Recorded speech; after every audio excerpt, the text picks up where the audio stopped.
Shoved, a sweet small-town holiday romantic comedy. Moonlit Lake Matchmaker Series Book 4, written by Kristeen Groth. Narrated by male and female simulated voices. Chapter 1. Storm. Present day, Moonlit Lake, Minnesota. The late afternoon sun must have been playing tricks on me. I rubbed my eyes to clear my vision. No trick.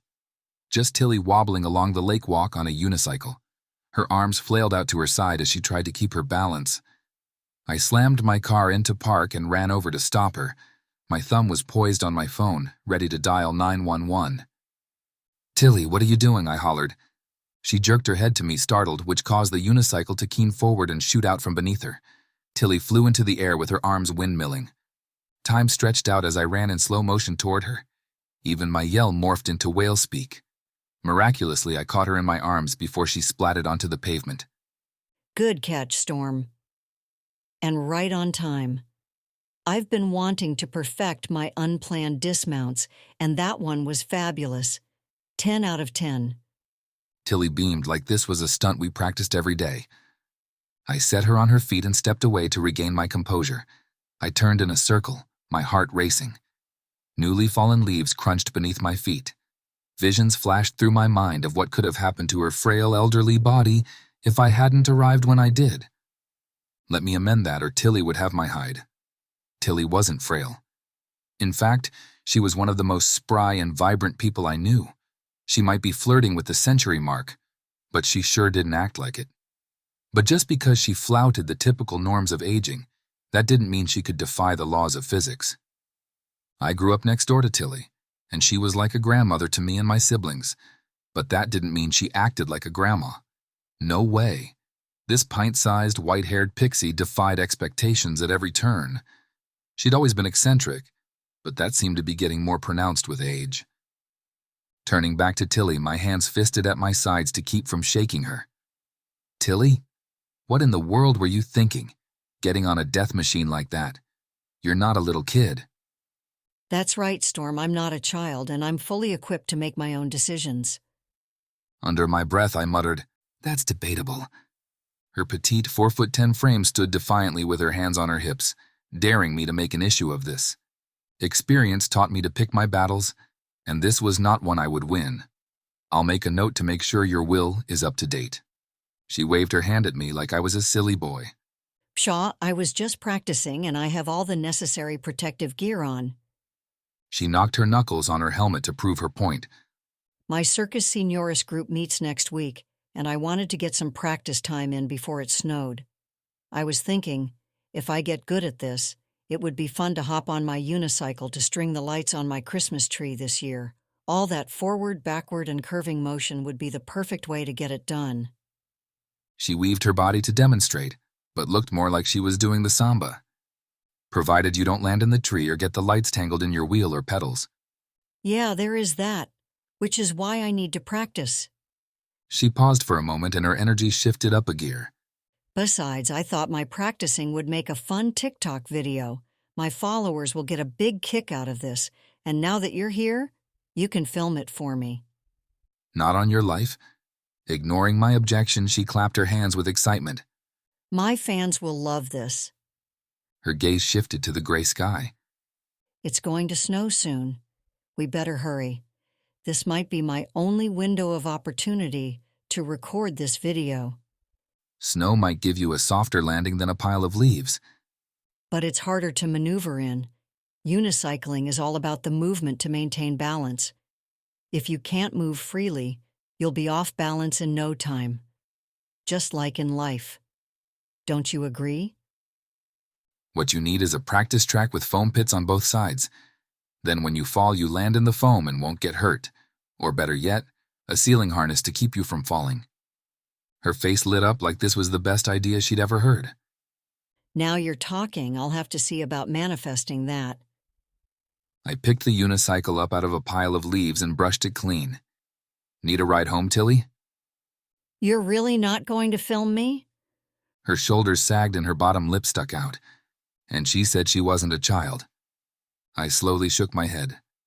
"As your attorney, I refuse to be party to your demise." My demise, When my time comes, I do hope it's while I'm doing something extraordinary. But let me tell you, Storm, I have a lot more to do here before I'm done on this earth. More matches to make, for one thing. She chuckled and reached up to pinch my cheek like she did when I was a boy.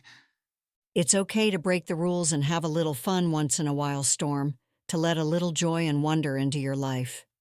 I rolled my eyes and carried the unicycle to my car. Hey! She called out. Don't you go stealing my wheel, Storm Rhodes.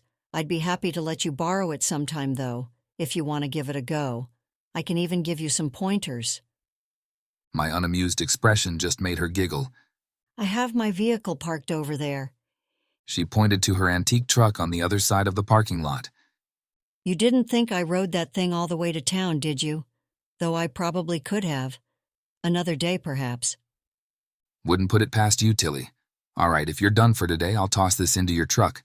I have a few errands to do, and then I'm headed over to the farm to see my parents. Maybe I'll see you later.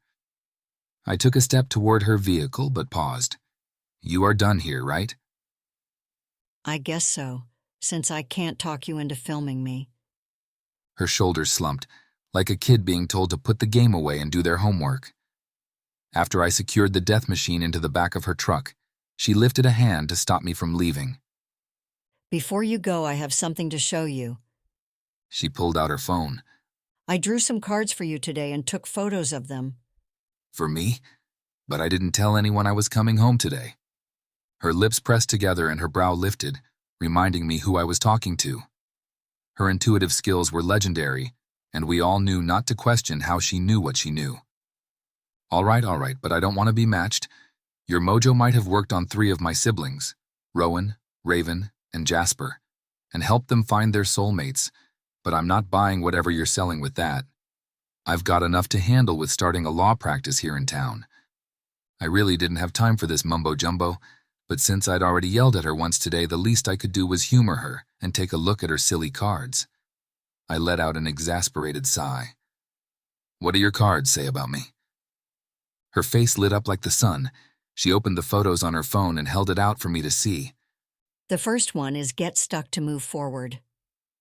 What is that supposed to mean? Tilly's brow raised as she looked at me with a side eye and tilted head, clearly unwilling to give me any hints. Okay. I was feeling pretty stuck on the treadmill to becoming partner. And now my decision to return home and open up a law practice here instead is my way of moving forward. That was a complete 180 from the direction I originally thought my career would go. Possibly. She shrugged and scrolled to the next card. This one says successful failure. That's nonsense. No such thing as successful failure. Sure there is, like a happy accident, though you know I don't really believe in accidents. Everything has a purpose and a reason. She tapped her finger against her lips as she thought.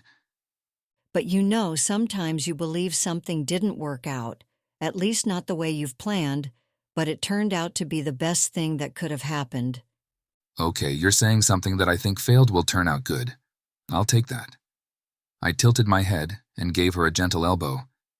Hey, maybe it's about me thinking I failed to convince you to give up unicycling, but later you agree with me. I will consider it a great success if I keep you from a body cast.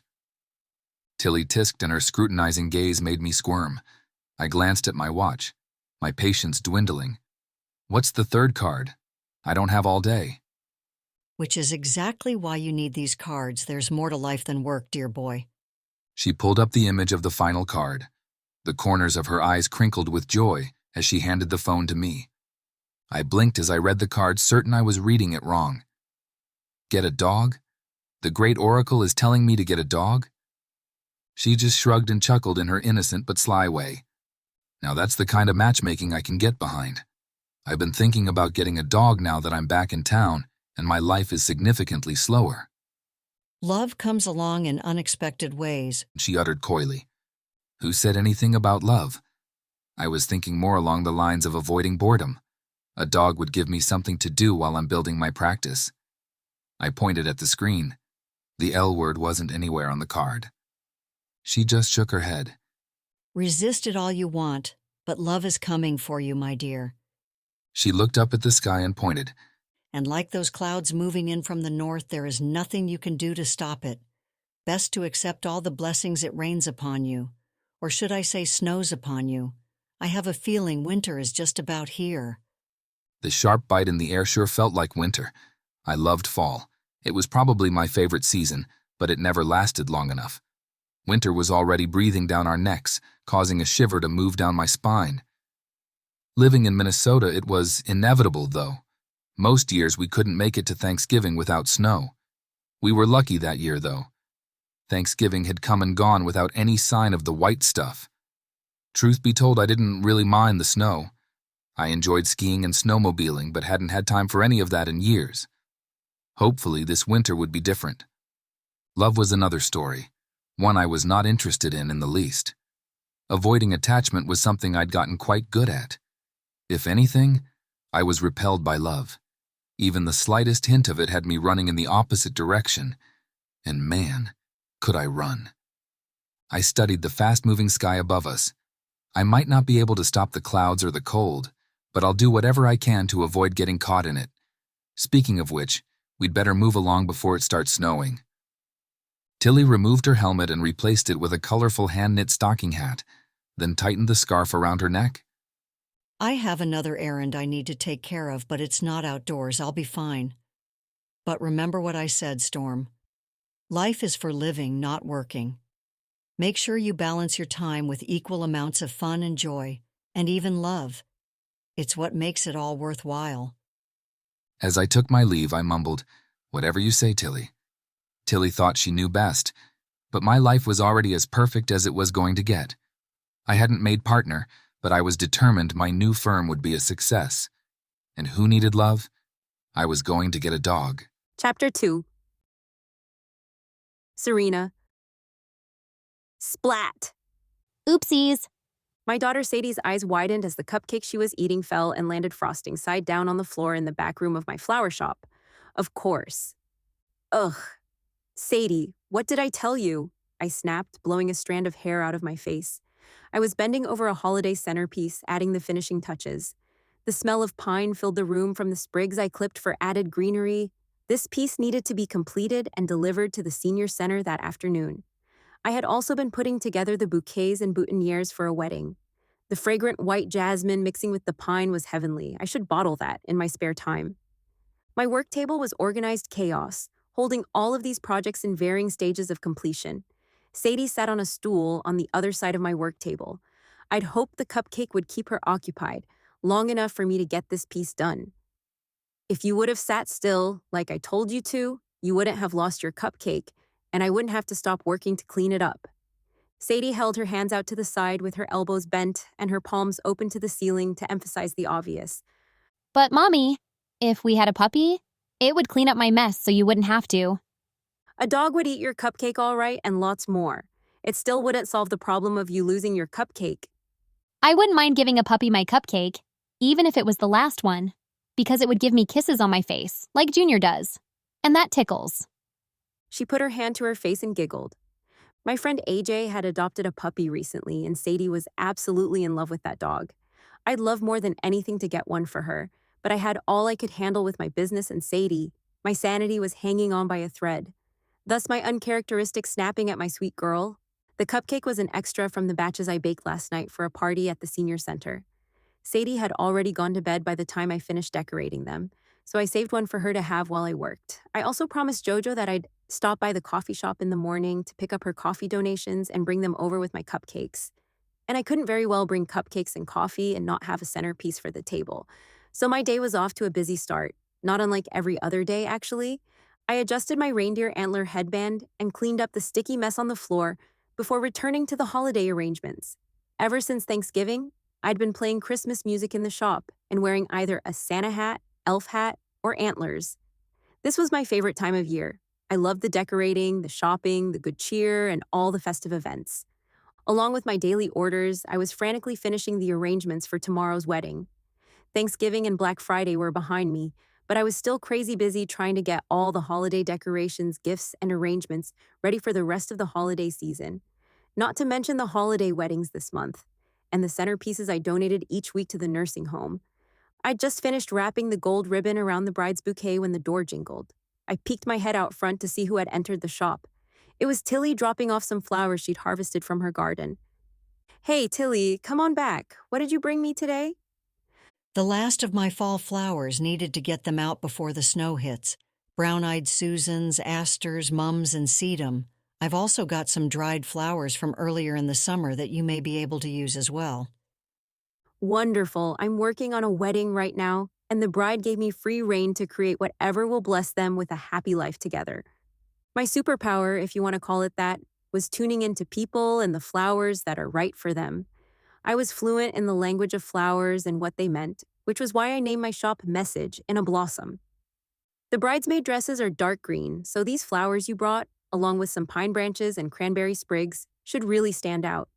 The main flowers of the bridal bouquet are red tulips and white jasmine, symbolizing love and passion. These will go perfectly with those. Don't you love a pop of color this time of year? Tilly gestured toward the bride's bouquet standing in a vase on my workbench. If they look anything like this one, they're sure to be stunning. The bride was smart to let you be creative and follow your intuition. I've never seen such gorgeous and unique arrangements. The way you combine your creativity and your intuitive gifts astounds me. I've seen the things you create for your shop. You do the same thing with your custom oils and remedies. Tilly had a shop outside of town where she sold things made from her gardens, like handmade soaps, cosmetics, oils and tinctures, and even herbal remedies. She also sold some of the flowers she grew in the summer, but the flowers are actually a small part of her business. Not competition for me at all. In fact, Tilly and I like to collaborate and support each other's businesses. So I know what I'm talking about. She turned to Sadie. And how's my favorite little ray of sunshine? Good. I want to write a letter to Santa this year, and I need to do it right away so he has plenty of time. Can you help me write it? I don't know, but that's a great idea. What do you have on your list that's so special it needs extra time? She cupped her hands around her mouth and leaned over and whispered in Tilly's ear. Not having mastered the art of quiet whispering, I heard the words, "a dog and a daddy," as clear as day. My gut clenched. Sadie had been asking more questions about why she didn't have a daddy like other kids. I'd explained that her dad was a soldier and died before she was born, but apparently that explanation wasn't enough to satisfy her desire for a father. Her request for a dog was something she mentioned at least 100 times a day. Visiting AJ's puppy seemed to placate her on that account. But this was the first time I'd heard her say she wanted a dad. What was I going to do about that? I couldn't exactly rent a dad for her. There weren't really any good father figures in her life at all. My own father took off before I graduated high school, having some wild oats to sow or some crazy thing. I saw him about once a year, and that was more than enough. Not a good role model for Sadie at all. It was my job as the mom to bring a dose of reality or a wet blanket to the party. As much as I wanted her to believe in the magic of the season, the last thing she needed was to be disappointed by not getting what she asked for. Remember, Sadie, Santa can only bring things that can be made by the elves and can fit in a chimney. Sadie slumped on her stool and let out a dramatic sigh. Then I don't know what to ask for. You have plenty of time to think about it. Remember that toy we saw in the store that had a stuffed puppy, a leash, and a dog bed? You wanted that so bad. That would be a fun thing for Santa to bring you. Not to mention I already bought it for her, and it was hiding in my closet. I guess, She pouted. but a real dog would be so much better. Tilly leaned into Sadie, as if telling her a secret this time. When I was a little girl, a few years older than you are now, I entered a contest to win a trip to the beach and waited every day by the mailbox. But instead of the winning postcard, I received a card from my cousin, who invited me to spend the summer at her farm. I was a little disappointed at first, but that summer turned out to be the best of my life. Riding horses, milking cows, and learning to fish in the pond. The weekend at the beach couldn't have compared to all those adventures. Sadie's face lit with excitement. Maybe when Santa brings me a dad, he can bring me to a farm like your cousin's, where I can ride horses and milk cows. That would be fun. Tilly covered her mouth to hide her laugh. This is what happens when you try to philosophize with a 4-year-old, Tilly. What I meant, Sadie, is that sometimes we don't get what we want, but we get something better, and other times what we want comes in unexpected ways. The surprise is what makes it interesting, don't you think? Tilly winked at Sadie, then turned to me. And sometimes what we think we don't want is exactly what we need. Don't you just love the unexpected blessings in life, Serena? Sure, Sadie was the best unexpected surprise in my life. Right, kiddo. I rounded the counter and placed a soft kiss on her head. In a serious and prophetic sounding voice, Tilly said, Love has a way of finding us no matter how hard we try to resist it. "No way, no love or matchmaking for me." Tilly may have found a perfect match for AJ, but I wasn't interested, not in the least. Like I told Sadie, I've got my hands full already. Actually, more than full. I don't want or have time for love, man, nor beast right now. Might not be what you think you want, but could be exactly what you need. Tilly replied in a sing-song tone. And you might be surprised how much better life could be with someone to share the load. Or infinitely more difficult. Sorry, Tilly, you'll have to take your matchmaking mojo somewhere else. I'm not interested. Chapter 3. Storm. After watching Tilly drive away safely, I continued on to the restaurant my brother Jasper was in the process of buying. Jasper was my new law practice's first client. Not that he really counted, since I wouldn't actually charge my brother for my services, but it was a start. Hey, Jazz. I poked my head into his office. I have the papers for your partnership all ready for you and AJ to sign. AJ was not only the head chef at Aurora's restaurant, but she was Jasper's fiancée and soon-to-be business partner. Jasper looked up from his computer screen. Hey, Storm. You said you'd be here 20 minutes ago. What took you so long? You won't believe it. I caught Tilly unicycling along the lake walk. Caught being the operative word. I held my arms out. That woman should be on a leash or bubble-wrapped. Would you want to be in charge of containing her? No way, I don't even know if that'd be possible. Like trying to hold back a tornado. That's for sure. Never a dull moment with Tilly around, though. Yeah, and she showed me some cards she drew for me. Jasper leaned back in his chair with a wide Cheshire cat grin spread across his face. Really? So you're next, huh? Maybe not in the way you think. One of the cards said to get a dog, I scoffed. I think the universe realizes I'd be terrible at a relationship, and it's like, dude, you'd have better luck getting along with a dog. Ha ha ha. He slapped his hand on his thigh, laughing hysterically. Your soulmate's in the pound? That's the best I've heard all day. I pressed my lips together and crossed my arms. It's really not that funny. Oh, but it is. I can't wait to add this to the group chat. He got out his phone and started typing. Everyone in my family knew my stance on marriage, but that didn't stop them from goading or pushing my buttons about it. I'd do the same to them. I was an attorney. I knew better than all of them just how successful, or unsuccessful, most marriages were. Over half of them end in divorce. And while those odds weren't great, that wasn't the worst part.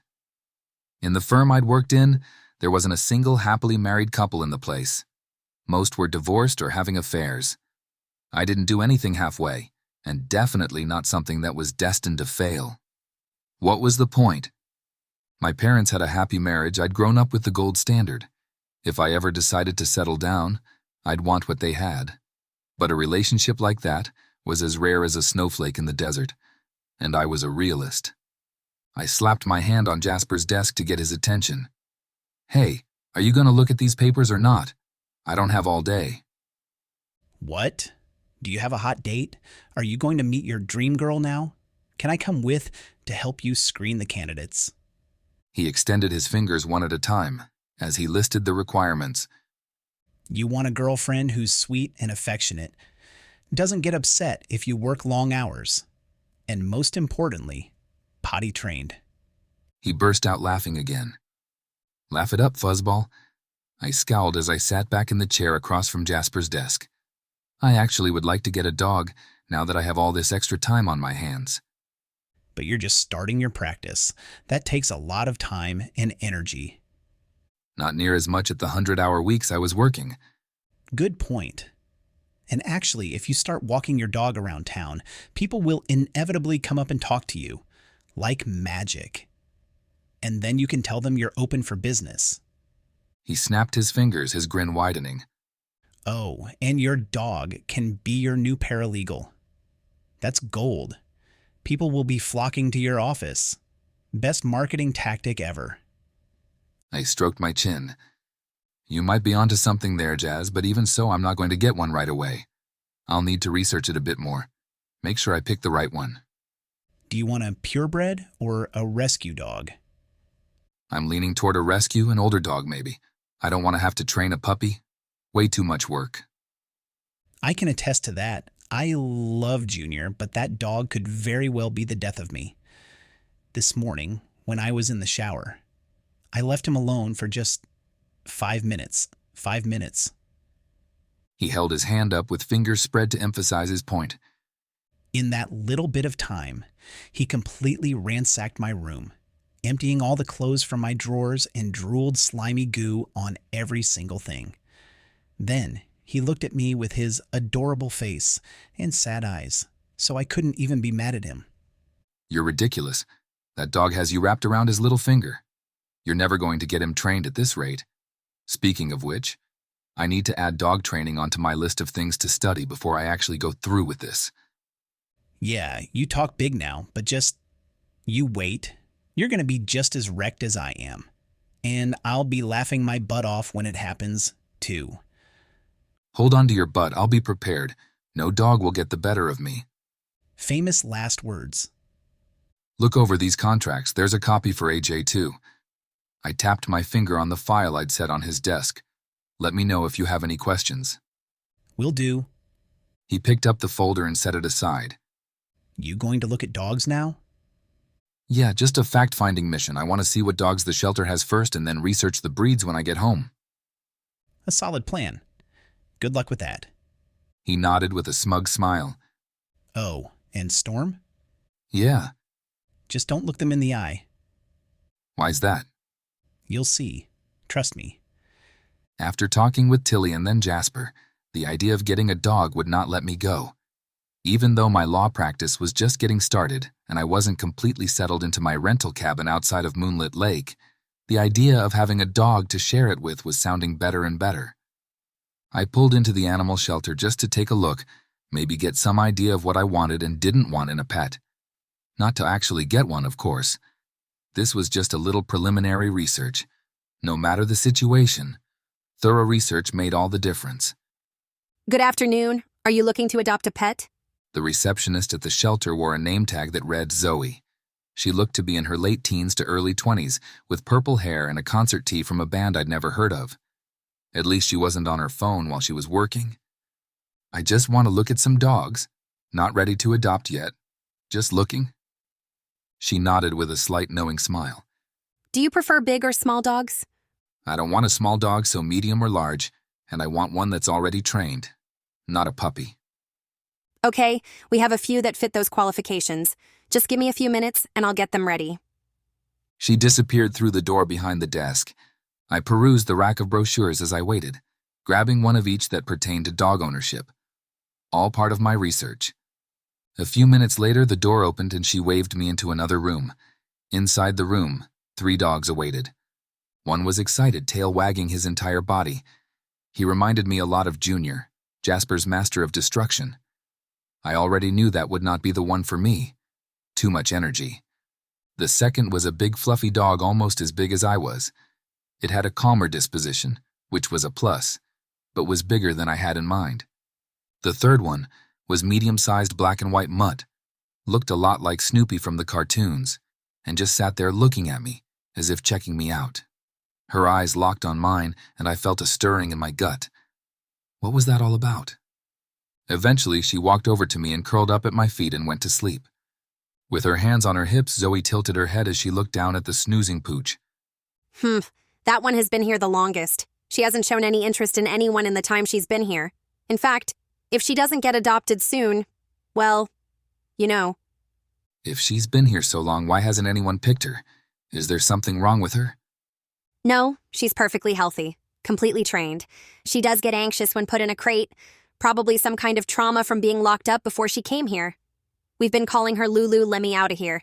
And believe it or not, more than once I've seen her reach her paw through the bars and open the cage herself. Now we just leave the door open. She admitted and looked around to make sure nobody else had heard that part, probably against protocol. Lulu seems to be picky about who she likes or trusts, though.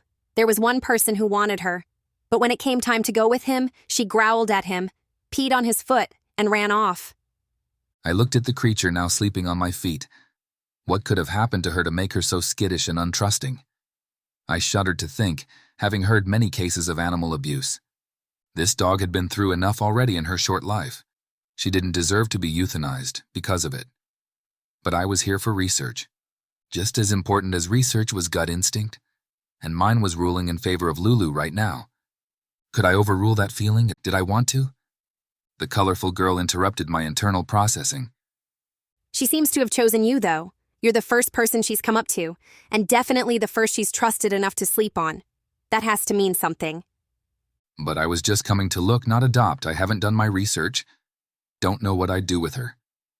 She started getting things together as if this was a done deal. We'll give you a bag of food that she's used to eating, and also a collar and leash. She's already been fixed and is up to date on her shots. There's really nothing else you need right now. I looked down at the fur ball at my feet. Everything was happening so fast. I'd just come here to research, and now I was looking at food, a collar, a leash, health records, and the dog that went with all of it. Lulu must have sensed my gaze.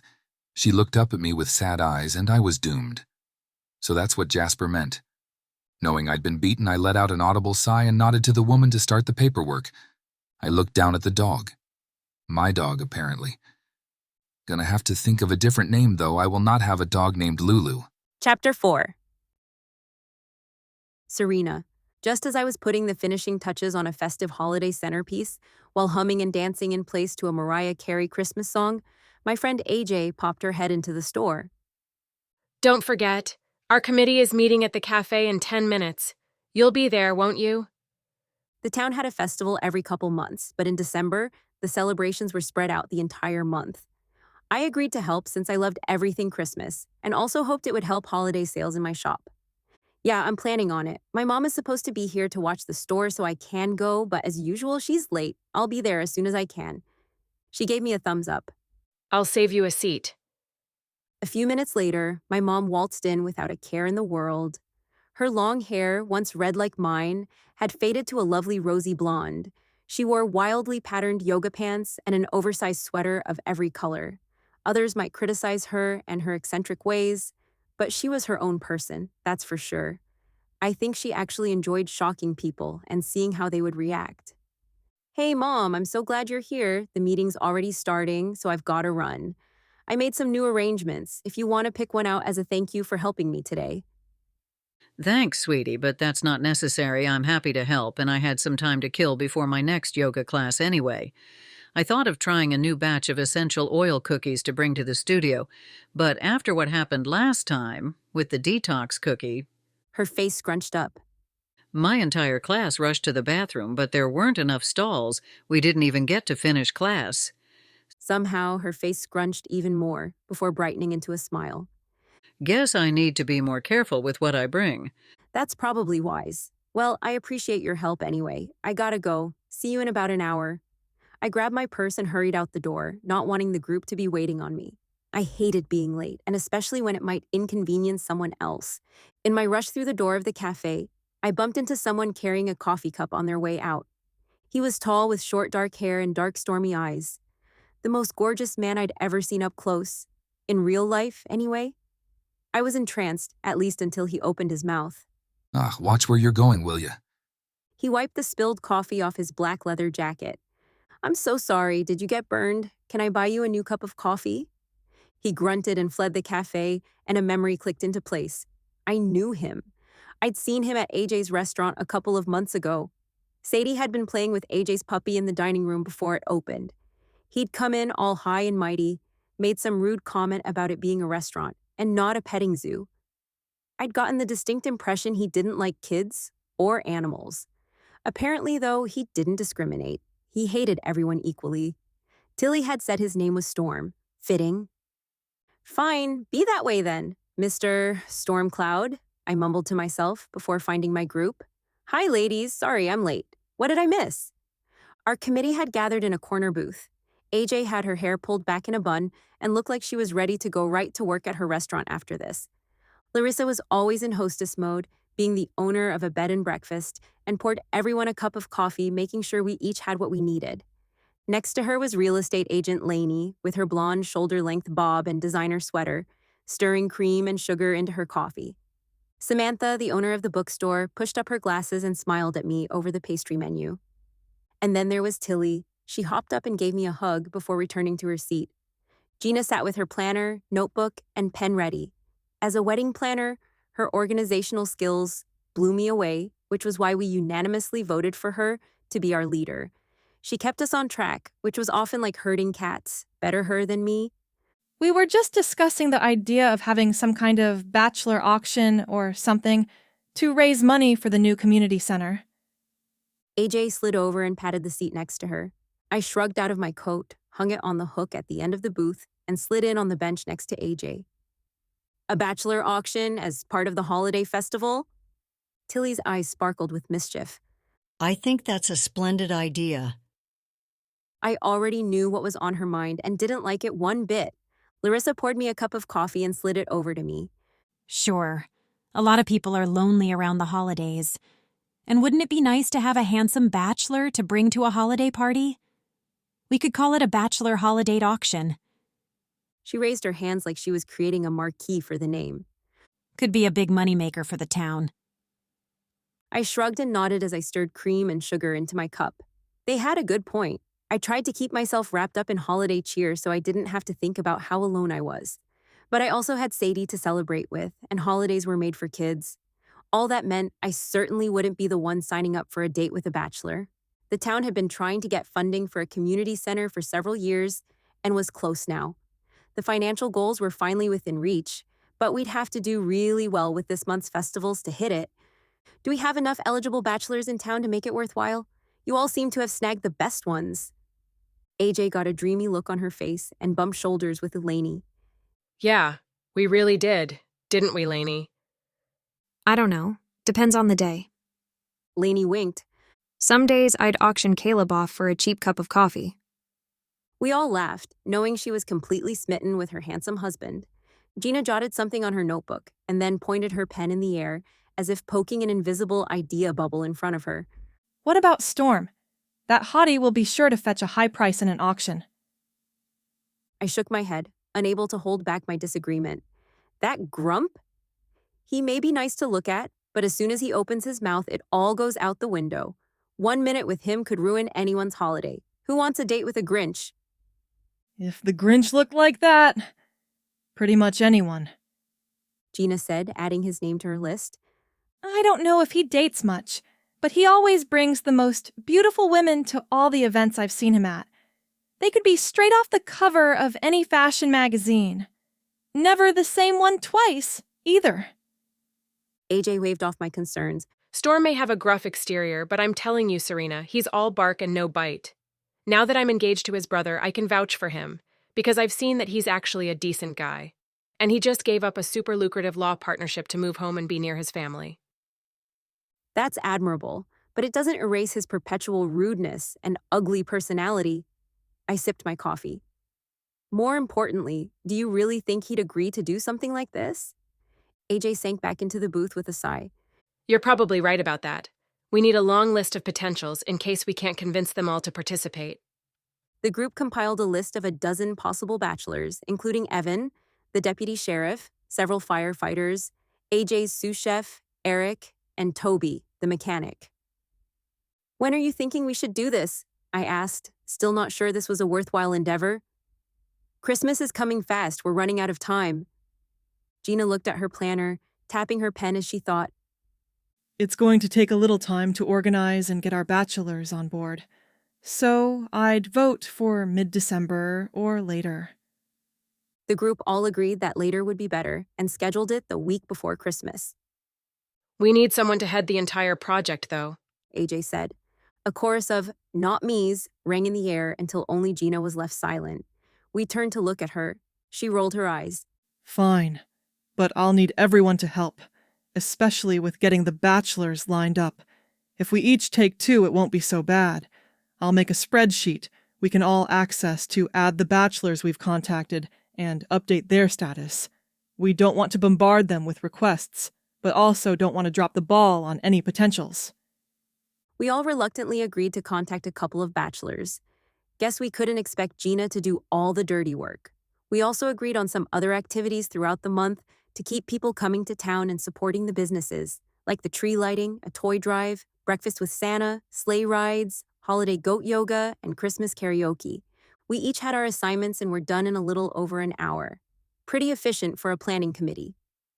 As I crossed the street back to my flower shop, there was Mr. Darkstorm Cloud barreling down the street with that angry scowl I had encountered too many times already.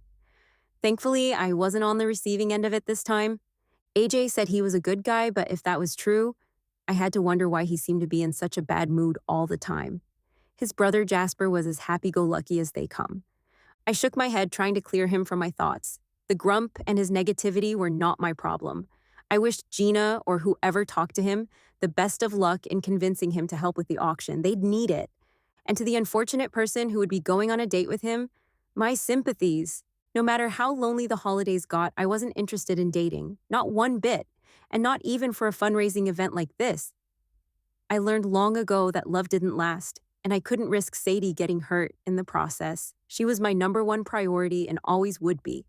Nope. I'd take goats over love or a grumpy date any day. Chapter 5. Storm. My new law office was conveniently located on Main Street in downtown Moonlit Lake. I liked being able to walk to the coffee shop or cafe. The old brick building had high-stamped tin ceilings and ornate woodwork that gave it a classy, old-fashioned charm I fell in love with on sight. It was a bit drafty, though, and required me to keep a space heater by my desk on these cold winter days. The space consisted of 4 rooms, plus a bathroom, a reception area, a private office, a conference room, and storage room. Having just moved in, I still had boxes stacked in the corner waiting to be unpacked. It wasn't completely the way I wanted it yet, but it was good enough to be open for business. My sisters had come to help me decorate. Raven hung a few of her original paintings on the walls, and Sky arranged the furniture to give it a homey yet professional feel. There were upholstered chairs and end tables by the front window, creating a small waiting area, and a desk that would be the post for a receptionist if I ever got around to hiring one. I stood with my hands on my hips and sighed, looking down at the furry beast that had claimed the chair in front of the window as her own. I tried to get her to lie on the floor, but she completely ignored that idea and nested herself in the upholstered chair. Okay, we need to come up with a new name for you. I'm sure we can do better than Lulu. That's a ridiculous name, don't you think? No response. How about Justice? Do you like that name? She turned her head toward me and huffed. Yes, the dog huffed at me. Apparently, that's not her name. Bailiff, is your name Bailiff? I smiled to myself, imagining calling out for bailiff, like a judge would in a courtroom. I could shorten it to Bailey, if you prefer. She lifted her nose in the air and turned to look out the window, as if that was beneath her. And how could I suggest such a thing? All right, how about Lexi? Lex is Latin for law. Can I call you Lexi? She groaned and rested her head on her paws along the arm of the chair. So you don't like that either?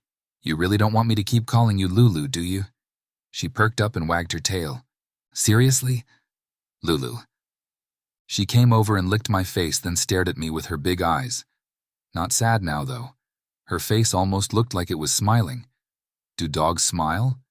This one seemed to have a full array of facial expressions. Oh, all right, Lulu it is, or rather Lou. I conceded that battle, but I had my own boundaries and expectations to set. If you're going to live here, and you insist on that silly name, you'll need to compromise some too. And we need to establish the rules for this arrangement. If I could get you to sign a contract, I would. Stamp your little paw on the line. But who would enforce it other than me? And it'd never hold up in court. What am I thinking? I must be losing my mind. The dog stared at me and tilted her head, as if she was trying to figure out what I was saying. You and me both, pal. Okay, Lulu, I'll give you a safe place to stay, a comfortable bed, 2 meals a day, and maybe even some snacks on occasion. But you need to respect my space, whether it is here or at home. No licking my face, no wrecking my stuff, no sniffing crotches, no drooling or slobbering on things, no stealing food. All your business needs to be done outdoors. No excessive barking, and absolutely no sleeping in my bed. She snorted, got up and walked to the door. Then she kicked it with her paw and waited, as if I'm supposed to know what that means. She looked over her shoulder at me and kicked it again. Do you need to go out? Her tail wagged. I guess I had some things to learn too. I put on my coat and let her out to pee. There was a small grassy area behind the building, so I let her wander around to find the right spot. Hurry up, Lulu, it's cold out here.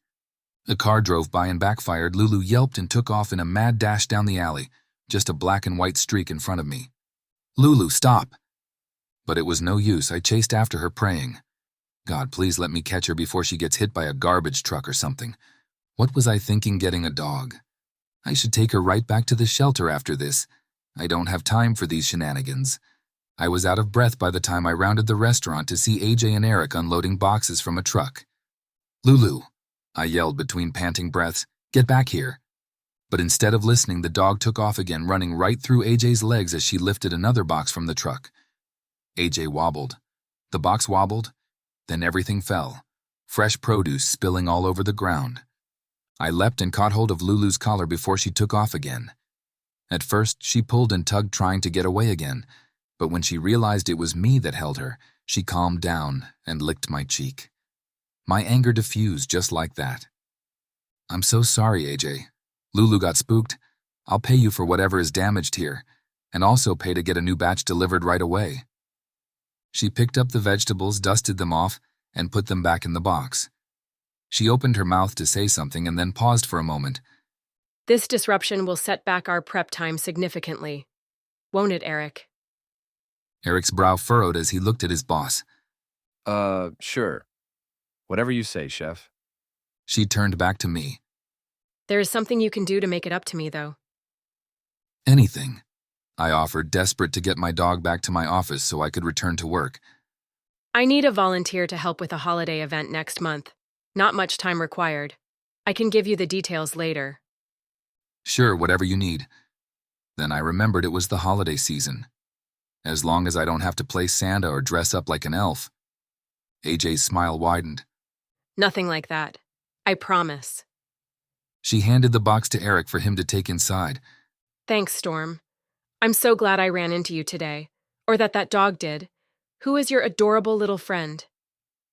This is Lulu. I just adopted her from the shelter. We haven't quite established the rules yet. She laughed. I have a feeling once you figure out what Lulu's rules are for you and learn to abide by them, you'll get along just fine. You might be right about that. Let's go, Lulu. Holding onto Lulu's collar, not trusting her to stay out of trouble, we walked back to my office. But by the time I sat down at my desk, my phone was already blowing up with messages in the family group chat. Jasper. Hey, Storm. I hear you found your soulmate. Sky. What? Stormy has a girlfriend? Junie.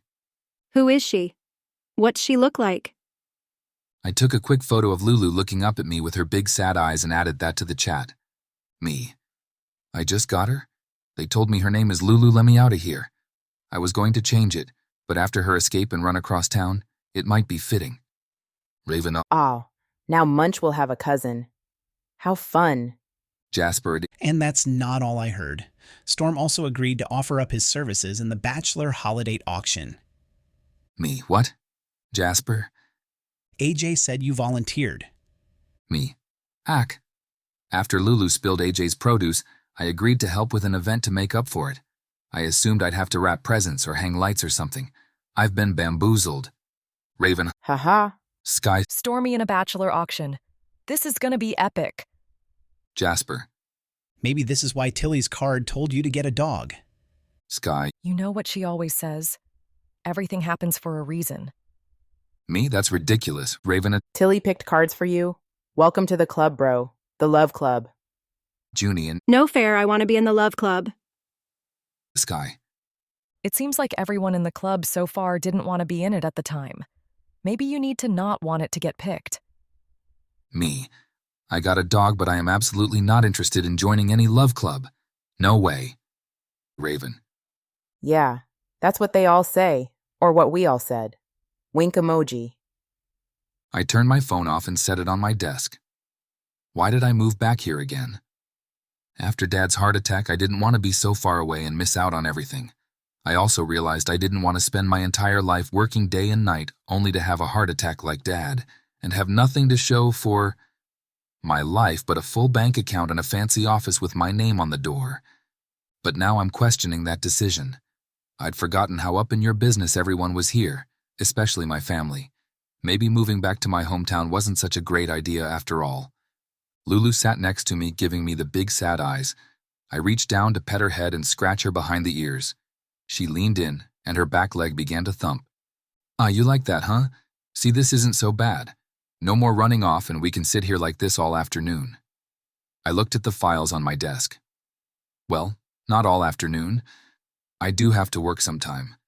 Otherwise, how am I going to buy you more treats? At that word, Lulu's ears perked up and the edges of her mouth curled into a smile, her tongue hanging out. "I can't give you a treat now. You just caused all kinds of trouble. But if you're good the rest of the afternoon, I'll give you one." She sulked back to her chair by the window, turned around 3 times, and curled up on the cushion. I'd seen detective shows with dogs as office mascots. Why not a law office? Just don't expect your name on the door, Lulu. That's where I draw the line. Chapter 6. Serena. My mouth dropped open as I shuffled toward the coffee pot. Outside the window, white, everywhere. Mother Nature had dumped the first major snow of the year while we slept. Sadie would be ecstatic. Me? Not so much. I loved snow, especially if it meant a white Christmas. But a huge dumping like this meant I'd have to shovel not only my driveway, but the sidewalk at work. And with the town pretty much snowed in, business would be slow. I still needed to be there, though. There were orders to fill, even if they may not get picked up today. A slow day would also give me time to catch up on the administrative end of things, which tended to slip to the back burner, because it wasn't what I enjoyed. Thank goodness my mom would be watching Sadie today, and she lived just a few blocks away within walking distance. One less thing to worry about. Hopefully Mom was prepared to play in the snow and was stocked up on hot cocoa. If only I could take the day off to play with them. Whoa, look at that. Sadie ran to the window with her eyes wide, jumping up and down with excitement. Do you think Elsa visited while I was sleeping? She must have used her magic all over. It looks just like the movie outside. She hopped onto the couch singing Let It Go and flicking an invisible magic wand at every tree and snowbank. I chuckled at my sweet girl's enthusiasm. It's possible this was Elsa's doing. I don't know. Maybe you can make your own Olaf today. Can I? Let's do it right now before it melts. It's not going to melt. You have plenty of time. First, you need to get dressed and eat breakfast. I have to go to work, so you'll be spending the day with Nana. I'm sure she'll be happy to help you make a snowman. As if on cue, the door blew open and in stomped my mom, brushing the snow off of her hair and boots. Merry Christmas, or at least it looks like it. Nana! Sadie ran up to her and hugged her snowpant-covered legs. Oh, did you see all that snow out there, Sadie? It's a winter wonderland for sure. I did, and I want to make a snowman. But Mom says I have to get dressed and eat first. Will you help me? You bet, but we'll have to dress warm so we don't turn into snowmen ourselves. Sadie giggled. But we're not men. Snow girls, then, or snow grannies. Is there such a thing? There should be. We should make a snow girl and a snow nana. Sadie hopped and swung my mom's arm back and forth like a swing. The girl was in perpetual motion. And a snow mama, too. Don't want Mommy to feel left out. Good thing there's lots of snow. We've got our work cut out for us today. First off, you need to change clothes. This nightgown is not appropriate clothing for creating a snow family. You'd freeze to death. Okay, I'll get dressed super fast so we can go outside. Sadie rushed off to her bedroom. Guess I don't have to wonder what you two will be doing all day. I took one last swig of my coffee and put the mug in the sink, then went to the closet to pull out all of my snow garb. Most years, we eased into winter with bits of snow that melted before more came. Not this year. And I'd better get shoveling if I'm going to get the store open today, though making snow people sounds lots more fun. It wasn't easy walking here, pretty deep out there, and nothing has been plowed yet. Hard to tell even where the street is. Mom said as she hung up her coat and snow pants to dry. By the time I bundled up in all my winter gear, only my eyeballs were showing. I grabbed my shovel and trudged out to the driveway. The snow was almost waist deep. I didn't remember ever getting so much snow in one night like that, especially not this early in the season. After working for almost an hour, I had cleared a path from my door to the street, just wide enough for me to walk through. I was sweating under all my layers and ready for a nap. The plow came through to clear the street while I shoveled and made the pile at the end of the driveway even taller and harder to get through. I had propped my shovel against the snowbank to catch my breath when my neighbor from across the street came out with his snowblower. I really needed one of those, but it was definitely not in my budget or high on my priority list. Mr. Benton crossed the street with his amazing machine and paused the blower to talk to me.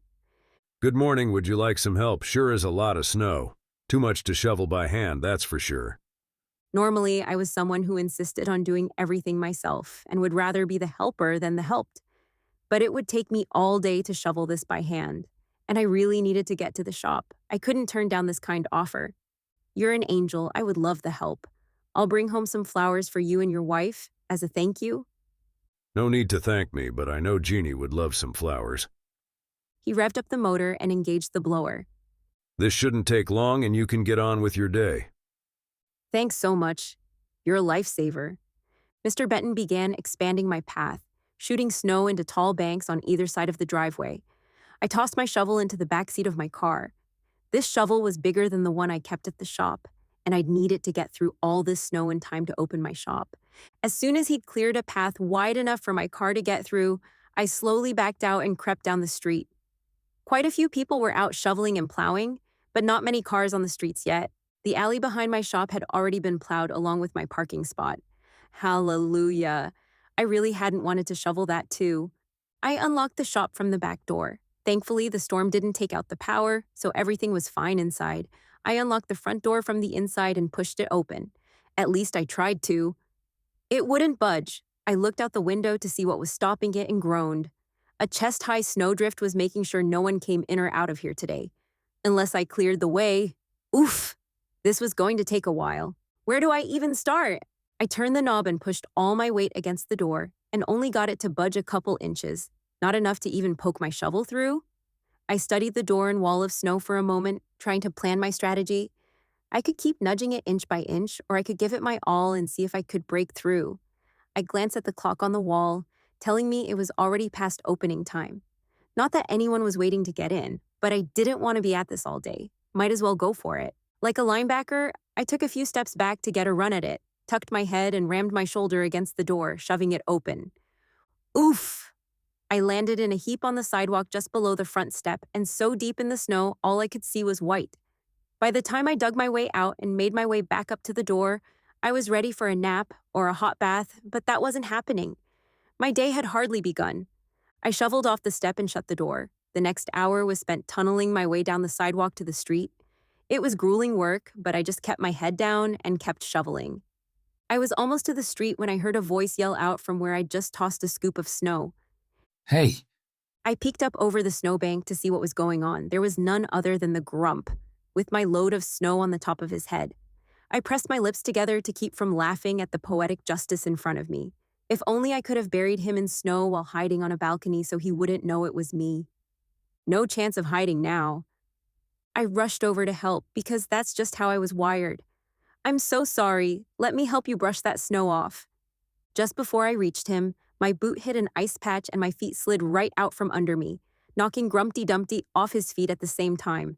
As if tossing snow on the man and falling in front of him wasn't bad enough, I had to land flat on my back in the snow with the gorgeous grouch right on top of me. The fall had knocked the breath right out of me. My heart raced as I stared into his dark, intense eyes, so close to mine. They had little flicks of gold, like sparks amidst the dark brown.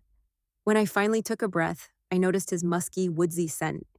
It was a combination I hadn't smelled before, and it did something to my insides. I had to refrain from sniffing him to discern exactly what the scent was. My nose twitched, dying to figure out what made up the delectable blend that had my body already humming. Don't do it. Don't sniff him. Right, because that wouldn't make me seem weird at all. My sense of smell was more discerning than most, which might be why I'd always been drawn to flowers. Storm's scent was unique, though. Maybe whatever he used morphed into something new when it combined with his essence. It wasn't sandalwood or cedar, but I couldn't quite pin it down. I really needed to get out more. As I laid there staring at him, like an idiot, I realized he was staring at me too. Maybe he'd never seen a snow monster up close before. Was my nose running? I couldn't even move enough to check, and sniffling would be really awkward in this moment. Then he reached up and brushed some snow off my cheek, and my heart stopped. No breath, no heartbeat, barely any brain waves. What would the coroner say my cause of death was? Fatal attraction? No, too creepy. Heart-stopping hotness? That tracks. Lethal lust? Possibly. I should have known that ill-tempered Adonis would be my doom. So much for poetic justice. Chapter 7. Storm. Mesmerized, I stared into dazzling blue eyes, the most beautiful eyes I'd ever seen, a mixture of shades that seemed to swirl and shift like a kaleidoscope. I couldn't look away, even though I knew I should. I couldn't tell what this woman actually looked like because all I could see of her were her eyes, and they had me enthralled. I reached up to brush snow off her cheek and time seemed to stand still. Even through my glove, I felt a surge of energy move through my fingertip and up my arm at the touch of her skin. I sucked in a breath, unable to move, unable to breathe, afraid that if I did, she'd disappear, afraid that maybe this was all a dream.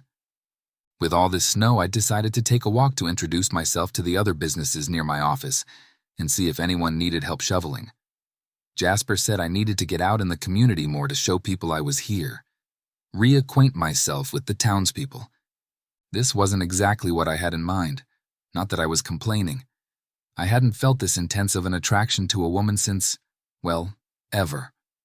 Another clump of snow fell from the snowbank above us, falling just inside the collar of my coat. A shiver ran down my spine, bringing me back to the present. Not a dream. Sorry, are you okay? I slid to the side to roll off her. She sat up in the snow and adjusted her stocking hat. Oh, I'm fine. Good thing we have so much snow to cushion the fall. But if it weren't for all this snow, we wouldn't be in this predicament in the first place. She stood and brushed the snow off her jeans and coat. Once she was up, I recognized her as the woman who ran into me at the cafe. I don't know. Seems like disaster has a way of happening whenever you're around.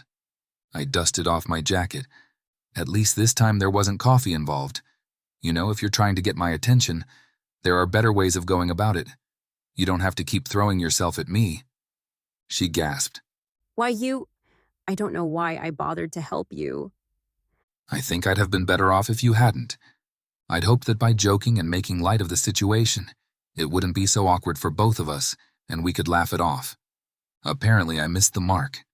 As soon as the words left my lips, her anger exploded in front of me. She pushed my chest with both hands and shoved me into the snowbank. And you can stay there till spring for all I care. She brushed her snowy mittens together, spraying snow into my face. Now that's poetic justice. The fiery, red-headed beauty stomped back into her flower shop, leaving me in the snow, wondering what in the world just happened. Before I could even pry myself out of the snowbank, along came my furry escape artist. She tugged on my coat, as if to say I didn't belong there and needed to get up. I'm working on it, Lou, just give me a sec. Once I was upright, I brushed myself off. So much for going out and meeting the neighbors, making a good impression. I'd say that was an epic fail. Wouldn't you, Lou? She agreed with a bark and a wagging tail. Then she tugged my pant leg, nudging me down the sidewalk. Okay, you're right, I may have blown it with that neighbor, but there are others. Even though my words were true, I felt the sting of disappointment. I didn't even know this woman. Why did it matter that I put my foot in my mouth and offended her? As Lulu and I walked past the flower shop, message in a blossom, I slowed to peek in the window. Just getting a feel for the place. Part of my neighborhood research. It was all lit up and decorated for Christmas. Every inch of the place. When I saw a flash of red hair walk past the window, my heart flipped. I ducked behind the snowbank so she wouldn't see me. That's when I noticed her shovel. She was so angry she never finished clearing her sidewalk. I picked it up, finished her sidewalk, and worked my way down the block, clearing a path for all the businesses. Call it my community goodwill effort. People did stop to talk to me while I was doing it too. Jonesy at the hardware store was also shoveling snow and welcomed me back to town. Thelma was grateful for the help shoveling in front of her cafe. Oh, bless you, Storm Rhodes. My young help hasn't made it in yet, and it's too much for my old body to handle. She watched from the step as I cleared a path to her door. I'll return the favor by spreading the word that you're just down the street. About time we got our own lawyer in town. Thanks, I appreciate it. Just want to help where I can and let people know I'm here to stay. Once they start seeing you around town like this, they'll be flooding your office, believe me. That's the hope. I like to be busy. I waved to her and continued down the sidewalk. Jasper was out shoveling in front of his and AJ's restaurant, Aurora's. Hey, Storm, I didn't expect to see you out here working up a sweat. He looked down at Lulu glued to my side. Guess I don't have to ask how your research mission at the Pound went. She pretty much glommed onto me and wouldn't let me leave without her. Jasper smirked. You looked her in the eyes, didn't you? What did I tell you? You didn't tell me what would happen if I did. Didn't I? Oops. Jasper chuckled, leaning against the handle of his shovel. Junior taught me that. You know how Medusa could turn men to stone by looking into her eyes? Puppies have a similar power, but it's to get you to do whatever they want. Like that Jedi mind trick, getting someone with a weak mind to do or believe what you tell them. Puppies are Jedi masters, for sure. And apparently we're the weak-minded. You're catching on. I pushed my shovel and tossed another scoop onto the bank. Figured now was as good a time as any to try to conjure up some goodwill with my neighbors. I almost tell him about my strikeout with the florist, but I decide to keep that tidbit to myself. No need to give my little brother any more ammunition. Genius idea. I wonder where you came up with that. He put his finger to his chin. Oh yeah, me. No wonder it's so brilliant. Are you getting a positive response? For the most part, Thelma said she'd spread the word at the cafe. That's pretty much all I need. Yep.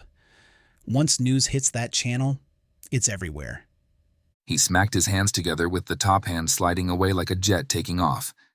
True, news and especially gossip spread faster than the speed of light in this town, and the Moonlit Reflections Cafe was the center of it, along with the town social media page. I better get going if I'm going to make it back to my office before the rush. See ya, Jas. Later. He waved and continued scraping his sidewalk. Once I worked my way through both sides of my block, I brought the shovel back to the flower shop and stabbed the shovel into the snowbank, where its owner would easily find it. This time, when I peered into the window, those beautiful blue eyes were looking back at me. I brought my hand up to wave, but she turned her back on me and continued what she was doing. It was just as well. Even though I was attracted to her, I wasn't interested in a relationship. I didn't do commitment unless it was committing to take a case. My focus was on getting my practice going. I felt a nudge against my leg. Oh yeah, and my dog. Couldn't forget her. Dating was nowhere on the list. The dates that I typically went on were just casual. I was always upfront about that from the start. Half of all marriages ended in divorce, and that's not even counting all the failed relationships that didn't even make it to the altar. The odds weren't good. The image of the redhead just inches from me, wide-eyed and breathless, kept looping through my mind. Maybe it had been too long since I'd been on a date. But would the fiery florist be interested in a holiday fling? Chapter 8.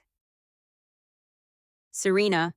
All day long, no matter what I was working on, my thoughts kept returning to those intense, dark eyes and how they turned my insides to mush. Traitorous insides.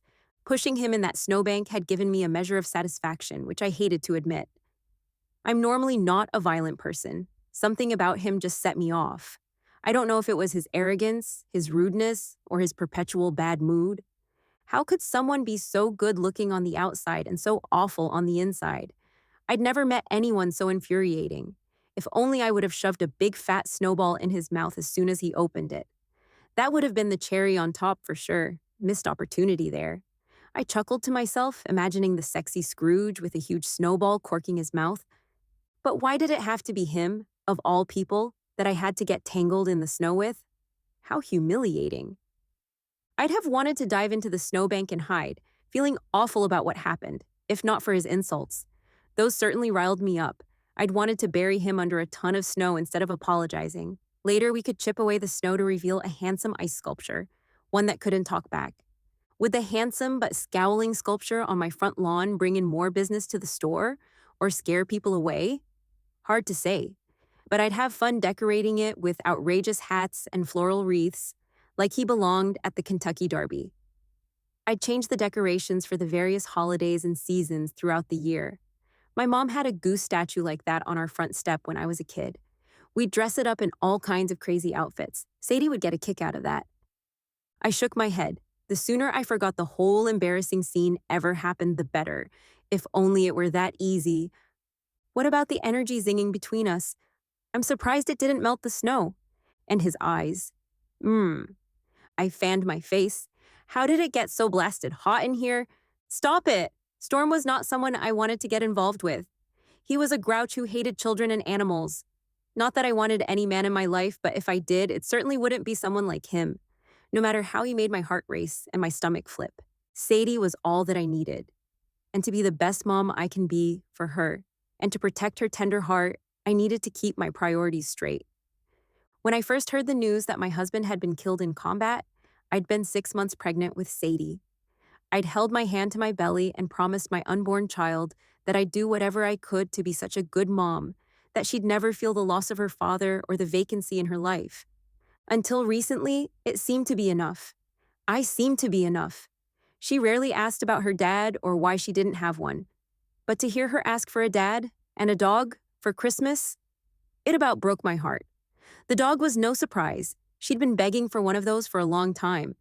But this was the first time I'd heard her say she wanted a dad. My chest tightened, knowing she wouldn't get her wish this year. I'd just have to find other ways to make this her best Christmas yet. Then maybe she won't be so disappointed when Santa fails to deliver on her request. Brushing away thoughts of the surly Samaritan with dark, stormy eyes, I refocused my attention on what was important: Sadie and my shop. I looked at the clock. It was mid-afternoon already. I'd completed all the arrangements that I needed to get done, and customers had already picked up everything that was ordered for the day.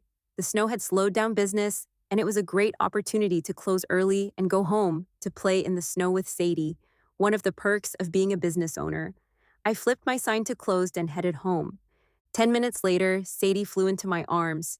Mommy, you're home! Her excitement was balm to my soul. Did you see the snow girl we made?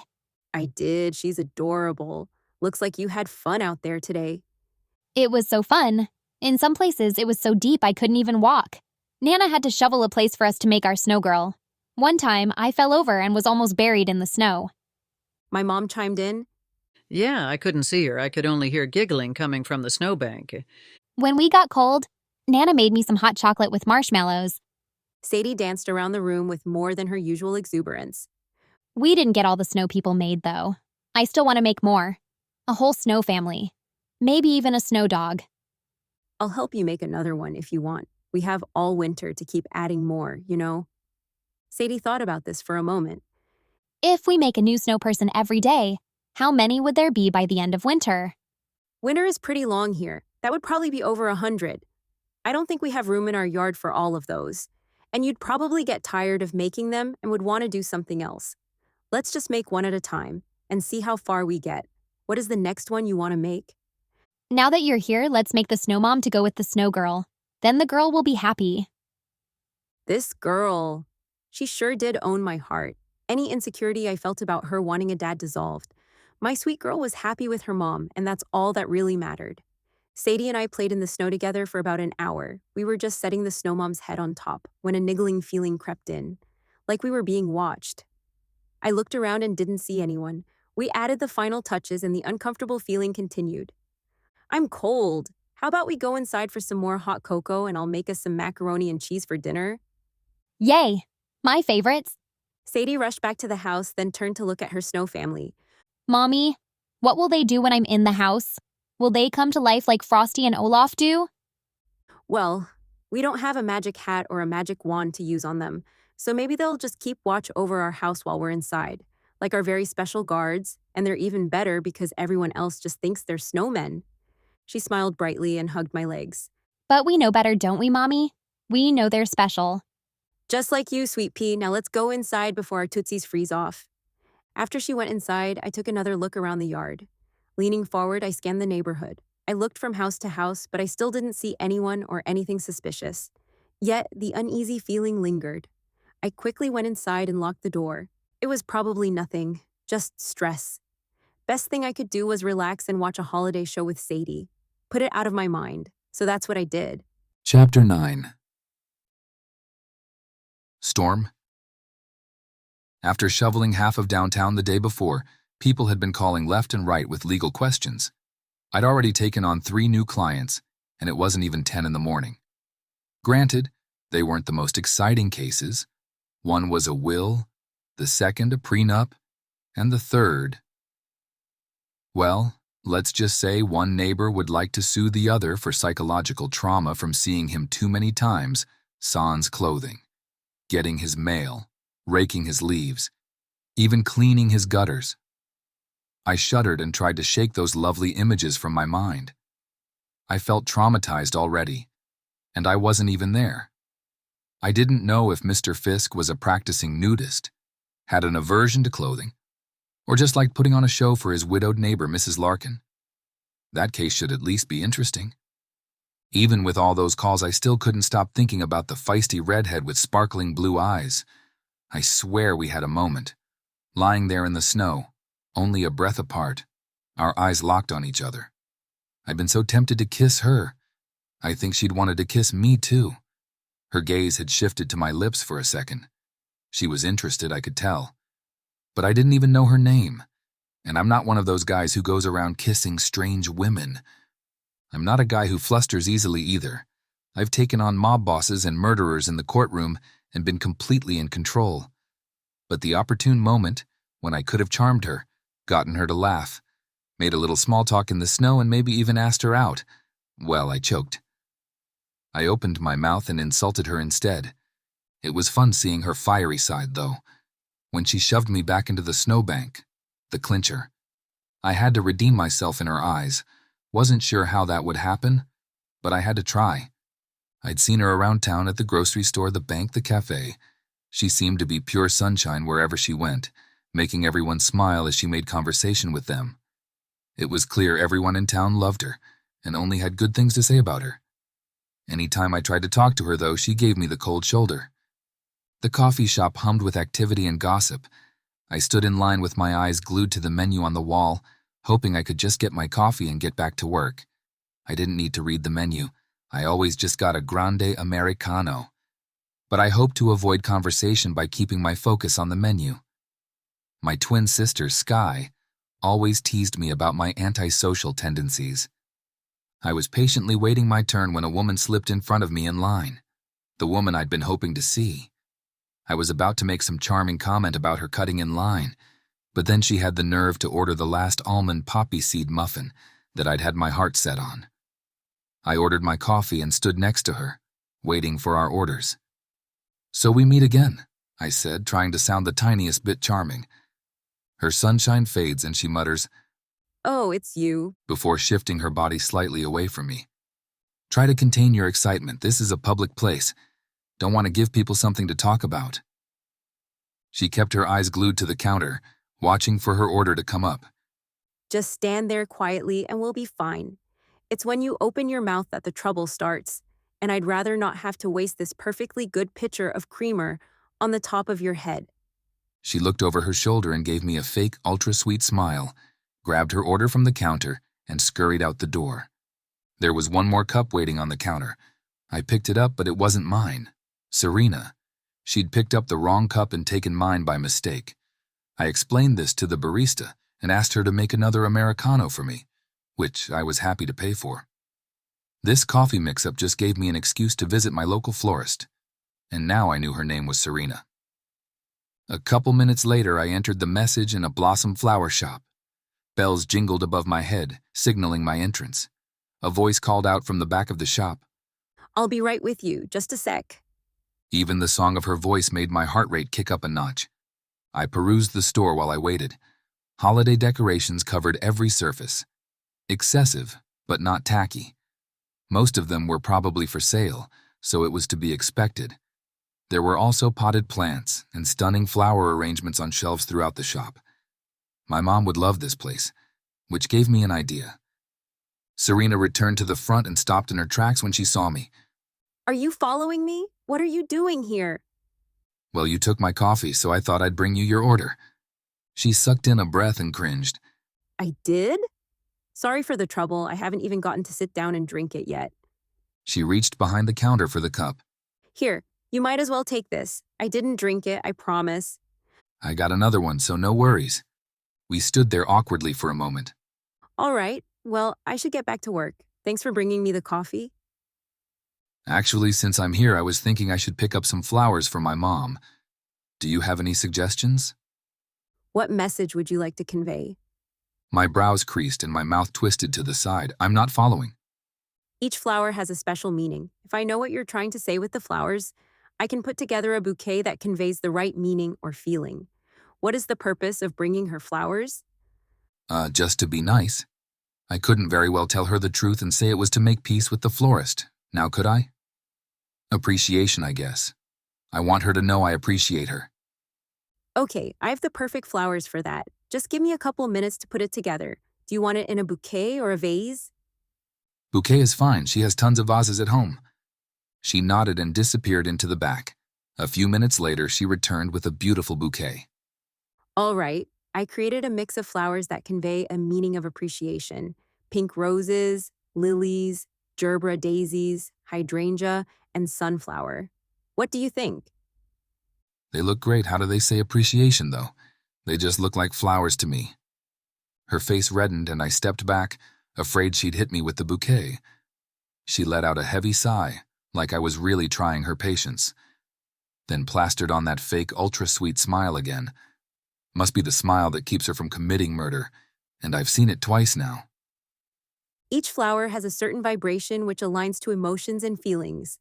These flowers are aligned to the feeling of appreciation, and when your mom receives them, she will feel that message, your appreciation, more powerfully than if you gave her other flowers. Her explanation stunned me. All this time I just thought people gave flowers because they were pretty. I had no idea there was so much more to it, and her passion for them was admirable. This time I didn't say anything, but now it seemed she was offended by my silence. If you're not really interested in them, I can save this bouquet for another customer. She grabbed the flowers from the counter and turned toward the back. No, these are perfect. I just didn't understand how it worked. I wasn't trying to be cynical. Really. I tried to smooth things over and at least keep her from hitting me. I think my mom will love these flowers. How much do I owe you? She eyed me skeptically, rang up the order, and took my credit card payment. Thank you, Mr. Rhodes. I hope your mom appreciates the gesture, and tell her I said hello. As she returned my credit card, our fingers touched. Electricity shot up my arm, like it did when I touched her in the snow. I looked at her, and her eyes widened before she yanked her hand away. I bit back a smile, happy to know it wasn't just me. Until we meet again. I picked up the bouquet, winked, and left the shop, already looking forward to the next time I'd see those sparkling blue eyes again. Chapter 10. Serena. He was a grump, the grinchiest of grinches. I needed to remember that, or at least remind my traitorous body. It didn't matter that I felt a zing move through me all the way to my toes at the mere brush of his fingers on mine, or that I melted into a puddle like a snowman in front of the fire anytime he looked my way, or the fact that his rude remarks brought out my inner snow monster, transforming me from a festive snow angel to a prickly icicle in an instant. I had no room in my life for a man, but if I did, he'd have to understand that Sadie and I were a package deal.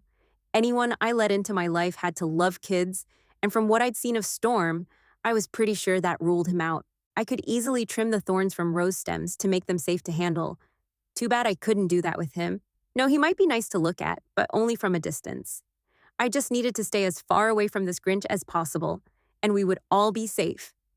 Sadie, come on, it's time to get ready to go. We don't want to be late or we'll miss them turning on the lights. I'm coming, don't leave without me. How could I leave without you?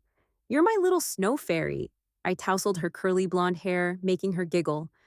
Here are your snow pants. It's really cold out tonight, and who knows how long we'll be standing outside? I don't want you to freeze or get sick. She didn't argue and put on all the winter gear I set in front of her. Snow pants, coat, boots, mittens, scarf, hat. Only her eyeballs were sticking out. I did the same, except I had long underwear on under my jeans instead of snow pants. The entire town had shown up for the tree lighting event. We waded through the crowd until we found my mom. She was in line for hot chocolate. My sweet girls, you're just in time. Who wants some hot cocoa? Sadie jumped up and down and raised her hand excitedly. Me! I want hot cocoa. I can have some, can't I, Mommy? Of course. What's a tree lighting without hot chocolate? While we waited, I scanned the crowd for familiar faces. I knew a lot of people in town, but I'd been told that this event attracted people from the surrounding towns as well. Apparently, that was true. I finally spied a few of my friends, AJ, Lainey, and Sam. Once we had our hot drinks, I held Sadie's hand and went to join them. Where's Junior? Sadie asked AJ, hoping to see her playful puppy. AJ sighed. Sorry, he had to stay home. He would have been too excited to play with all of these people. And not everyone appreciates a strange puppy jumping and drooling on them. I wouldn't mind, Sadie admitted, hugging my leg. Crowd seemed to bring out a bashfulness she otherwise didn't possess. I like it when he gives me puppy kisses. AJ bent down and booped Sadie on the nose, making her grin. You'll have to come over to see him soon. He loves to play with you. I think you're his favorite munchkin. Sadie's face lit up. Did you hear that, Mommy? I'm his favorite. Of course you are. You're everyone's favorite. Just then, a leash wrapped around my legs and caused me to lose my balance. I was about to fall when strong arms caught me from behind and brought me upright again. I turned to thank my savior when our eyes met. It was the Grinch. I held my breath, waiting for him to complain about someone bringing a dog to a busy event like this. After all, this wasn't a petting zoo, but instead, he apologized. I'm so sorry about Lulu. We're a work in progress. His face was serious and held his typical scowl. It was hard to tell if he was joking or not. I'd have left her home, but she'd have escaped and come on her own anyway. I stood there glaring at him until Sadie's giggling brought me back to the present. A black and white fluff ball was slathering her with kisses. Lou, that's enough. Storm scowled, his hands fisting on his hips. Let the girl breathe. Sadie hugged the dog and was rewarded with more kisses. My gaze shifted between him and the frisky pup, trying to make sense of this unexpected pairing. Is this your dog? Yes, it's a recent development. I went to the pound just to look, not intending to adopt. Well, you can see how that worked out. AJ laughed. Rookie mistake. Everyone knows there is no such thing as window shopping at a dog shelter. You'd have to have a heart of stone to look at them and not fall in love. Yeah, I thought I'd be safe. AJ shook her head. You talk big, Storm, but if you had a heart of stone, you'd have never gone to look at shelter dogs to begin with. He blew off her comment. Serena, nice to see you again, and we're balancing the scale by me almost knocking you over this time. His tone was light, but his reminder of my past bumbles caused me to bristle again. I'm surprised to see you at an event like this. Seems a bit too festive for someone like you. He took in my red scarf and Christmas tree earrings. I might not be an elf incarnate, but that doesn't make me a Scrooge. I was thinking more along the lines of a Grinch, but close enough. Sadie leaned into me and pulled on my arm. But Mommy, he's not green or hairy, and everyone knows that the Grinch just needs love, and his heart will grow 3 sizes. Then my sweet girl launched herself at Storm and wrapped her little arms around him. His eyes were wide. He clearly had no idea how to handle this unexpected miniature assault. But to his credit, he didn't push her away or scold her. When she loosened her grip, he set her onto her feet on the snow. We should probably introduce ourselves, don't you think? He looked down at Sadie and she nodded. I'm Storm and this is Lulu. What's your name? I'm Sadie and I love puppies. Nice to meet you, Miss Sadie. Lulu's lucky to have a new friend like you. He looked from Sadie to me, putting together that she was my daughter. Then he patted her on the head but still didn't crack a smile. This unexpected side of Storm was hard for me to handle. It was so much easier to deal with him when he was a prickly cactus that I knew what to do with. But surely he would stay away now that he knew I was a single mom. I turned my attention to those on the other side of me. My mom was talking to Honey, Storm's mom. I'd talked to them both about the holiday goat yoga event. My mom was a yoga instructor, and Honey had goats and a space to do it at Willowbrook Farm. It was scheduled for next week.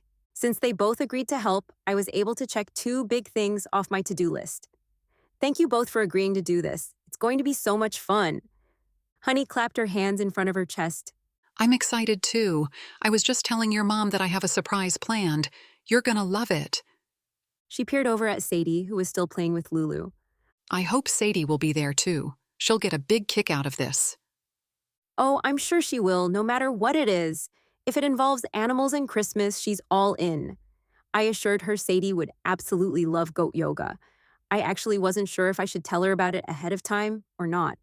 A group began singing Christmas carols. The crowd joined in. Sadie tugged on my arm. I can't see, Mommy. What's happening over there? I want to see. I lifted Sadie in my arms, hoping it would help. But there were so many people, I couldn't see either. I still can't see. She whined, craning her neck and jumping up and down, almost falling out of my arms.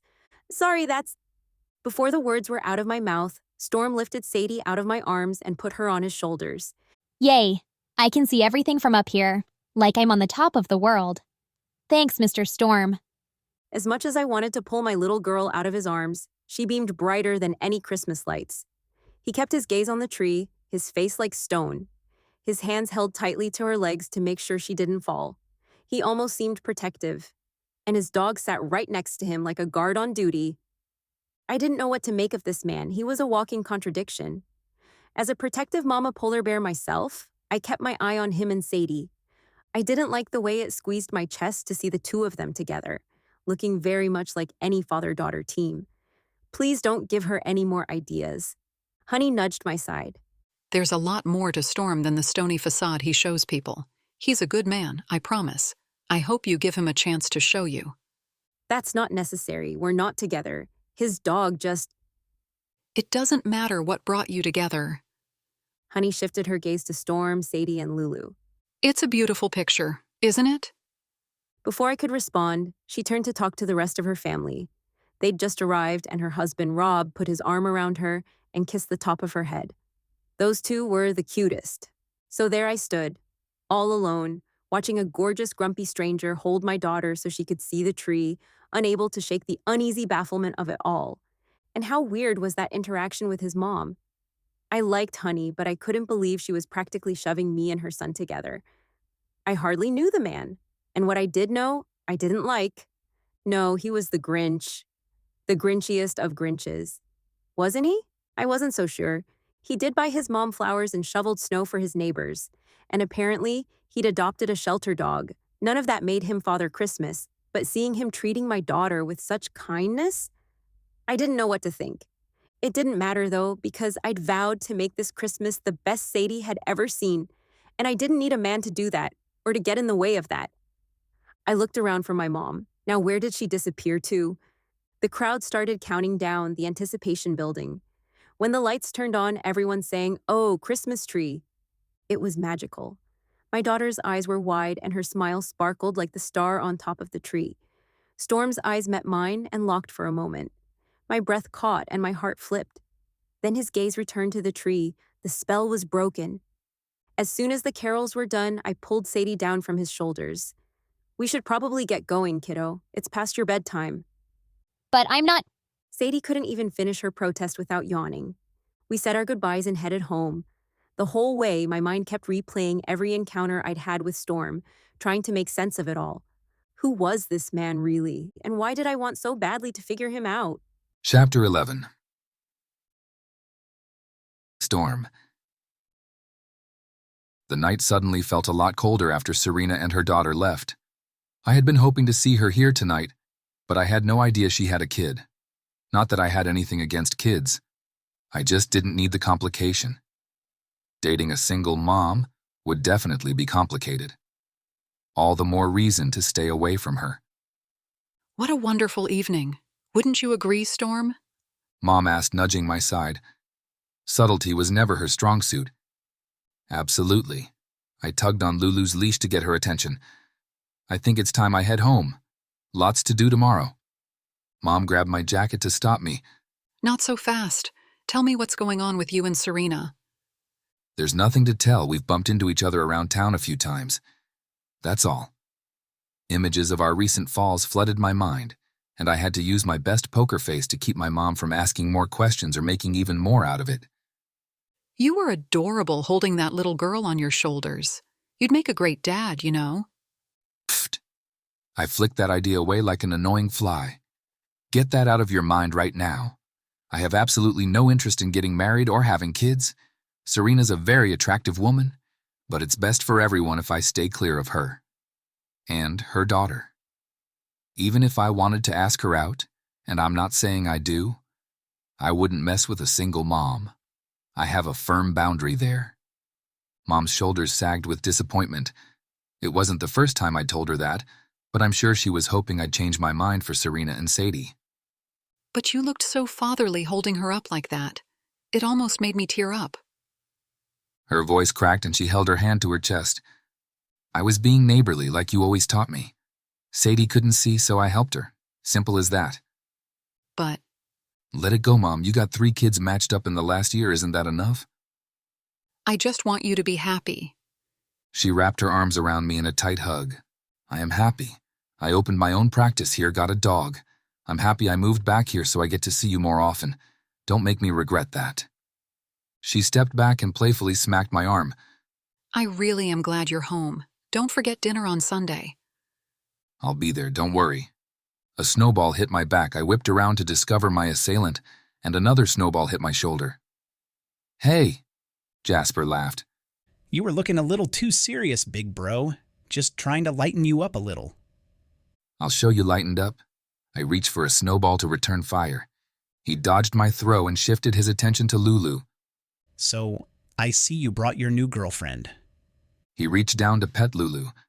I have to say, she's the nicest female I've ever seen you with. Hey, bite me. I fired back, not giving Jasper the satisfaction of getting a rise out of me. He thrived on pushing buttons. Always has. So how's it going with Lulu? Jasper asked. Have you two bonded? Once I gave up trying to contain her and let her follow me wherever I go, we get along great. Where does she sleep? I mumbled into my hand, hoping he would move on to something else. What was that, Storm? Jasper cupped his hand to his ear and pressed for an answer. I tried getting her to sleep in a crate with a blanket over it, but she reached her paw through the bars, pulled the blanket off, then opened the latch to let herself out. Jasper chuckled. Wow. She's got some skills. If I ever need some help breaking and entering, I know who to call. So then, where does she sleep? He bumped his shoulder against AJ's. Bet you $10 she's sleeping in his bed. AJ shook her head. No bet. That's obvious. How could anyone resist that face? The dogs, I mean. I tried everything I could think of to get her to sleep in her own bed. Even bought her a fluffy fur dog bed with a memory foam cushion for her to sleep on. It lasted about 5 seconds and then she'd be right back on my bed. It just wasn't worth the fight. I threw up my hands and admitted defeat. She stays at the bottom of the bed, so it's not a big deal. Jasper scoffed. Not a big deal. This from the guy who color codes his closet and freaks out if anything is not where it's supposed to be. Hey, you're the guy whose favorite pastime was to mix up my closet every day. Jasper laughed and turned to AJ. It's true. Every day I would move something, usually just one thing, to see how long it would take him to feel the tremor in the force and go fix it. He always noticed it. Right away. That reminds me, I still owe you for all those pranks. Better be on your guard. Lulu tugged on my pants and pulled me toward the car. All right. Lulu says it's time to go. I said my goodbyes to my family. See you Sunday, if not before. We were just about to the car when my phone rang. It was my twin sister, Sky. Hey, Skylark, what's up? Ever since we were kids, I rarely called her by her given name, but rather Skylark or Lark. It was my special name for her. I see you got yourself a new little family and you didn't even tell me, Stormy. What are you talking about? Sky signed into the phone. You didn't see the pics in the family group chat? Mom posted the cutest pics of you with a little girl on your shoulders and a beautiful woman at your side. It's not what it looks like. The little girl couldn't see the tree, so I lifted her up. That's it. If you say so, the 3 of you do look really good together. Her voice lilted with playfulness. You of all people know that just thinking about marriage and family gives me hives. Yeah, I know. It's okay to change your mind if the situation calls for it, though. The dating pool in town doesn't provide many choices. I'm not changing my mind and I don't need choices. And I definitely don't want to date a single mom. Why not? You like kids. The furry, bleeding kind, anyway? Exactly. I did like the baby goats. Those were the kind of kids I could handle. No complications there. Then again, you might not need to find your own dates. Not with the bachelor auction coming up. Her voice took on a sing-song quality. Happy in my misery, was she? Don't remind me, I can't believe AJ roped me into that. I was definitely under duress and didn't know what I was agreeing to.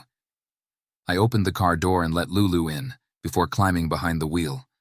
Anyway, what's new with you? How's your boycott of the resort going? Ugh, not well. It seems all we're doing is slowing it down a bit. I need to find a way to stall it indefinitely. No way I'm going to let this monster resort destroy the pristine nature of Moonlit Lake. Let me know if there's anything I can do to help. And keep your efforts on this side of the law, please. I don't want to have to represent you in court. No destruction of property or anything like that. But if some permits happen to get lost or exchanged for, say, a permit for a petting zoo or a nudist colony, well, things like that happen. I shook my head. She was one of the most principled people I knew, but would do almost anything to protect her cause, the environment. Only when you're around, Lark. All right, I gotta go. Talk to you in a couple of days, or maybe I'll see you at dinner on Sunday. Yeah, later. I hung up the phone just as I was turning into the driveway of my rental house. It was out in the country, about 5 miles out, on the opposite side of town as my family's farm. Close enough to see them whenever I wanted, but far enough that they weren't popping in all the time. I liked my space and my privacy. This cabin out in the middle of nowhere was perfect. Okay, Lou, we're home. She gave me a tiny lick on my cheek. I ruffled her ears. Before opening the door, I looked out at the dark, empty cabin in front of us. An unfamiliar pang hit my chest, and suddenly my quiet refuge didn't feel so inviting. Let's go inside, Lou. Chapter 12. Serena. Between wreaths, garlands, holiday centerpieces, and arrangements, my shop smelled like a pine forest. I breathed it in with a contented sigh. Christmas music played softly in the background. Since the tree lighting business had picked up, that event seemed to get everyone into the holiday spirit, including myself. And I couldn't be happier. Wearing my elf hat, I hummed along to the music as I clipped and arranged the branches to put in a pot for an outdoor planter, then added gold embellishments, bows, and a string of white lights with a battery pack. I hung a price tag on it and set it outside my door. I turned the pot to showcase its best side and stood back to look at it. A young man approached me from the sidewalk. Serena Reed? Yes. He handed me an envelope. You've been served. He lifted his phone and snapped a picture of me holding the envelope, then walked away. I stood in shock, staring at the envelope in my hands. The paper practically burned my hands, making me want to drop it on the step. What could this be about? There were customers inside that I needed to attend, so I set the envelope aside. Whatever it was could wait until later. After checking out my last customer for the day, I turned my sign to closed. The envelope still called to me, like a Christmas ghost, and I wondered if this was a ghost of past, present, or future. As much as I wanted to ignore the letter and pretend it didn't exist, I had to know. My hand shook as I ripped it open. I pulled out the paper and had to grip the counter to keep from falling over. My chest tightened and I couldn't breathe. My vision blurred and everything became fuzzy. I didn't even hear the door jingle, but someone wrapped their arms around me and guided me to sit on the floor.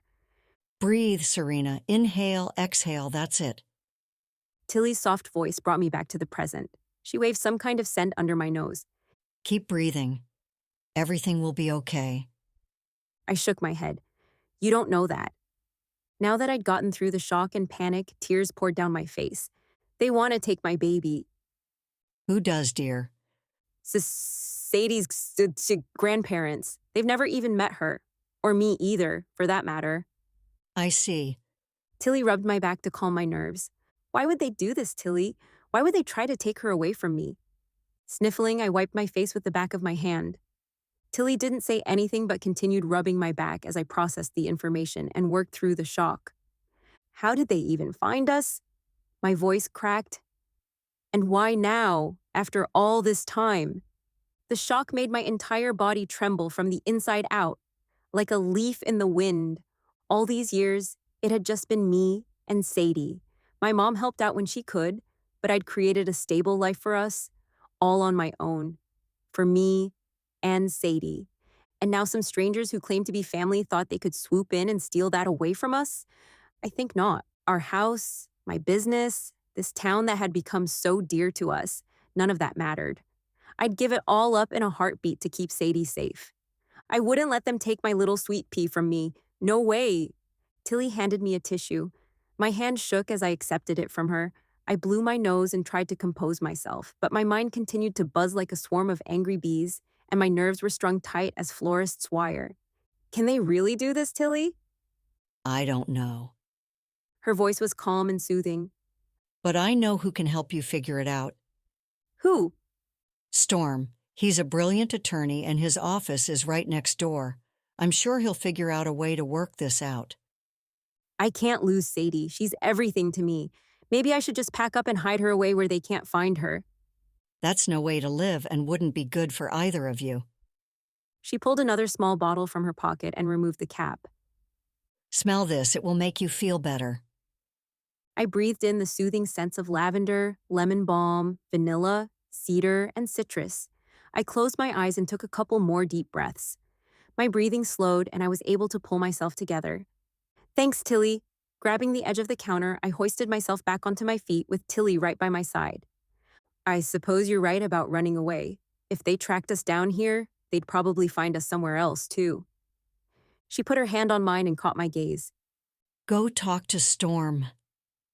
He'll know what to do. I promise you, he won't let you lose your daughter. My shoulders slumped forward. Storm was the last person I wanted to ask for help, but I was desperate and didn't have any better ideas. And I trusted Tilly. Do you really think he can help? Would he even want to? I've yet to see the man even crack a smile. I've made a fool of myself in front of him so many times, yet he still wears a perpetual scowl. Wouldn't you rather have a lawyer who was serious and a little scary fighting for you than one who was a happy-go-lucky? Yes, I suppose you're right. I bet he would be fearsome in court. I've heard his record is incredible, nearly unbeaten in over 5 years. She paused for a moment. Even though he is serious by nature and comes off as grouchy at times, he's a good man. I promise you that. You can trust him. All right. I'll go talk to him. He is the only lawyer in town, and I desperately need help. Tilly pulled me in for a hug and patted my back in reassurance. It'll all work out as it's meant to. You'll see. I hope you're right. Wish I could be as optimistic as you. I folded the letter and stuffed it into my purse, then began tidying up the shop to close. It makes me nauseous just thinking about what could happen if it doesn't go my way. Tilly leaned her back against the counter and crossed her arms as she watched me clean up and prepare for the next day. Or pretend to. Truth is, I wandered around in a haze, moving things, half cleaning, forgetting tasks before I even started them. My distress must have been obvious because she said, Before you make yourself sick with worry, talk to Storm and find out if they even have a case. It could all be nothing. You're right. I'll go talk to him as soon as I'm done here. Thanks, Tilly. My body vibrated with anger and fear. I couldn't even think straight. Turning in circles, I picked up my broom to clean up, but set it back down. I went to the back room but forgot what I went there for. Good grief, I don't even know what I'm doing. I returned to the front where Tilly waited for me. She put her hand on my shoulder and helped to calm me once again. Breathe, Serena. It will all work out as it is meant to.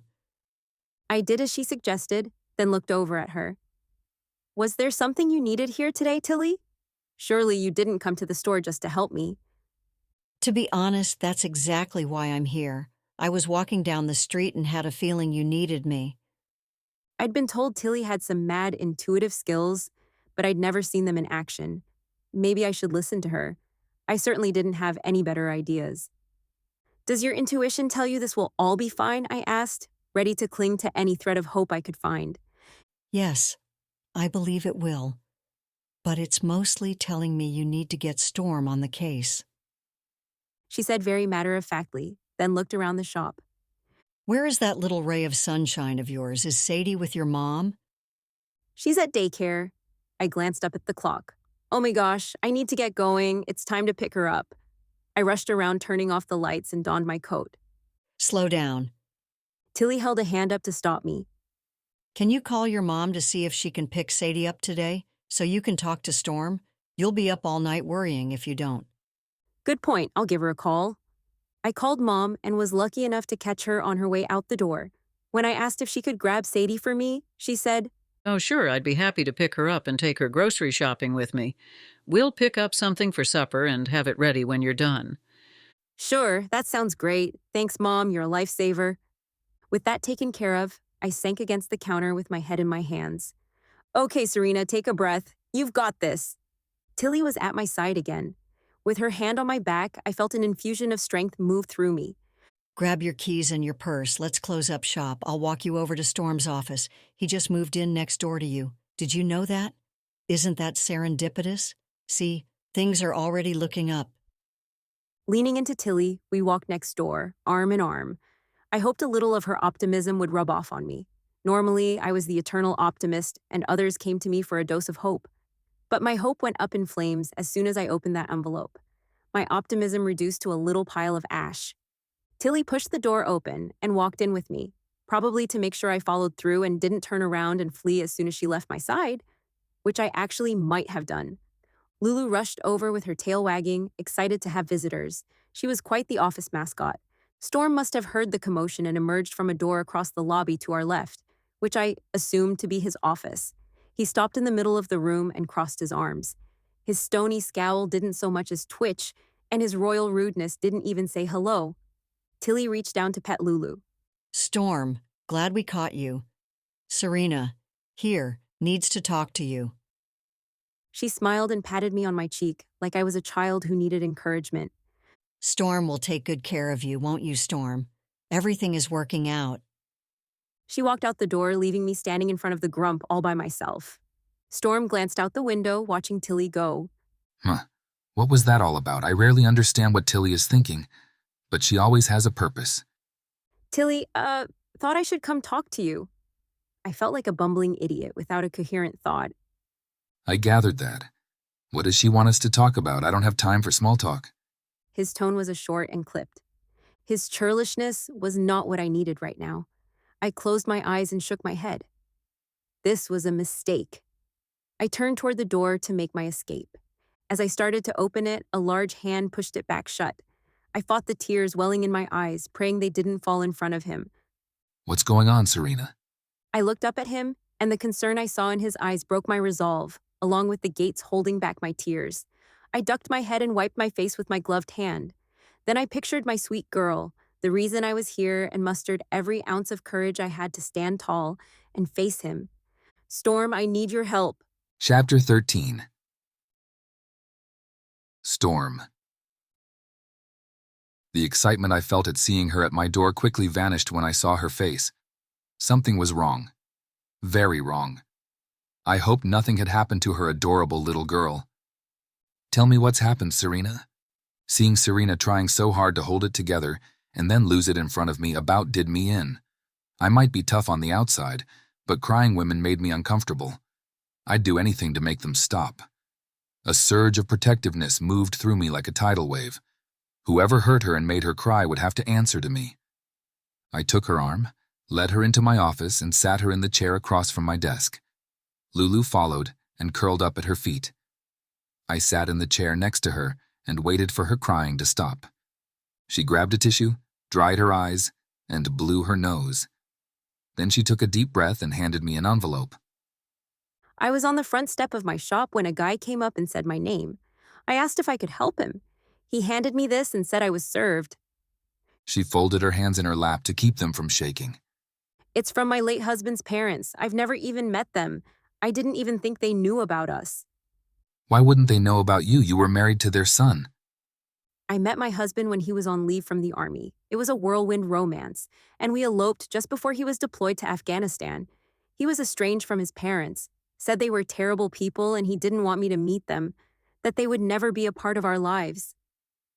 He didn't tell you what was so terrible about them or why they were estranged? No. But a couple of months later, when I told him that I was pregnant, he said he didn't want our child to be in contact with them. And if anything happened to him, I was not to go to the funeral. He didn't want them to know about us. But he still didn't say why. No, I was 6 months pregnant when he died. It was devastating, of course, but to be honest, I hardly knew the man. He was an unexpected adventure, one that I don't regret for a moment because it brought me Sadie. Well, as the mother, you have the law on your side. Unless you're an unfit mother and putting your child in danger, they cannot take her away from you. Family law was my least favorite. Part of me wanted to tell her to go somewhere else. But with a brand new small-town law practice, I couldn't pick and choose my cases anymore. Besides that, I was their best hope of beating this. The law firm on the top of the letter was from a big prestigious firm in California. They'd have a whole team working on this. Money mustn't be an object for these people, which was likely how they found Serena and Sadie. Her entire countenance brightened. Really? Really. I moved to my desk, sat back in my chair, and grabbed a pen and legal pad to take notes. I tapped my pen against a pad of paper. But they could make a case for having a relationship with their granddaughter. They could be granted visitation or possibly partial custody. I'll investigate them and see if I can find out why your late husband was so against them. Depending on what I find, I may be able to use it to keep them away from Sadie. I studied her reaction, wondering what the story really was. But since we know nothing about either your husband or his family, we don't know what we might uncover. So you'll take the case? I really wanted to tell her no, I didn't want to get more involved in her life. Distance, I'd wanted to keep my distance, but the words flew out of my mouth before I could stop them. Yeah, I'll take the case.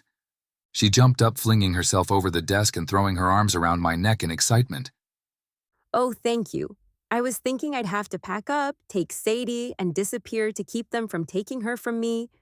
I'm so grateful to hear that won't be necessary. Caught off guard by her exuberant response, I cleared my throat and gently removed her hands from my neck. This was a serious case, and it was imperative for me to keep this professional and focus on what she was hiring me to do. Attraction could not get in the way. Not necessary and not a good idea either, so don't do that. Did they ever try to contact you before you were served with this summons and petition? She sank back down in her chair. Her energy seemed to drop once again. I received a letter in the mail a couple months ago, but I threw it away. I probably should have read it. That was stupid. She pursed her lips and shook her head with a weary sigh. Regret seemed to weigh heavily on her shoulders, causing them to sag. My late husband reiterated many times that his parents were not a part of our lives and never would be. He was adamant about it. When the letter came, all I could hear were his words repeating in my head. She brought her hand to her temples and groaned. If only I would have opened it and taken a look. At least I'd have known what they were thinking. I would have had a heads up that this could happen. Don't worry, Serena, and stop beating yourself up. The law is on your side.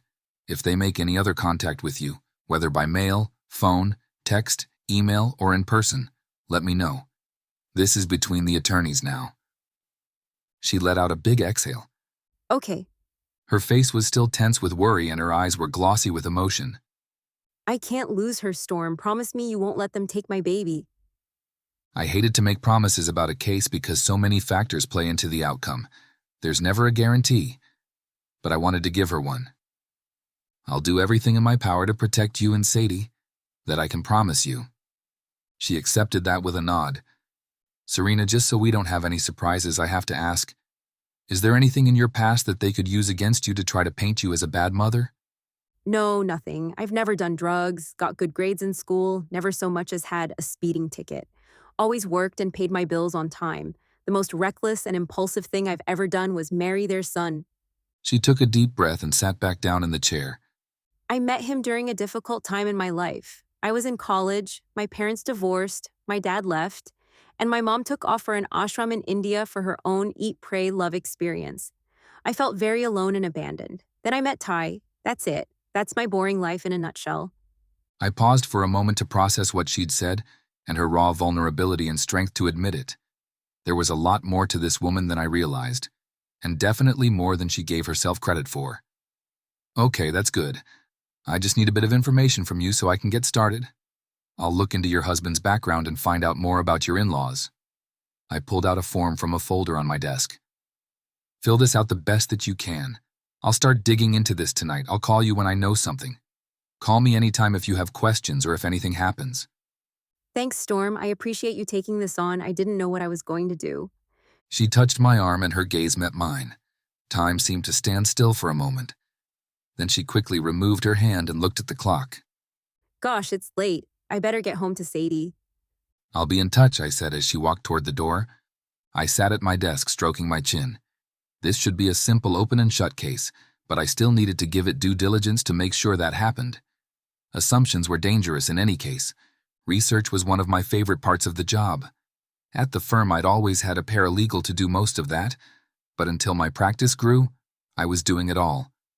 I looked forward to having someone to field phone calls and handle the other office tasks. But the research? Maybe I'd keep that for myself. I spent a few minutes checking into my client.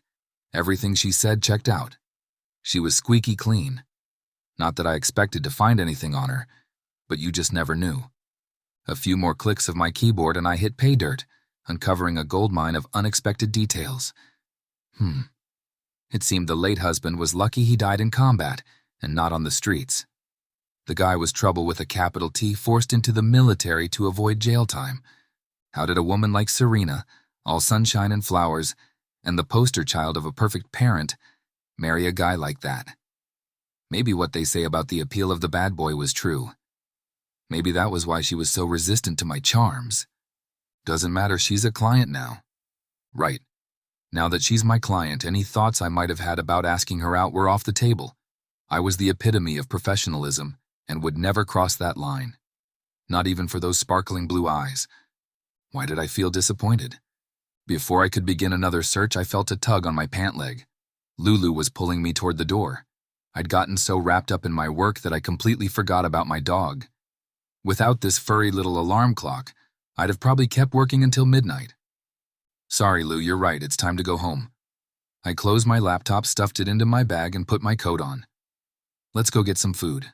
Chapter 14. Serena.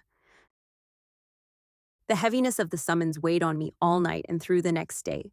I went through the motions of taking care of Sadie, working at the shop, doing everything I needed to do, but it was always there. The looming threat that these people I didn't even know could come in and rip our lives apart hung over us like snow overhanging the roof, ready to bury me in an instant. Tonight was the holiday goat yoga event that my mom was leading. Sadie and I were wearing our favorite Christmas sweatshirts, a llama one for me, and Olaf the snowman for Sadie. She was so excited about the event. She'd been talking about the goats nonstop and asking a bazillion questions. Mommy, will the goats kiss me like a puppy does? I don't think goats do that, but I've heard they might try to nibble on your hair or your clothes. She shrieked and covered her hair with her hands. They'll try to eat my hair? They might try, but if we put your hair in a ponytail, that will be less likely to happen. But what if I want them to nibble my hair? That might be kind of funny. She grasped a clump of her hair and brought the end of it to her mouth and nibbled it, then spit it out. Blech. I don't think you'd want a bald spot on your head, would you? That wouldn't be so funny. Her eyes widened and her mouth dropped open. No, I don't want them to make me bald, that's mean. I thought goats were nice. They are nice. They just like to snack on strange things. They eat anything. We need to keep the things we don't want them to eat away from them. I didn't want her to be afraid of the goats, but she needed to understand that they were unpredictable animals. Okay. She was quiet for a moment, her brows pinched in thought. Can we give them other treats that are better? I could bring them some Christmas cookies or a granola bar. That would taste much better than hair. That's thoughtful of you, but I'm sure they have special treats for them. The goat handlers might let you feed them their treats if you ask nicely. I brushed her hair and put it in a quick ponytail. My own was in a messy bun. No goats would be gnawing on me. It's time to go. Let's get your coat and boots on. As I helped her put them on, she asked, Do I have to do yoga, or can I just play with the goats? I think the fun part is when you are in a yoga pose, the goats will go under you or sometimes even jump on top of you. It'll be fun. You're going to love it. She peppered me with questions the whole way to Willowbrook Farm. This girl brought so much joy to my life, I didn't know what I'd do without her. A lump formed in my throat. Don't think about that. Tonight is about having fun. As we walked up to the barn, Junie was there taking tickets and checking everyone in. She wore a red and white outfit with a matching hat and looked like a young Mrs. Claus. I was surprised at the line waiting to get in. Wow, what a great turnout. Yep, sold out. We might have to do this more often. She took our money and gave me waivers to sign. Go on in. Yoga mats are against the wall over there. Grab one for each of you, and then pick your spot. Anywhere along the walls is fine. We need the middle to be open for the handlers to move around. The goats will be ready in about 10 minutes. Sadie tugged on my coat. Mommy, where are the goats? I want to see the goats. She said they'll be here in a few minutes. We need to get set up so we're ready. I pulled 2 mats from the pile and looked around. The space was an open loft of a barn with wood floor and windows on each end. There were white Christmas lights along the ceiling and floor, and wreaths hung on the walls. It was very festive. Where should we put our mats down? You can pick the spot. She ran to the middle of the room and pointed to a spot. How about right here? I think the goats will love this spot. That looks perfect. I spread out our mats next to each other on the floor. We each sat down and waited for the goats. Christmas carols played through the speakers, and Sadie sang along to the ones she knew. There are my favorite elves. My mom spread her arms wide and gave us both hugs. I took in her crazy Christmas sweater with green and white striped leggings. And look at you. Did Santa give you the day off? Or did you escape from the North Pole to lead this? Santa approves of this event, I assure you. Mom winked and turned to Sadie, who had plopped herself back down on the mat and kept watch for the goats. Sadie girl, I'm so excited for this, aren't you? Sadie bounced up and down on her knees. I can't wait to see the goats. I hope I can pet them. Mom glanced at her watch and then peered out the window. I think they're just about ready. My little girl looked like she could burst with excitement and anticipation. Her hands flapped at her sides and her body practically buzzed. Mom stepped into the center of the room with Honey and explained how the session would go. Honey prepared us for what the goats would be doing. The goats are trained to go between your legs when they are apart, and if you are on your hands and knees, they'll climb on your backs. They are very gentle and won't bite, but they might pee or poop. They are animals, that's what they do. She chuckled and continued her explanation. Handlers will keep an eye on the goats and will give them treats to get them to do what we want. Mom was dancing along to the music, waving a silver garland like she was a Vegas dancer with a feather boa, trying to get everyone excited. Most important part of this is to have fun. Think you can do that? Everyone in the room called out, "Yes!" All right, bring in the goats. Mom swung her arm around to point at the door at the end of the barn. It opened and in walked Storm and Junie with 6 goats following behind them. Junie closed the door to keep the animals contained in the room. Everyone, goat and human, were wearing holiday sweaters. The goat sweaters included a Santa, Mrs. Claus, an elf, and other green, red, and white designs. They were adorable. Sadie jumped up and pointed excitedly. Look, look. Aren't they cute? I like that one that looks like Santa. He's my favorite. No, the elf is the cutest. Oh, I love them all. I laughed when I saw Storm wearing a Grinch sweater. How appropriate. But I had to admit, he wore it well. Then he looked at me, and I felt his gaze slide down my body and back up. Not like he was ogling, more like drinking me in. The heat in his eyes as they met mine made me stumble and almost fall off my mat. Mom guided us to all get in a line and with our legs wide. The goats took the invitation to go underneath. Sadie laughed. They're going through the tunnel. Can I go through the tunnel too? You need to stay up here and be ready for the next thing, sweetie. We snaked our line around the room doing different standing poses, but every time our legs were apart, the goats would go through them. Sadie, having short legs, almost got a ride on the backs of the bigger goats as they tried to go under her, which she wouldn't have minded a bit. Tilly was on a mat on the opposite side of the room from us, doing much more difficult poses than the ones Mom was guiding us to do and putting us all to shame. Standing on one leg with the other pulled up over her head, she somehow managed to maintain her balance with goats running all around her. At one point, she was on her stomach and grasped her feet behind her to make a circle with her body. A little goat jumped through the center. Sadie tugged on my sweater and pointed. Did you see that? That little elf goat just jumped right through Tilly like she was a hula hoop. What a crazy little goat. Next, we got on our mats and on our hands and knees for the goats to jump on top of us. We were to be next to each other, so the goats had a bigger platform. Sadie was the step they used to get on my back. She giggled as they stepped on her. That tickled.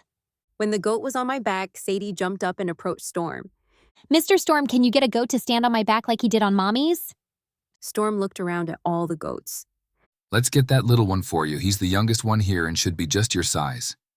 Sadie got back down on her hands and knees, and Storm guided the little kid to jump up on Sadie's back, then gave it treats to stay there. Sadie was giggling so much. I'm surprised the goat stayed on. As I watched them and took pictures, Tilly appeared at my side and gave me a nudge. Isn't it marvelous when we take a chance and are so delightfully surprised? She winked and danced away like a mischievous elf. I didn't want to think too much about what she was trying to say, but I had to hand it to Storm. He was so gentle with Sadie and the little goat. My heart squeezed, and my ovaries swooned. Even though he still didn't crack a smile, maybe he wasn't so grinchy after all. Chapter 15. Storm.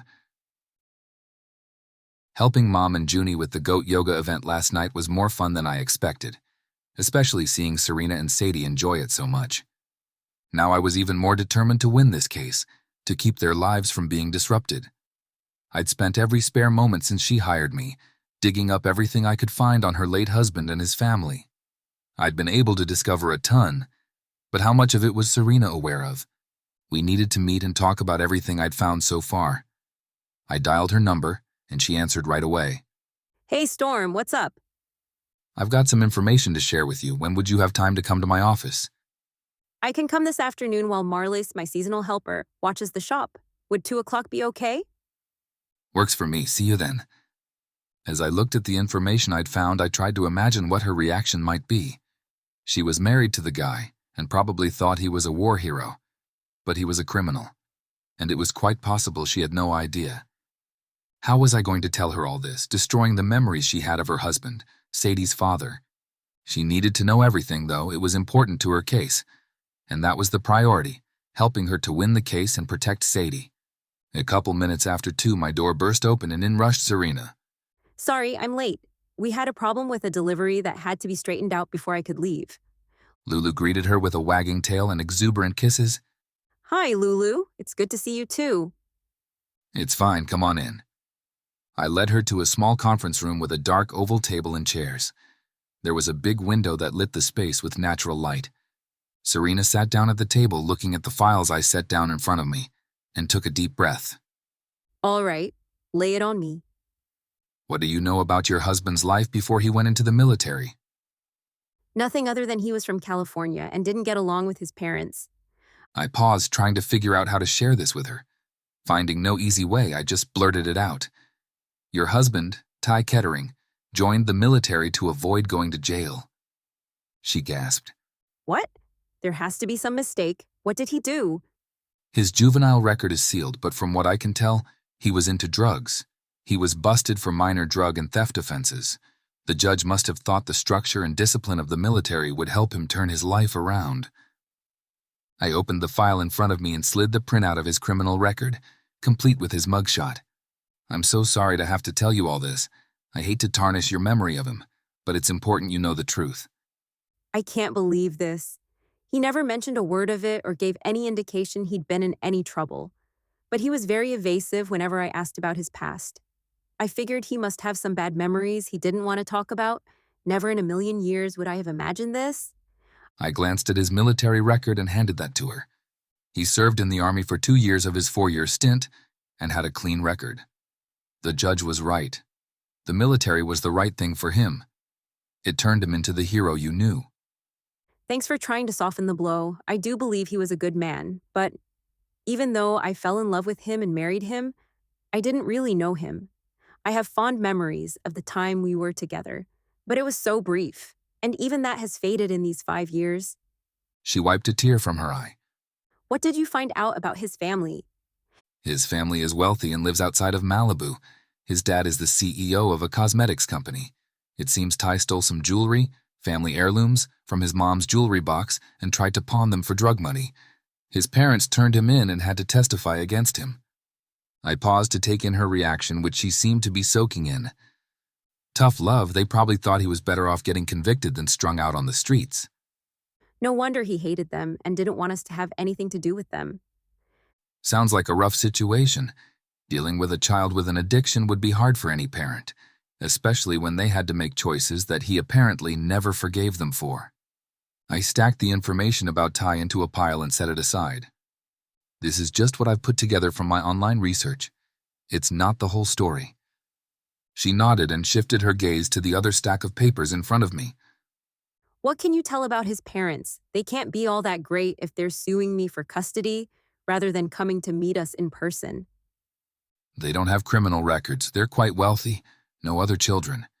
Ty was their only child. The mom is on the board of several charities. I tapped my finger against my lips as I flipped through the printouts. You're right. It seems like a big leap, even with you ignoring their letters, to jump to suing for custody. Your record is clean, so there's nothing they can hold against you. That's something, I guess. But I have to warn you, they have deep pockets and will have a huge team of attorneys on their side. I have no doubts about my ability to fight this and win, but I may need to offer them something. A good faith offer. You mean I have to give in to their demands? No, but it wouldn't be a bad idea to agree to meet with them face to face. First, just us and them. And if it goes well and you feel okay about it, we could discuss supervised visitation so they could meet their grandchild. Her brow creased with worry, and she chewed her lip as she thought about my suggestion. I placed my hands on the table and leaned back in my chair. If we offer to give them that much, this whole thing should go away. Just meeting them? That's all I'd have to do? It would show you are making a good faith effort to meet them halfway, and show that you are at least open to the idea of them having a relationship with Sadie. But you'd still have a say in whether you want that and feel it's in Sadie's best interest. It's hard to know what people are really like without meeting them. Wouldn't you agree? I asked, thinking of the bad impression she had of me the first few times we met, and wondering if that had changed now that I was helping her. If you meet them and they seem awful, we can keep fighting this. Okay, but I want to meet them without Sadie. I don't want her to be confused or manipulated or put in the middle of this until I know what they're like. I completely agree. I'll send a letter to their attorney offering to meet. Where would you want the meeting to take place? Can it be right here in your office? Certainly. I gathered the papers, placed them in the file, and stood up. Meeting adjourned. She started putting on her coat. And Serena? I think you're doing the right thing meeting them. She exhaled with an exasperated sigh. I hope so. You'll be here with me, right? I don't have to do this alone, do I? Her voice was barely above a whisper and laced with an underlying vulnerability that tugged at something deep within me. I met her gaze, feeling the weight of her words hang between us like a thick fog. There was an innocence in her question that made it impossible to ignore the way her vulnerability set her apart. I could see the slight tremor in her hands, and I instinctively wanted to reach out to close that space between us. Of course not, I reassured her, forcing a calm smile while my mind raced. I'll be right by your side the whole time. As her lips curled into a small smile, I couldn't help but notice how she chewed on her lower lip, a habit that seemed to invite temptation. It was a sweet, innocent gesture, and yet it sparked a wildfire of thoughts I didn't want to entertain. How did she manage to look so unguarded and so captivating at the same time? Great, she said, her voice returning to its usual buoyancy. I could use the moral support, just in case I trip over my own feet and land in my former father-in-law's lap or something. Could happen. I wouldn't be surprised in the least. I chuckled, trying to mask my racing heart. Don't worry. If you do, I'm sure I could write it off as a clumsy client moment. And I'll have my camera ready to take pictures for your protection, of course. Her laughter, a light musical sound, bounced off the walls between us, and I realized how easy it was to get lost in her energy, but I had to keep it together. She raised an eyebrow, leaning in slightly, and I noticed the way her red hair framed her face as she tilted her head. It was an innocent move, but an unintentional tease. So if I trip, you won't swoop in to save me? Only if you promise to make it look dramatic and planned, I shot back, my heart playing tag with the butterflies in my stomach. I have a reputation to maintain here, after all. She shook her head, but the gleam in her eyes said she was enjoying this dance just as much as I was. A reputation for being the one who stands by, all grumpy and broody with his arms crossed, while his clients awkwardly make fools of themselves? There it was again, the enticing spark of vulnerability wrapped in playful banter. I couldn't help but feel the weight of our dynamic shift, the air humming just a little louder around us. It wasn't just the task ahead, it was the connection. A thin thread strung between professionalism and something decidedly more personal. Hey, it's a tough job, but someone has to do it. Besides, watching you make a fool of yourself is becoming one of my favorite pastimes.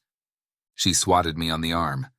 Watch it. Or I'll have to find another attorney, one that doesn't relish my humiliation quite so much. But with every teasing word, the edges of professionalism blurred. I could give her my loyal support, but towards the end of the day, there was still the line drawn in ink. And while I was tempted to cross it, just for a laugh, just for a moment, the stakes were high. She was my client. Yeah.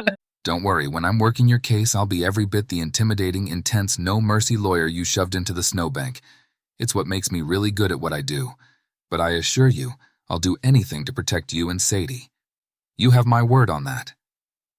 Thanks, Storm. I do feel better knowing you have my back. As her attorney, it was my job to have her back and protect her rights. The safety and security of her and her daughter were what she hired me for. I was just doing my job like any good attorney would, and she was just my client, purely professional. That's all. Yeah, you keep telling yourself that. Chapter 16. Serena. There was so much to get done before Christmas for Sadie, for my business, and my community obligations. I hoped if I did one thing per night, maybe I could manage it. Sadie and I had been making one batch of Christmas cookies each night this week. We just finished decorating the last of our Christmas sugar cookies when she stopped and looked over at our Christmas tree. Mommy, our tree looks empty without any presents under it. Can we go shopping to buy some things to put under it? Oof, Christmas shopping. I wanted so badly to make this Sadie's best Christmas ever. My shop did okay, but things were still pretty tight financially. And now, this lawsuit. It would probably drain every bit of my savings and then some. My chest tightened just thinking about it. I have a better idea. How about we go to the craft store and get supplies for you to make ornaments for everyone you want to give gifts to? When they're all done, you can wrap them and put them under the tree. Everyone will think it's extra special to get something you made for them. And it won't cost me nearly as much. Her face lit up. Yes, and I can make one for you. Nana, Miss Gemma, Marlis, and Mr. Storm and Lulu, too. I wanted to tell her that wasn't necessary. She didn't need to give my attorney a gift because that was all he was to us. But my sweet and thoughtful girl wouldn't understand. She just saw him as the man with the cute dog. I just hoped she wouldn't be expecting Santa to shove him down our chimney. He was definitely not relationship material. Not for me, anyway. All the stores in town were decorated with lights and pine garland around their windows. The city had a contract with a local nursery to provide the businesses downtown with garland at a significant discount, making it easy for everyone to decorate the same. One of the things I loved about this town was their holiday spirit. Which reminded me, I hadn't talked to my potential bachelors for the auction. I had signed up to ask 2 firefighters thinking they would be easy yeses, but I hadn't found the time to talk to them yet. Hey, Sadie. How about we put some of our cookies on a plate and bring it to the fire station so the firefighters can have some treats? And hopefully, armed with a plate of cookies and with an adorable little girl at my side, they wouldn't be able to say no. Okay. Can I see the fire truck when we're there? I don't know. We'll have to see when we get there. If they are out fighting a fire, we might not even get to talk to anyone. But we should still try, don't you think? They'll love our cookies, everyone does. She stated with pride. I loaded Sadie and our plate of cookies into the car and drove to the fire station. We'll stop at the fire station first, then we can go to the craft store. If we have time, we can stop at Nana's and give her some cookies too. Maybe the firemen would know how Santa can go down chimneys and not get burned by the fire. And how come the presents don't get burned either? Should I ask them? I chuckled and squeezed her hand as we walked. You can ask them whatever you want, but they might not know the answers. Santa has a special kind of magic, remember? Right. She thought for a moment. Maybe I need to ask Santa when I see him. He would know how the magic works. You know, Sadie, most magicians don't want to tell people how it works, because then it won't seem as special. Part of what makes it so amazing is that we wonder how it's possible. Does that make sense? She shrugged but kept on walking. I still want to ask. The fire station was lit with garland and lights, like every other business.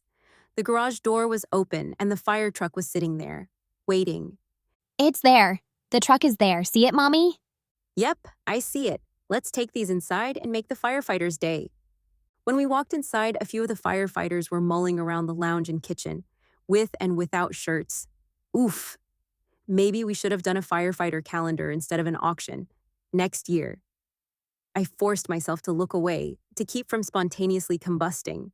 If I could get any of these guys to agree to the auction, we'd have no problem meeting our goal. I spied Jack, one of the ones I hoped to talk to, and raised a hand to wave at him.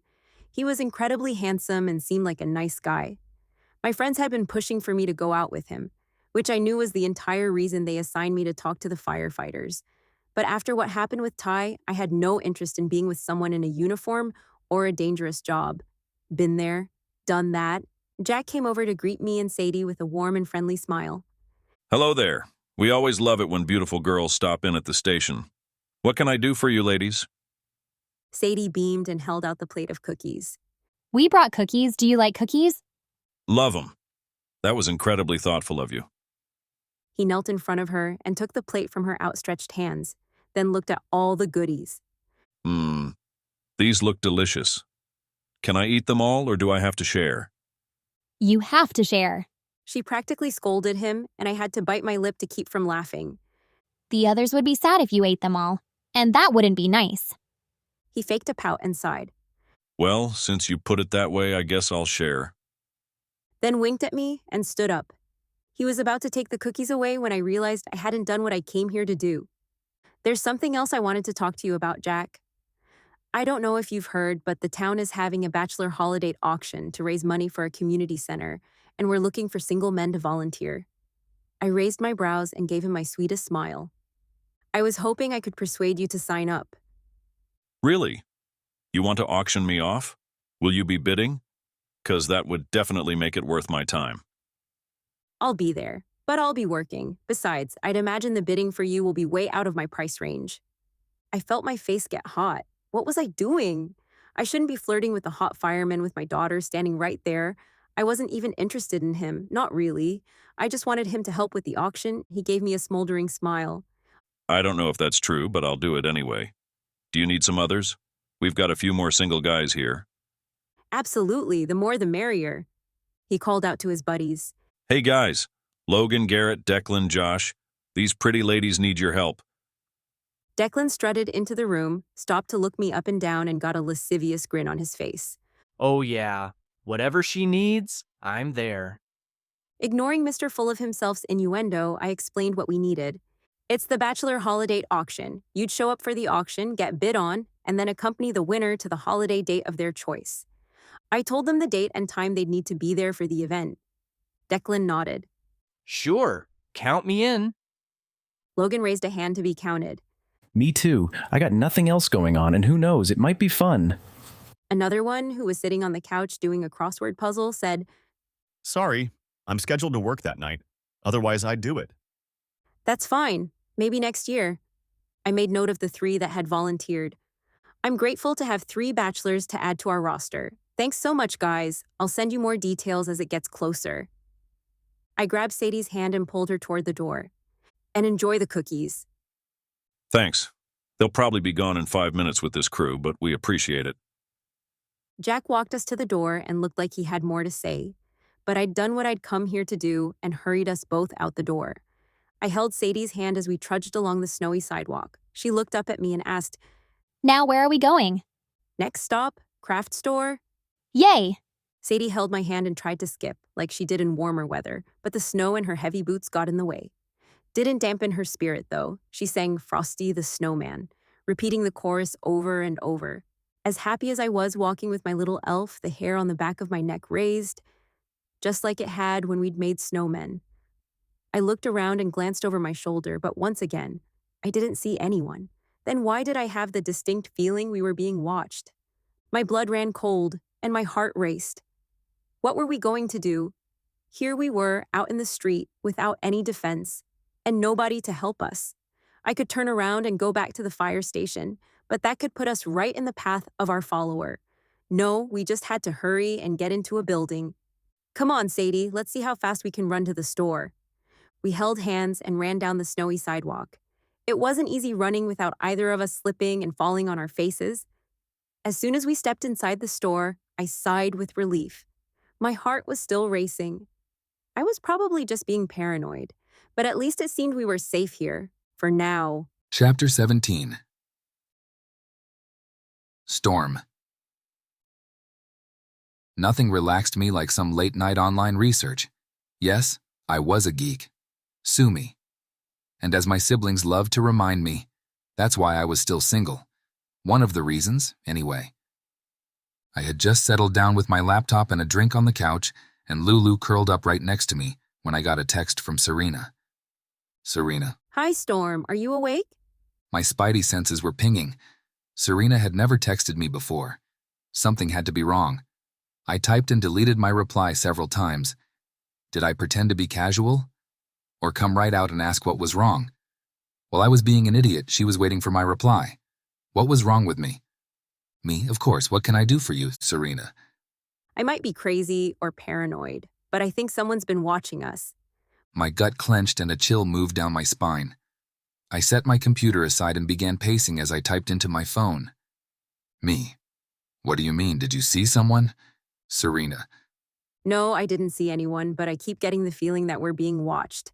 I'd been involved in many dangerous cases, with clients who were at risk for testifying or threatened to back down. Any threat, or perceived threat, needed to be taken seriously. But hearing Serena and Sadie might be in danger hit me like a wrecking ball to the chest. A protective surge welled. I had to keep them safe. Me, I'll be right there. Lock your doors until I get there. Serena. Okay, thanks. Lulu was right on my heels, not about to get left behind. Once I was in my car, I called my friend, Evan Albright, the deputy sheriff. Hey, Evan, are you on duty? Yeah, I'm on my way to a call. What do you need? Serena Reed is in a custody battle with her child's grandparents and feels like she's being watched. It might be nothing, but could you keep an eye out for anything suspicious? Yeah, I'll check it out and keep patrols driving through her neighborhood. I'm headed to her place now. Let me know if you see anything. Will do. Thanks, Evan. I kept watch as I drove, looking for any strange cars. Slowing way down when I reached her block, I scanned the yards for footprints in the snow in places they shouldn't be. Nothing looked out of the ordinary. Lulu and I went to her door. Serena must have been watching for us because she opened the door before we even reached the first step. Thanks so much for coming over. I really didn't expect you to do that, but I appreciate it. Her hands visibly shook as she peeked outside before locking the door. Without thinking, I pulled her to me and wrapped my arms around her, as much for my comfort as for hers. When I heard they might be in danger, I swear it took 10 years off my life.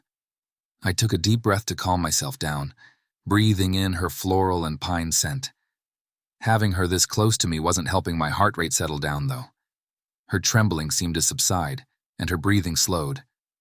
I finally released her and stepped back, not wanting to let go but needing to hear more about what she experienced. Awkwardness descended between us like a re-gifted fruitcake. We stood there, not knowing what to do or say. Why don't you have a seat, Storm? Serena gestured toward the living room. Sadie's in bed, already sound asleep. That girl is out like a light most nights. Goes strong all day and then, boom, she's done. Wish I had that ability. Can I get you something to drink? No, thanks. I'm fine. I moved to the couch and sat down. Lulu sniffed around looking for a comfy place to lie down and ended up beside me. So tell me everything you've noticed. Serena sat in the chair perpendicular to the couch. Well, it's happened a couple of times when I've been outside with Sadie. The first time was after that big snowstorm. I got this strange feeling that we were being watched, but when I looked around, I didn't see anything. Didn't think much of it at first, because why would someone be watching us? But tonight, when we were walking from the fire station to the store, the feeling was even stronger. I made Sadie run with me into the store. She hugged her arms across her chest to keep from shaking. We did our shopping and stayed in the store twice as long as we needed to, because I was afraid to leave. Finally, Lainey came into the store, and I talked her into walking us to our car with the promise of a plate of Christmas cookies. I'd planned to give that plate to my mom, but this was worth the sacrifice. I'm glad you found someone to walk with you. Was Sadie scared? No, she was chattering the whole way. She shook her head and sighed. Maybe I'm just paranoid now that I know someone wants to take my child away from me. It could all be in my head, I realize that. But what if it's not? I called the police on my way here and asked them to keep an eye out. They'll be making more patrols through your neighborhood, watching for anything suspicious. Her shoulders relaxed, and she seemed to breathe easier knowing that someone was looking out for them. Thanks for doing that. I thought about calling them, but I didn't see anything, and I didn't think they'd do anything based on my niggling feeling. It's actually smart to keep your eyes open and aware of what is happening around you. As you said, it might be nothing, but you can't be too careful. I wanted to reassure her, but also didn't want to discount what she felt. I'd had plenty of experience in and out of the courtroom that proved to me intuition was real, even if it didn't make sense. Gut feelings shouldn't be ignored. She leaned forward, wringing her hands together, full of nervous energy. Want some coffee or tea? I need some tea to calm me down. She stood and walked to the kitchen. Sure, tea would be great. As she was filling the teapot with water, she suddenly set the pot down and looked at me. Her face had drained of color. You don't think they'd try to kidnap Sadie, do you? I shook my head, even though I wasn't ready to rule it out. I don't think they would. They've already filed the petitions, and they have a very expensive, high-powered legal team on it. Trying something like that would ruin their chances and just wouldn't make sense, but I'd like you to take some precautions anyway. She nodded slowly as she took in my words. What can I do? She put the pot on the stove and returned to the couch. I'll order you a GPS bracelet for Sadie to wear. It has an app for your phone so you can track Sadie wherever she is. I pulled it up on my phone and showed it to her. They even have a pastel rainbow stripe one. She'll love it. And with overnight shipping, it should be here tomorrow. That's great. What else? We talked about making sure anyone taking care of Sadie knows about the possible threat and the need to be vigilant about safety. I don't think there is anything to be concerned about, Serena. But I would never discount your feelings or take risks with the safety of you or Sadie. How are you feeling now?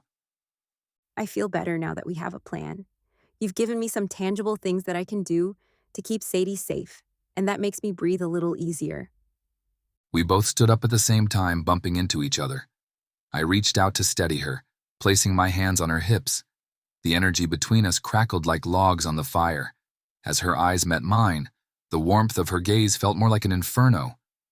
Her pink lips beckoned to me and she licked them, kicking my desire up another notch. Irresistible. I leaned in, desperately wanting a taste. She was so close I felt her breath tickling my whiskers. My sense of integrity won out, and I took a step back. I couldn't take advantage of her in her traumatized state. Besides that, she was my client. I mentally slapped myself across the face to regain my composure. Will you be able to sleep tonight, or do you want me and Lulu to stay? As soon as the words were out of my mouth, I realized what that sounded like. We could, sleep out here on the couch. Thanks, Storm, but that won't be necessary. I've always felt safe here at home. She covered a yawn with a hand to her mouth. Sorry, speaking of sleeping, it's about that time. Yeah, we'll be going. I called to my dog who was curled up on one of Sadie's soft blankets. Lou, let's go. Time to go home. She looked up at me like I must be joking. She was comfortable where she was. At the door, I slapped my hand against my thigh to call her again. Come on, Lou, let's go home. This time she slowly got up, stretched, and then meandered toward the door. Thanks again, Storm. This is above the call of duty for a lawyer. No problem. Glad I could help. Call or text me if anything else happens. I stopped right before shutting the door, still wishing I could kiss her goodnight, but knowing that would be a bad idea. Sleep well, Serena. I will. Good night. She shut the door and I listened for the lock to turn before getting into my car. Above the call of duty for a lawyer. She was right. I'd never gone to a client's house before, especially not after hours. I'd met plenty at restaurants or bars, or even their workplaces, though. It wasn't out of the question for a lawyer to do whatever necessary to keep their client safe, especially if it seemed like they were in danger. That's all I was doing. Besides, small-town law practices were different from big city firms. It was okay to offer a more personalized approach here. Expected, even. Now that I wasn't working 100 hours a week, I could do that. Taking care of my neighbors and going the extra mile for my clients, it was good business, right? Then why was I sitting in my car watching her house and obsessively scanning for any movement in the neighborhood? Come on, Storm, the only freak watching her tonight is you. Go home and leave the patrolling to Evan. I forced myself to put the car in gear and head home. She was just my client after all. Chapter 18. Serena. Coffee was my salvation the next morning after a fitful night's sleep. I ended up cuddling up next to my little angel, needing to be close to her before I could settle down. But even then, my mind wouldn't shut up. Between worrying about who might be following us, what I would do if they tried to take my baby, and the way Storm rushed over to make sure we were okay, I was a hot mess. What was that about anyway? Did all lawyers do that for their clients? I didn't think so. But what did I know? I'd never been in a situation where I needed a lawyer before, so this was foreign territory for me. His calming presence and sound advice gave me the reassurance I needed to keep from stuffing our clothes in a bag, loading Sadie into the car, and taking off. I didn't want to leave. We loved this town and I had a business to run, but I was terrified of losing Sadie. She was everything to me. Storm showing up here last night proved to me how much the people in Moonlit Lake looked after one another. If I left, I would lose that. It would be just us. And I didn't know if I was enough to protect Sadie all on my own. Leaving Sadie at daycare today was one of the hardest things I've ever done. I briefly told Gemma what was going on and that only myself or my mom had permission to see Sadie. I was tempted to list Storm since he had become someone I trusted. But he was only my lawyer, and picking up your client's kid was way beyond an attorney's scope. Gemma held a baby in one arm and rubbed my arm with the other. Don't worry, Serena. Sadie will be safe here. The door is locked during the day and the backyard is fenced. We always have staff watching, too. Sadie is never unsupervised here. I promise you that. Thank you. That makes me feel a lot better. In my shop, the flowers were a balm to my nerves. I relaxed more and more as I breathed in the familiar scents and let their healing energy wrap around me like a blanket. A steady flow of customers gave me a welcome distraction. Hello, Mr. Williams. What can I do for you today? Well, I'm in the doghouse again. I'm hoping some of your flowers might help me to get out of it. How in the doghouse are we talking? Do you need a mistletoe truce, a poinsettia pardon, or a Hail Mary Christmas miracle? Probably better go with the latter. Oh boy, well, I know just the thing. Give me about 20 minutes to put it together. Thanks, Serena. You're a lifesaver. I'm happy to help. Besides, Mr. Williams, as much as I hate to tell you this, your lack of filter might very well fund Santa's workshop this year. Ha, I wouldn't doubt it. At the rate I'm going, I'll probably pay for your daughter to go to college.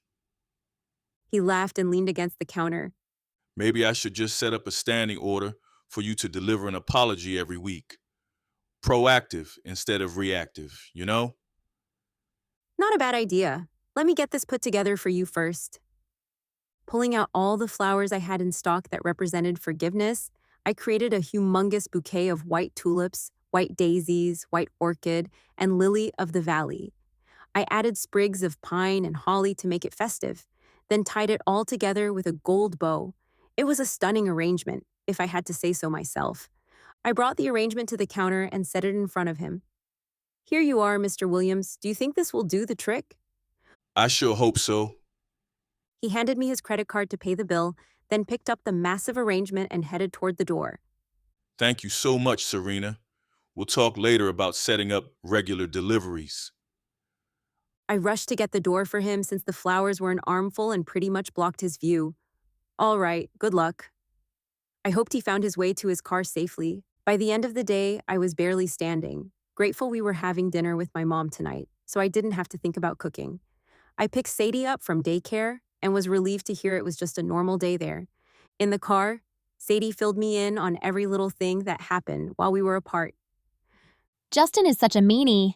He kept throwing snow at us when we were playing on the swing set, and then when we decided to make a snow fort, he kept knocking it down. Maybe he just wants to play with you. Did you ever ask him to play? But I don't want him to play. He's mean. Maybe he just needs a little love and kindness, like the Grinch. I said, taking advantage of this teaching moment while I had her undivided attention in the car. You reminded me the other day of how the Grinch's heart grew 3 sizes. Remember? Maybe that could happen to Justin. She turned to look out the window, apparently thinking about what I said. If anyone could get a bully to change his ways, it was my sweet Sadie. Hey, Sadie. I was thinking that maybe after supper at Nana's, we could go driving around to look at Christmas lights. Would you like that? Looking at the lights had been on my list of fun things to do with Sadie, and tonight it would also be the perfect diversion. A nice relaxing drive without any crowds, listening to Christmas music in the car, just what I needed. Sadie shrieked and raised her hands to the roof of the car. Yes, I love Christmas lights. It's one of my favorite things. She looked out the window. The sun was just starting to set. Will it be dark out? It's hard to see the lights during the daytime. By the time we're done eating, it will be dark. Goody! I can't wait to tell Nana. My mom cooked spaghetti, a special recipe she learned on a trip to Italy. It was Sadie's favorite meal. Sadie ate 2 full servings and ended up with red sauce all over her face from slurping noodles. After taking a bite, Mom leaned back in her chair, dramatically closing her eyes and throwing her hands in the air. This is divine. She sang out opera style. If I do say so myself, I could die happy right now. Don't die, Nana. It's almost Christmas. That's just a saying, Sugar Plum. I was just expressing my gratitude for this delicious food. Wasn't it yummity, yum yum? Sadie patted her tummy, a joyful grin on her face. The yummiest of yummy. I could have eaten the whole bowl. I got a wet washcloth from the kitchen to wipe the sauce off her before she got it all over everything. All right, Betty Spaghetti, let's get you cleaned up so we can go in search of the best lights. Sadie flapped her arms excitedly. Nana, we're gonna go see all the Christmas lights in the world. Wanna come with us? Oof, I don't think I have the energy to see all the lights in the world tonight. But you'll have to tell me all about it. I will. Sadie jumped into my mom's arms and gave her a big squeeze. Love you, Nana. I love you more. Have fun checking out the lights. Mom kissed Sadie's cheek before setting her down. I'll see you in a few days. Oh, before you go, Serena, there's something I've been wanting to talk to you about. Can it wait? I'm feeling tired all of a sudden, and I promised Sadie that we'd look at the lights. Mom's expression was more serious than normal, and she appeared a bit nervous to tell me whatever it was, but then brushed it off like it was no big deal. That's fine. I'll stop by the shop tomorrow and we can talk then. Okay, see you tomorrow. That was weird, but I'd learned to just go with the flow with my mom, never understanding why she did the things she did, and I definitely didn't need more bad news right now. Sadie and I drove up and down the streets, taking in all the festive yard displays, leaving my worries for another day and enjoying this time together. I love the blow-up Santas and snowmen. Those are my favorites. What's your favorite, Mommy? I'm partial to the ones with lights that are just one color. The one that had blue lights wrapped around every tree, and not just the pine trees, but the birch and maple trees too. I really like those. We drove around a bit more, and I noticed Sadie yawning in the back seat. Mommy, my tummy hurts. We'll head home then. You probably ate too much spaghetti. I turned toward our street, away from the lights, when I noticed a car following behind us. It had been behind us for a while, but I assumed they were light peepers like us. I made a couple more turns, going completely around the block, and it was still behind us. My heart sped up. I couldn't go home with them following us. The best thing would be to lose them. Heading in the opposite direction of our house, I sped up and took turn after turn, trying my best to lose them. They make it look so easy in the movies. Not so much in real life, especially on these slippery roads. Mommy, can you not turn so much? It's making my tummy hurt more. Sorry, sweetie, I'm doing the best that I can. Just close your eyes and try to rest a little, okay? We'll be home soon. I hoped. If we didn't end up in Canada first, my hands gripped the wheel so tightly my knuckles were white. I kept shifting my gaze between the road in front of me and the rearview mirror. My heart pounded fast and furious, and I felt it through my entire head. My insides trembled so fiercely I thought I'd puke. I had to lose them. I had to get us to safety. A quick right, then left and right. I was making myself queasy. Another couple of fast turns and it seemed like I lost them. I checked my rearview mirror one more time to be sure. Just then, my car hit an icy patch, spun around, and landed us square in the ditch. The snow was deep, and our car was pretty much nose down in the snow, like a spear. All I could see through all but the back window was white. Sadie mumbled in a sleepy voice. What happened, Mommy? Where are we? Her eyes widened as she looked out the window at all the surrounding snow. Did we land in the North Pole? Not quite. Our car just went into the ditch. Sit tight for a bit while I try to dig a path for us to get out. I tried my door, but it was wedged with snow and wouldn't budge. I slid over the seat to try the back door. It was still under the snow, but I was able to push it open. I slowly emerged from the car and climbed up the bank, peeking over the vehicle to see if there was anyone around. No one. I breathed a sigh of relief. It seemed our followers had abandoned the chase. Thank goodness I'd lost them before getting stuck. Looking around, I didn't really know where we were, but it was a pretty remote area. One house had a light on, and it wasn't that far away. At least there was somewhere to go. We wouldn't freeze out here waiting for help. Any other time, we would stay in the car and call someone to come and help us.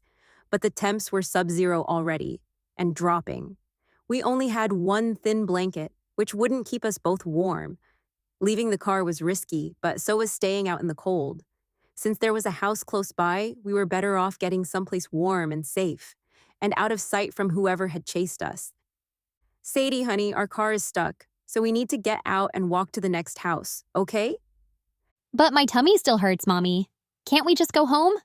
When we get to that house, you'll be able to lie down and rest. You'll feel much better. I grabbed my purse, Sadie's bag from daycare, and the blanket from the back seat. Oh, and the emergency box of fruit snacks I kept in the car. We might need sustenance. After setting the bags on the road, I came back for Sadie. It would be tricky to get her out in this deep snow. After unbuckling her booster seat, I sat on the seat with my back to her. Climb on my back, sweet pea. I'm going to give you a piggyback ride. How's that sound? Okay. She climbed out of her seat and wrapped her arms around my neck and her legs around my waist. Ready? Hang on tight. This is going to be an adventure. My boots sunk deep into the snow with each step, but I held onto the car for support and made it out to the road. Not wanting to set Sadie down, I slung the blanket over her on my bag, then squatted to pick up the bags and began trudging down the road toward the house. With each step, I prayed that the people in the house would welcome us and give us a warm place to sleep tonight. I also prayed that whoever was following us didn't come along while we were on the road. If they did, we'd be sitting ducks. Once we got to safety, I'd call for help. I quickened my steps as much as I could with all I was carrying. My legs burned and my heart raced. The cold air froze my nostrils with each inhale, and clouds of white steam rose from my mouth with each exhale. We're almost there, sweetie, just a little bit further. Each step felt like a mile, and I had all I could do to keep lifting my 2-ton boots, to keep moving forward and avoid toppling into the snowbank. When we finally reached the front porch of the house, I set the bags down and knocked on the door. A dog barked and the door opened. At that moment, Sadie turned away from me and... Bluck. Chapter 19. Storm. The knock on the door surprised me. I rarely got guests. My family stopped by once in a while, but they usually texted to make sure I was home and not at the office. Lulu, my ferocious watchdog, was at my side as I opened the door. I stood there stunned. The last person I would have expected on my doorstep late at night was Serena. But before I could utter a word, Sadie spewed chunky red vomit all over me. Hello, I muttered, taking a step back and grabbing Lulu to keep her out of the mess. Serena gasped, her eyes wide with shock. Oh my gosh. Storm, you live here? Yeah, what are you doing here? It's a long story. Can we use your bathroom? Sure, right through that door. I pointed to the first door on the left, and I need to clean myself up too. It'll just take me a minute. Too bad I hadn't changed out of the black pants and blue button-down shirt I'd worn to work, even though I knew I didn't have to dress up in this town like I did at my previous job. I still wanted to convey a professional image. It always felt good to relax in comfy sweats at the end of the day. I'm so sorry, she called out as she rushed Sadie to the bathroom and shut the door. What were they doing here? How had Serena learned where I lived? A dozen different scenarios rushed through my mind as I changed into sweats and put the dirty clothes in the washing machine. None of them good. I grabbed an extra t-shirt and knocked on the bathroom door. You two okay in there? I brought an extra shirt for Sadie. Serena cracked the door and... Thanks, this will be great. We'll be out in a few minutes. She took the shirt from me and closed the door again. By the time they emerged, I had the floor cleaned up. I can throw your dirty clothes in the washer with mine if you'd like. And Serena, if you need clothes, let me know. I'm fine for now. She didn't hit me. Wish I could say the same. I tried to crack a smile to lighten the mood, but it fell flat. I'm so sorry about that. She said her tummy hurt, but I thought she just ate too much spaghetti. What are you doing here? She looked down at Sadie curling up with a blanket on my couch.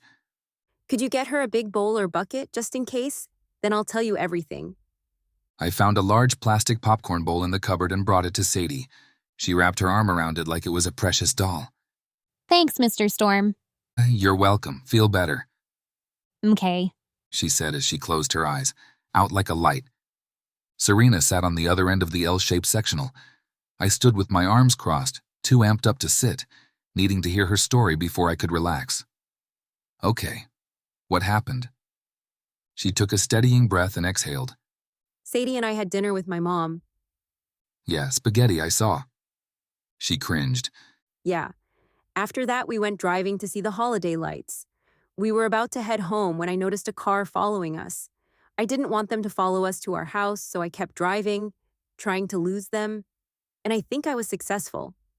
But I hit some ice and ended up in the ditch, a little ways from your driveway. Thankfully, our followers weren't behind us anymore, so they don't know we're here, unless they drive by and see our trunk sticking out of the snowbank. But as I walked here, I didn't see any cars or activity whatsoever. This house was the only light I saw in any direction. I had no idea you lived here. Thank God you made it here safely. I pulled the curtain back just enough to peer out the window. It's snowing pretty hard again.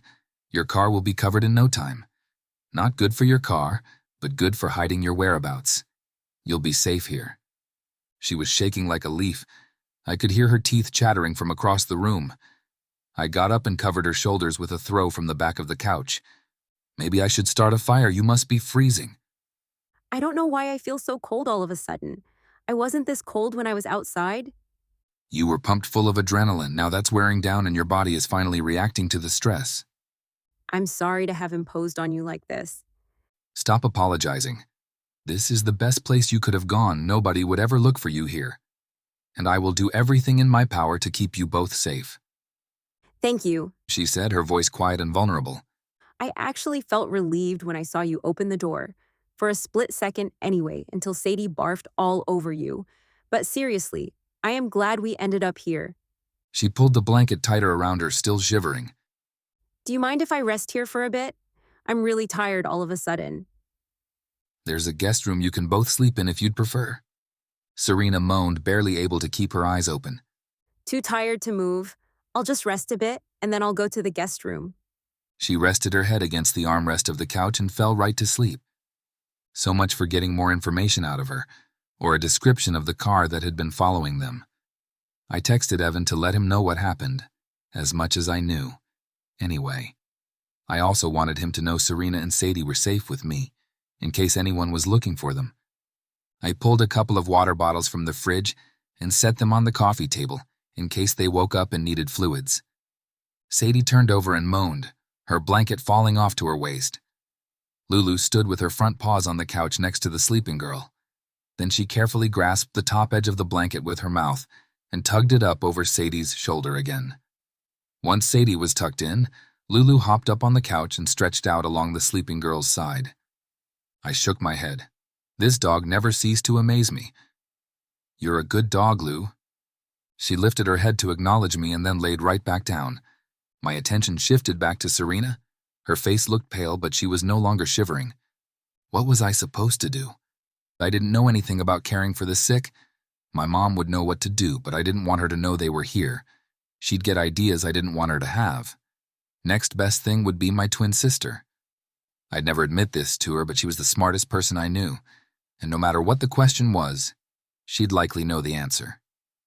Stepping away from the sleeping beauties, I placed the call. Hey, Stormy. What's up? Lark, what do you know about taking care of sick people? Just what Mom always did for us. Why? Don't tell me you're thinking of changing careers. You've got the bedside manner of a porcupine. Hey now, how would you know what my bedside manner is like? I shared a womb with you. Believe me, I know you better than anyone. I love you, but Florence Nightingale, you're not. Don't worry, I'm not changing careers. I leaned my back against my kitchen counter and ran my hand through my hair. But I kind of have a situation here. What do you mean? Well, Serena and Sadie arrived on my doorstep tonight and they're both sick and sleeping on my couch. Why are they at your house? Sky asked with a suspicious yet suggestive tone to her voice. It's not what you're thinking. Her car landed in the ditch near here. She went to the closest house, not knowing it was mine. Interesting. Sky was clearly amused. And now it seems they're both sick. What should I do? Okay. I don't suppose you have a thermometer, do you? No. Okay. Then put the back of your hand on your forehead and then on her forehead and see if she feels hotter than you. All right, give me a minute and I'll check. I set the phone down and did as Sky suggested. First on Sadie. She was slightly warmer than me, but was that because she was bundled up in the blanket? How did I know? Next I went to Serena. I brushed her hair from her face, trying hard not to wake her. Even sick, she was breathtakingly beautiful. I gently pressed the back of my hand to her forehead. She was burning up. I picked the phone back up. Sadie's a little warm, but Serena's burning up. What should I do? You have a couple of options. You could run a lukewarm bath or shower for her. That would cool her down the fastest. My body heated and not from fever. Images ran through my mind, the sort I had no business conjuring about my client. That's what she was, a client. No, I definitely could not let myself go there. Nope, not happening. What else you got? Sky chuckled. Next best thing would be to put cold, damp washcloths on their foreheads to help cool them off. You'll have to keep re-wetting the cloth with cold water, wringing it out, and reapplying it to their foreheads. She paused for a moment, letting me process it all. If Serena wakes up, you can give her some acetaminophen to bring her fever down, and make sure they drink water whenever they're awake. Okay, cold washcloth, medicine, push water, got it. And Stormy? Yeah. I was joking about your bedside manner. You'll do fine. They're lucky they landed at your door. Thanks, Lark. Call me if you need anything else, whatever time it is. I will. Good night, sis. Good night. I hung up the phone to get the cold washcloth Sky recommended. I placed one across Sadie's forehead, though since she was on her side, it covered the entire side of her head, too. Serena moaned when I put it on her. I wiped the cloth across her face and forehead to cool her off and keep her hair out of the way. By then, the washcloth was warm already. I got a bowl of ice water to dunk it in, so I wouldn't have to keep running back and forth to the sink. By the time Serena's cloth was cooled and back on her head, I checked Sadie's, and hers needed to be cooled again too. These ministrations continued for hours while they slept. The protectiveness I felt for these two, when it seemed they were in danger, only multiplied as I cared for them through the night. The impenetrable wall I'd kept around my heart to keep people from getting too close, apparently, wasn't so impenetrable after all. They had both wiggled their way in and set up residence. Getting involved with Serena would be a bad idea, but the reasons why that was true seemed to have gotten lost somewhere along the way. My resolve weakened with each gentle snore and touch of her skin. After being awake most of the night, my recliner called to me. I just needed to sit and rest my eyes for a bit. I tended to Sadie one last time, wiping her forehead with the cloth, when Serena lifted her head, her gaze meeting mine. Chapter 20. Serena. My head pounded and my body felt on fire. I wanted to peel off all my clothes and jump in a snowbank. I cracked open my eyes. Where was I? That's when I saw Storm at the other end of the couch, tenderly wiping my baby's brow with a washcloth.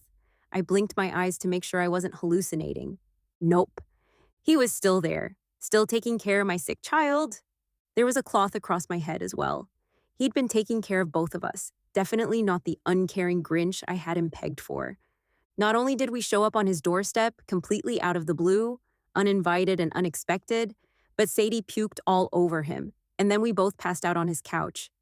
This was so far above and beyond the normal attorney responsibilities, it might as well have been on another planet. A jab of guilt churned my gut. I should have been the one to take care of my child. What kind of mom was I, and what would have happened if we were at home by ourselves? Or worse, if we'd been stranded in the car and sick. Yuck. Was this what it was like to have a partner to help shoulder the burdens and to lean on during difficult times? In my sickened state, I easily imagined being with Storm on a daily basis. Partner, father, friend, husband, lover. This image planted seeds in my mind that grew shoots quickly, wrapping around me like a clinging vine and refusing to let go, regardless of how I tried to shake it loose. I closed my eyes to try to refocus my thoughts. Storm was my attorney. I had to remember that. No matter how well he was caring for us tonight, he had no interest in taking on the job long term, no interest in taking on a ready-made family, and I couldn't take a chance on a relationship that was anything less. I slowly lifted my head and Storm met my gaze. My heart tripped over itself like a clumsy schoolgirl. I tried to sit up, but my head throbbed. I pressed my fingers against my temples to stop the steel spike stabbing through my skull. Where was that spike? It felt like it was cleaving my brain in two. I laid back down and moaned. Storm was suddenly at my side. How are you feeling? He asked in a soft, soothing voice. If you could remove the spike from my head, I'd greatly appreciate it. I moaned, resting my forearm across my eyes. Better yet, just chop the whole thing off. I slid my finger across my throat. My head, I mean. Well, that would make an even bigger mess than the spaghetti, so we'll have to find another way. Concern etched across his face as he removed the washcloth and gingerly placed the back of his hand on my forehead. You're still pretty hot. Do you want some acetaminophen? It'll bring your fever down and help your headache. Yes, please. If you refuse to decapitate me, I guess Tylenol will have to do. How's Sadie? She doesn't feel as hot as you, and she's been sleeping soundly ever since she laid down. That's good. Maybe it helped that her body purged itself when we got here. Could be. He left the room for a moment and came back with 2 pills in one hand and a bottle of water in the other. Here. I tried to sit up but still had difficulty. Storm supported my head and lifted me forward until I was upright enough to drink. Thanks. Drink some more if you can. You need to stay hydrated. Yes, nurse. This time, I got the corner of his mouth to twitch upwards, just a bit. Do you have some medicine for Sadie? He asked, looking at my sleeping child. There's some in her daycare bag. But let's wait on that for now. As long as she's sleeping comfortably, I don't want to wake her. Anything else that you need? Do you want to move to the guest bed where you would be more comfortable? This is fine. You have a very comfy couch. And honestly, I don't want to move. Okay, I'll be right here if you need anything. He leaned in and kissed my forehead, brushed the hair back from my face and let his fingers trail down the side of my face, and the way his gaze softened and seemed to melt over me, like hot fudge over ice cream. I closed my eyes to keep the moment from disappearing, or the dream from fading. I had to be dreaming, or deluded with fever, because I could have sworn the look in his eyes was not one a nurse gives a patient, and definitely not one an attorney gives a client. It looked a lot like love. If I were awake, I'd shake my head to clear these crazy thoughts. But that would probably make me hurl. Storm, the walking Greek god that he was, and smelling like outdoors and heaven, couldn't possibly have looked at me like that. Not a frazzled single mom who probably still smelled like puke and fruit snacks. Definitely not the pheromone to attract a guy like Storm. Nah, I must be confusing caring with something more. It's just been so long since anyone took care of me. Probably not since I was a teenager, at least. My mom was great to help with Sadie.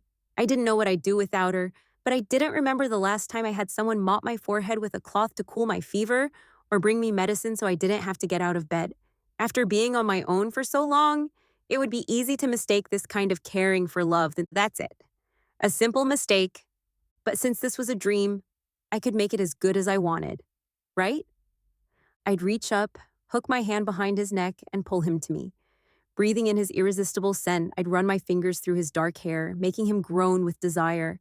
Then I'd place a soft kiss on his lips, just enough to get a taste of him. He'd reluctantly pull away, but not before lining my jaw and neck with feather-like kisses. Then he'd say he had to sit on the other side of the room to keep himself under control, because he wanted me to be fully aware and cognizant the next time he kissed me. Sigh. If only I could have hit the record button on this dream and saved it to replay again and again. This was better than any of the romance movies I like to watch after Sadie goes to bed. I cracked my eyes open to watch him quietly lower himself into the recliner on the other side of the room and cover himself with a throw. Apparently, he was settling into sleep there for the night while keeping watch over us. My heart let out a longing sigh. I wanted to protest and tell him to go to bed, but my eyelids suddenly weighed 1,000 pounds, and I didn't have the strength to lift them open. As I drifted back to sleep, my dream continued with what it would be like if this man wasn't just my attorney. If the love I imagined seeing in his eyes was real, and all for me. Turning on my side, I pulled the blanket tight around me and released a contented sigh. If only this wasn't a dream. Chapter 21. Storm. Guilt racked my mind and had me shifting uncomfortably in my recliner for the rest of the night. That kiss replayed in my mind on an endless loop. I should have pulled away. She was sick, delirious with fever, and didn't know what she was doing. I didn't have such an excuse. But when she drew me in and pressed her lips against mine, well, A lightning bolt could have struck me down, and I wouldn't have been as affected. That simple touch of her lips to mine rocked my entire world. I'd never experienced anything so powerful. It was probably just a heat-of-the-moment thing after taking care of her and Sadie, right? Possibly. But something told me this was something else, something I wasn't ready to admit, even to myself. The protectiveness I felt for the two of them was way beyond my norm, rivaling what I felt for my family. But she wasn't family. She was a client. I always wanted the best for my clients, but it was never like this. I wanted to throw my body in front of Serena and Sadie as their human shield, or hide them away to keep them safe from whoever was after them. Who could be following them?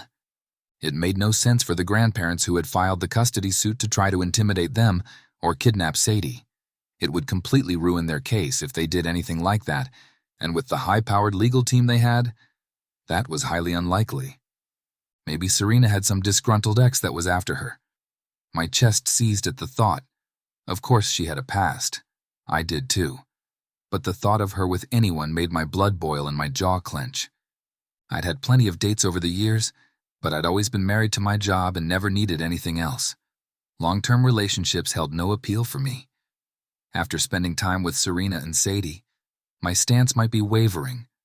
I still didn't think I'd ever get married. The success rate wasn't high enough for me to commit to something bound for failure like that. But if I did, I'd want it to be with someone like Serena. What if for her that kiss had been just a perfect storm of stress, fever, and proximity?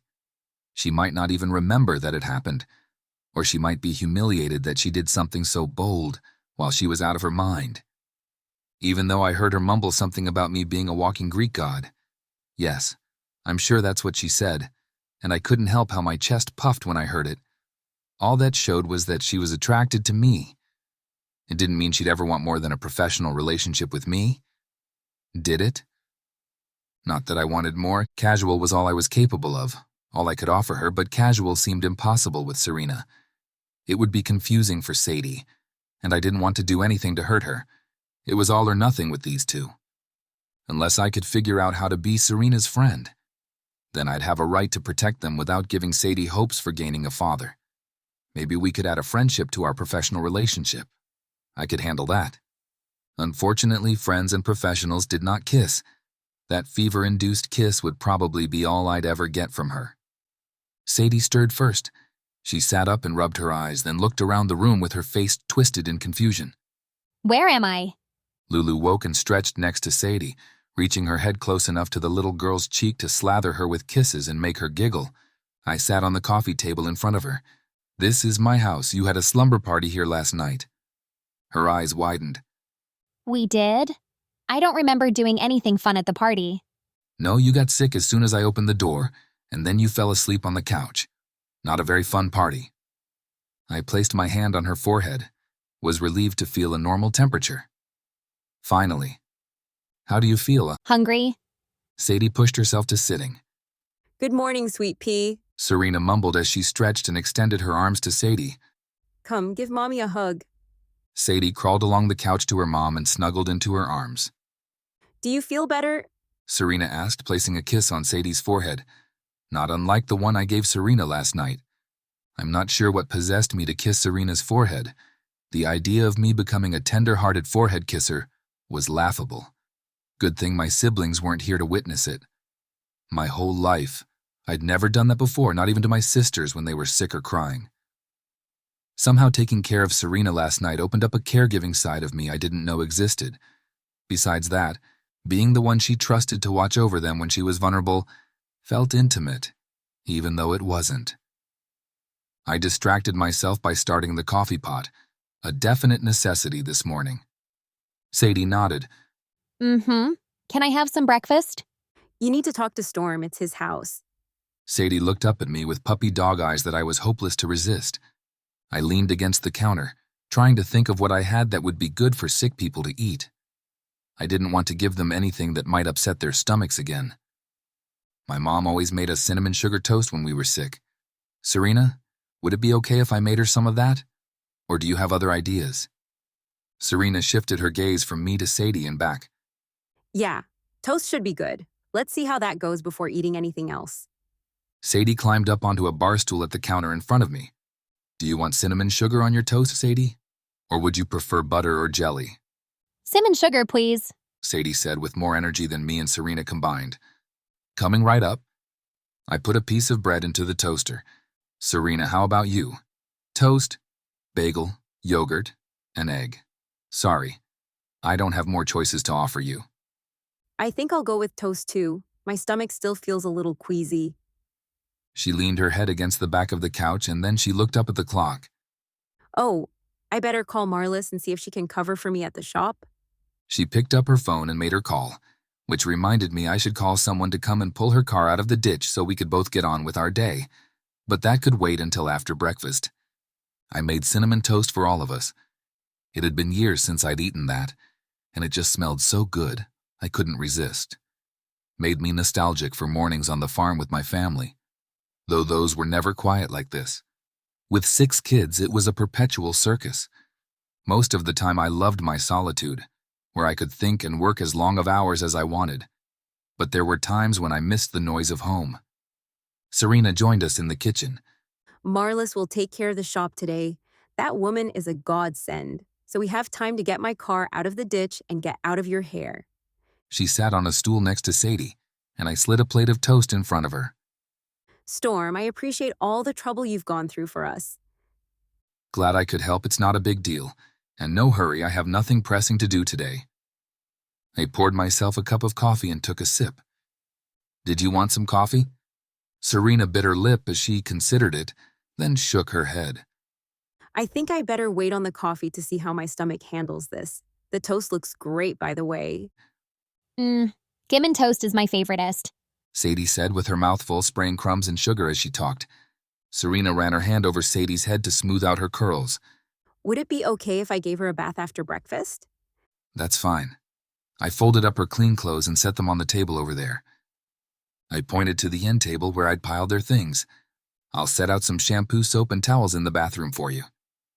Thanks. Serena took a bite of her toast and chewed it slowly before speaking again. And while she's in the tub, there are some things we need to talk about. I nodded and put my dirty plate and knife in the dishwasher. Yes, we needed to talk. I knew that. But tell that to the bowling ball of guilt in my gut. Did she remember the kiss? Did she regret it? I was about to find out. Chapter 22. Serena. Sadie was happily splashing in the bubble bath with some plastic cups and bowls I stole from Storm's kitchen. Lulu, her new best friend, kept watch with her head resting on the edge of the tub. I swear that dog was like a 4-legged nanny and seemed to dote on Sadie. I never imagined having a dog would make my life easier, or a man either for that matter, but these two were sure handy to have around. After shutting the bathroom door, I leaned against it to pull my thoughts together. I had a very vivid dream of kissing Storm last night. It couldn't have been real, could it? I wanted to ask him, but didn't know how to bring it up. How embarrassing would it be to have come onto the man who was rescuing us while I was sick? Ugh. But just as embarrassing to admit that I had a sexy dream about him. It was hard for me to even look him in the eye this morning. But it had to be done. He was my attorney, and I still needed his help. I needed to control my emotions and let go of this crazy infatuation, because that's all it could ever be. I took a deep breath and gave myself a pep talk. You can do this, Serena. You're a strong woman, single mom, and business owner. A measly little crush is not going to beat you. Right. I've got this. I walked out into the open space with the living room and fireplace on one end, and the kitchen with an island on the other. In my stressed out and then sickened state last night, I never really took in our safe haven. It was a 2-bedroom cabin, but seemed to have been recently remodeled. The kitchen had stainless steel appliances and a granite countertop.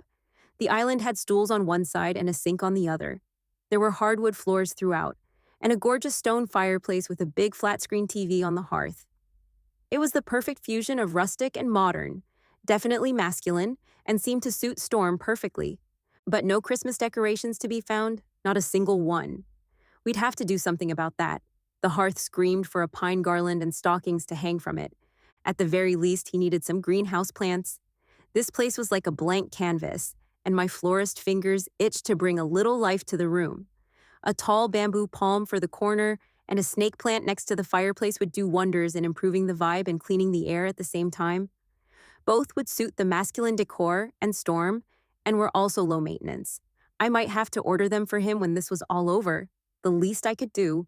Storm had the kitchen cleaned up and was sitting at the table with his laptop and a cup of coffee. I sat across from him with my hands in my lap, biting my lip.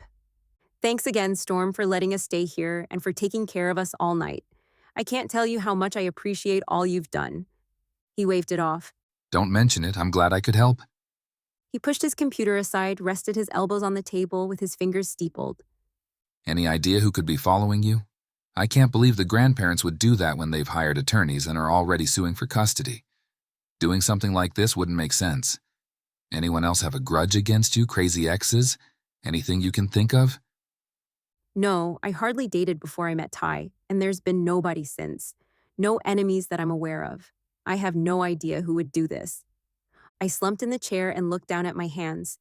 Even before I got that summons, I'd always feared what my in-laws would do when they discovered they had a grandchild. Ty made them out to be pure evil. What if they are rich, evil, and unhinged? Just because someone hires an expensive legal team doesn't mean they listen to everything they say. They could be trying to intimidate us or make it seem like it's not safe for Sadie to be with me. And if they don't believe they have a strong case, they could try to kidnap her. I held my head in my hands, unable to stop the tears. Hey. Storm pulled my hand away from my face and forced me to meet his gaze. I'm not going to let them take Sadie, not legally or otherwise. That said, I don't think you and Sadie should go back to your house, at least not alone. He had a point. I didn't know if I would feel safe there alone either. I suppose we could stay with my mom, but she just has a one-bedroom. It would be really cramped for 3 of us. You're welcome to stay here if you want. He let go of my hand and sat back, giving us both a little space. The air between us seemed charged now, and my skin still tingled from his touch. Or if that makes you uncomfortable, we could all go and stay at the farm until this all blows over. My parents have plenty of extra rooms and would love to have you. And Sadie would love it. I chewed my lip as I considered both options. Before making a decision, I had to address the elephant in the room. There's something I need to ask you before we go any further. Did anything happen last night? I motioned between the two of us. I mean, between us? You mean when you grabbed my neck and assaulted me with your lips? Stop. My head wilted to the table in humiliation and I hid my face in the crook of my elbow. Don't say any more. I want to crawl into a hole as it is. So it wasn't a dream. I actually assaulted the man when he was taking care of me. He placed his hand on my arm, touching me again. The heat from his touch felt like it could brand my skin through my sweater. I really should pull away, but I couldn't. Hey, I'm kidding about assaulting me. It caught me off guard, though. I wasn't sure if you meant to kiss me or if it was fever-induced delirium. I stopped it because I wanted to make sure it was what you wanted. I'd never take advantage of you like that. I appreciate that, but ugh. I groaned, still keeping my head down to hide my embarrassment. I'm so sorry I did that, and now I've gone and made it all awkward. Why did I even bring it up? I banged my head on the table. I wasn't sure if it was real or a dream. I should have just believed it was a dream and left it at that. Serena, look at me. When I kept my head buried in my arms, he leaned over the table and lifted my head with both of his hands on the side of my face. When I finally met his gaze, his eyes were filled with intensity, heat, and also softness. The combination surprised me, and I didn't know what to make of it. It made me all kinds of warm and mushy inside. Like a tulip blooming amidst the snow, I felt my heart open, soaking in the winter sunshine, and the feel of his hands cupping my head. Well, they made me want to see if my dreams were as potent as reality. Serena, I promise you, the next time I kiss you, you'll be fully alert, aware, and willingly participating. Whoa! Heat rushed through my body, making me want to fan myself. I pulled away from his grasp. I better check on Sadie. I stood up so abruptly that my chair fell backwards onto the floor, and I tripped over it as I tried to flee, landing in a heap in front of him. Would I ever stop humiliating myself in front of this man? Smooth, Serena. Real smooth. Are you okay? He rushed over to help me, but I waved him off. I'm good, just, getting a better look at your flooring. It's, really nice. I rubbed my hand on the wood floor before scurrying away on my hands and knees. Before you go, Storm called out to me. Would you prefer to stay here or at the farm? As much as I wanted to stay here with him, I couldn't trust myself around him. Not even when I was sick, apparently. Plus, it would be too much like playing house, and I couldn't risk my heart and Sadie's with that scenario. Being alone with this man any longer than absolutely necessary would only bring heartbreak. I was sure of that. I paused my retreat and turned back to him. If you're sure your parents wouldn't mind, staying at the farm would be ideal, and Sadie will be over the moon about it. She hasn't stopped talking about the goat since we did yoga there. He nodded and picked up his phone. I'll call them right now. They'll be excited to have you. He met my gaze one more time, his expression serious but reassuring. And for what it's worth, Serena, I think this is the right decision. You'll both be safe at the farm. Thanks, I hope so. In more ways than one. Chapter 23. Storm. To say my parents were overjoyed to have guests would be an understatement, and I wondered if I'd made a mistake in offering this as an option. Not for safety reasons. I felt confident Serena and Sadie would be safe at the farm. But my mom would take this development and run with it, all the way to a justice of the peace, if she could. Heck, she was probably already decorating a room for Sadie, like any doting grandma would. And yes, that's exactly how she'd see it, that their move to the farm was equivalent to adding them to our family tree. I rubbed my temples to ease my sprouting headache. What was I thinking? It wouldn't have been so bad if I had just sent Serena and Sadie to the farm while I stayed at my own place. But I wanted to be the one to protect them and make sure they were safe. To do that, I needed to be there with them. It's what any good attorney would do. Does a good attorney kiss his client and take care of her when she's sick? My inner voice was right. Serena meant a lot more to me than a client or even a friend. Her kiss last night, even if it was unintentional, woke up a part of me I didn't realize was asleep. Or maybe I preferred it that way, so I could focus on my career. If I'm being honest, I think that part of me had been trying to claw its way out before I moved home. It wasn't happy working 18-hour days, 7 days a week. It wanted more. More than casual, meaningless dates and lonely nights. This part of me wanted the whole shebang. It wasn't just Serena's kiss that had me rattled. It was everything that came with it, all caving in on me like an avalanche. My inner struggle wasn't so much about Serena and Sadie, but about what I really wanted. For so long I'd believed that all I wanted or needed was my career. I loved my work and was really good at it. But there had been something missing. I'd thought my move home to spend more time with my family would fill that void. But maybe there was more to it than that. Glancing out the window, I saw the snowplow drive by clearing my road. If only it could plow through my thoughts and feelings as easily. The morning passed quietly, with Sadie cuddling and playing with Lulu and Serena resting on the couch. I tried to do a little work on my computer, but spent more time watching them. Somehow they just seemed like they belonged here. At lunchtime, I made my famous grilled cheese sandwiches, famous in the sense that they were one of the few things I actually knew how to cook, and they were quite good.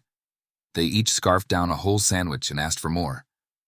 The tightness in my chest loosened, and I breathed a sigh of relief that they'd both apparently recovered from their illness. In the afternoon, my dad came with his truck and blade to plow the driveway. When he was finished, he came inside. His black snowsuit was covered with a dusting of snow, so he stood on a rug by the door. Sorry it took me so long to get here. I had to clear ours and Tilly's before coming here. Sure is a lot of snow. Thanks for coming to help. It would have taken me all week to shovel all that. Did you happen to see Serena's car in the ditch on your way in? No, the plow must have buried it. We can go out and take a look, but if it's that deep in the ditch, you might have to call a tow truck to get it out. And I've heard Toby's been swamped with calls today. Makes sense. How were the roads? All plowed but snow-covered. You'll have no trouble getting to town and to the farm. Sadie had been throwing a tennis ball for Lulu to fetch across the living room, and perked up when she heard mention of the farm. Can we go to the farm? I want to play with the goats. Serena looked at my dad with her brow raised. Are you sure it's okay? I hate to impose. We could stay with my mom in her apartment. It's not a big deal. A huff of air escaped Dad's lips as he waved off her concerns. Nonsense. Our house has been way too quiet lately. We're excited to have you. Serena pulled Sadie onto her lap. Storm's parents, Honey and Rob, invited us to stay with them at the farm for a few days. What do you think of that? Yippee! She jumped up and danced with excitement. No stinking flu bug could keep her down. Can Lulu come too? Yep, Lulu and I will be staying there with you. My heart warmed hearing how she wanted us to be with her. This little girl. And my parents, my sister Junie, and my brother Jasper will be there too. Wow, that'll be an even bigger slumber party. She spread her arms out wide to show how big the party would be. What about Junior? Will he be there too? I don't know, Junior splits his time between Jasper and AJ, so I'm not sure whose house he'll be at this week. Dad shrugged and slowly shook his head, then squatted down to pet Lulu. Junior was at AJ's when I left, but I never know when that troublemaker will be back. My dad complained about Junior, but he adored that dog, who had been his little shadow while he recovered from his heart attack. We'll pack things up here, and then stop at Serena's place to pick up whatever they need. We'll plan to be to the farm later this afternoon. Sounds good. It'll be fun having a house full again, he said to Serena, then winked at Sadie. See you soon, Shortcake. Sadie giggled. He called me Shortcake, that's funny. I closed the door behind him to keep out the cold, and felt the corners of my mouth tweak upward at this sparkly ray of sunshine. Strawberry shortcake happens to be his favorite dessert, so it must mean he likes you. Sadie beamed. I hope that doesn't mean he wants to eat me. I don't think I'd taste very good. I walked by and ruffled her curly head. Who knows, maybe you taste like strawberries. Have you tasted yourself? She pushed her sleeve up, licked her arm, and wrinkled her nose. Nope, not strawberry. Then I guess we'll have to find a different dessert for tonight. I winked, then turned to Serena, who was repacking Sadie's bag. Give me a few minutes to pack and then we can get going. Unless you'd rather stay here a little longer and rest. It's no hurry. What I need most is a hot shower and clean clothes. She held her shirt out to sniff it and scrunched her face. Oi! I could loan you some sweats if you want to shower here before we leave, or you can do it when we get to your house. My mind immediately went places it shouldn't, and I mentally slapped myself across the face. Get it together, Storm. I think it would make the most sense to wait until I get to my house, where I have my own clothes and shampoo and everything. I can wait that long. As long as you don't mind waiting for me to do that. I'm at your transportational mercy right now. It's no problem. I need to stop at my office to pick up some things, so I'll drop you and Sadie off. You can clean up and get packed, and I'll swing back and pick you up in about an hour. Hopefully a little space would help me better maintain my control and focus. Hey, do you want me to call Toby to get your car on his list to tow? That would be great. Whenever he can get to it is fine. It's probably good that my car is missing right now. Anyone looking for it won't know where we are. Maybe I should have him leave it here in my driveway after he pulls it out. I'm happy to be your chauffeur until we have a chance to come out here to pick it up. She hesitated, biting her lip, looking more vulnerable than I'd ever seen her. I crossed the room and placed my hands on her shoulders. Serena, it's okay to let people help you sometimes. You don't have to do everything yourself. I know, I'm trying. It's just really uncomfortable for me to have to rely on other people for everything. Her shoulders drooped as she sighed in resignation. If it weren't for the fact that I'd do anything to keep Sadie safe, I'd insist on taking care of all this myself. But after last night, I don't want to take any chances. I'll do whatever you think is best. Her trust in me was humbling, but it also lit a fire in me and made me want to pull her into a closet and kiss her senseless. But that would have to wait. After losing her husband and then finding out his past, I knew she didn't trust easily. And I'd guard that trust with everything I had. Chapter 24. Serena. Not sure how long we would be staying at the farm, I stuffed our winter clothes, clean or dirty, into suitcases. I sent Sadie into her room with a bag to put any toys she wanted to bring along. While she was doing that, I called my mom and explained everything that had happened since we left her last night. A lifetime ago. Thankfully, she hadn't gotten whatever crazy virus Sadie and I had. I'd never experienced something come on so suddenly and leave just as fast. Mom offered to stay with us in our place for a few days, but I thought it was safer for us to be somewhere else. And the farm seemed to be the best choice. She could visit us there if she wanted. Before I hung up, Mom added, There is something I've been meaning to talk to you about, Serena, but let's save that for tomorrow or the next day. Are you sure? You mentioned that last night too. Why don't you just tell me? You've got enough going on. It can wait until I see you. You're scaring me, Mom. It must be bad if you don't want to tell me over the phone. No, nothing like that. It's good news. At least I think it is, I promise. Okay, if you say so. Talk to you soon. As soon as I ended the call, Sadie appeared at my door. Will we be at the farm on Christmas, Mommy? I hope not. I think it'll only be a couple of days, but I'm not sure.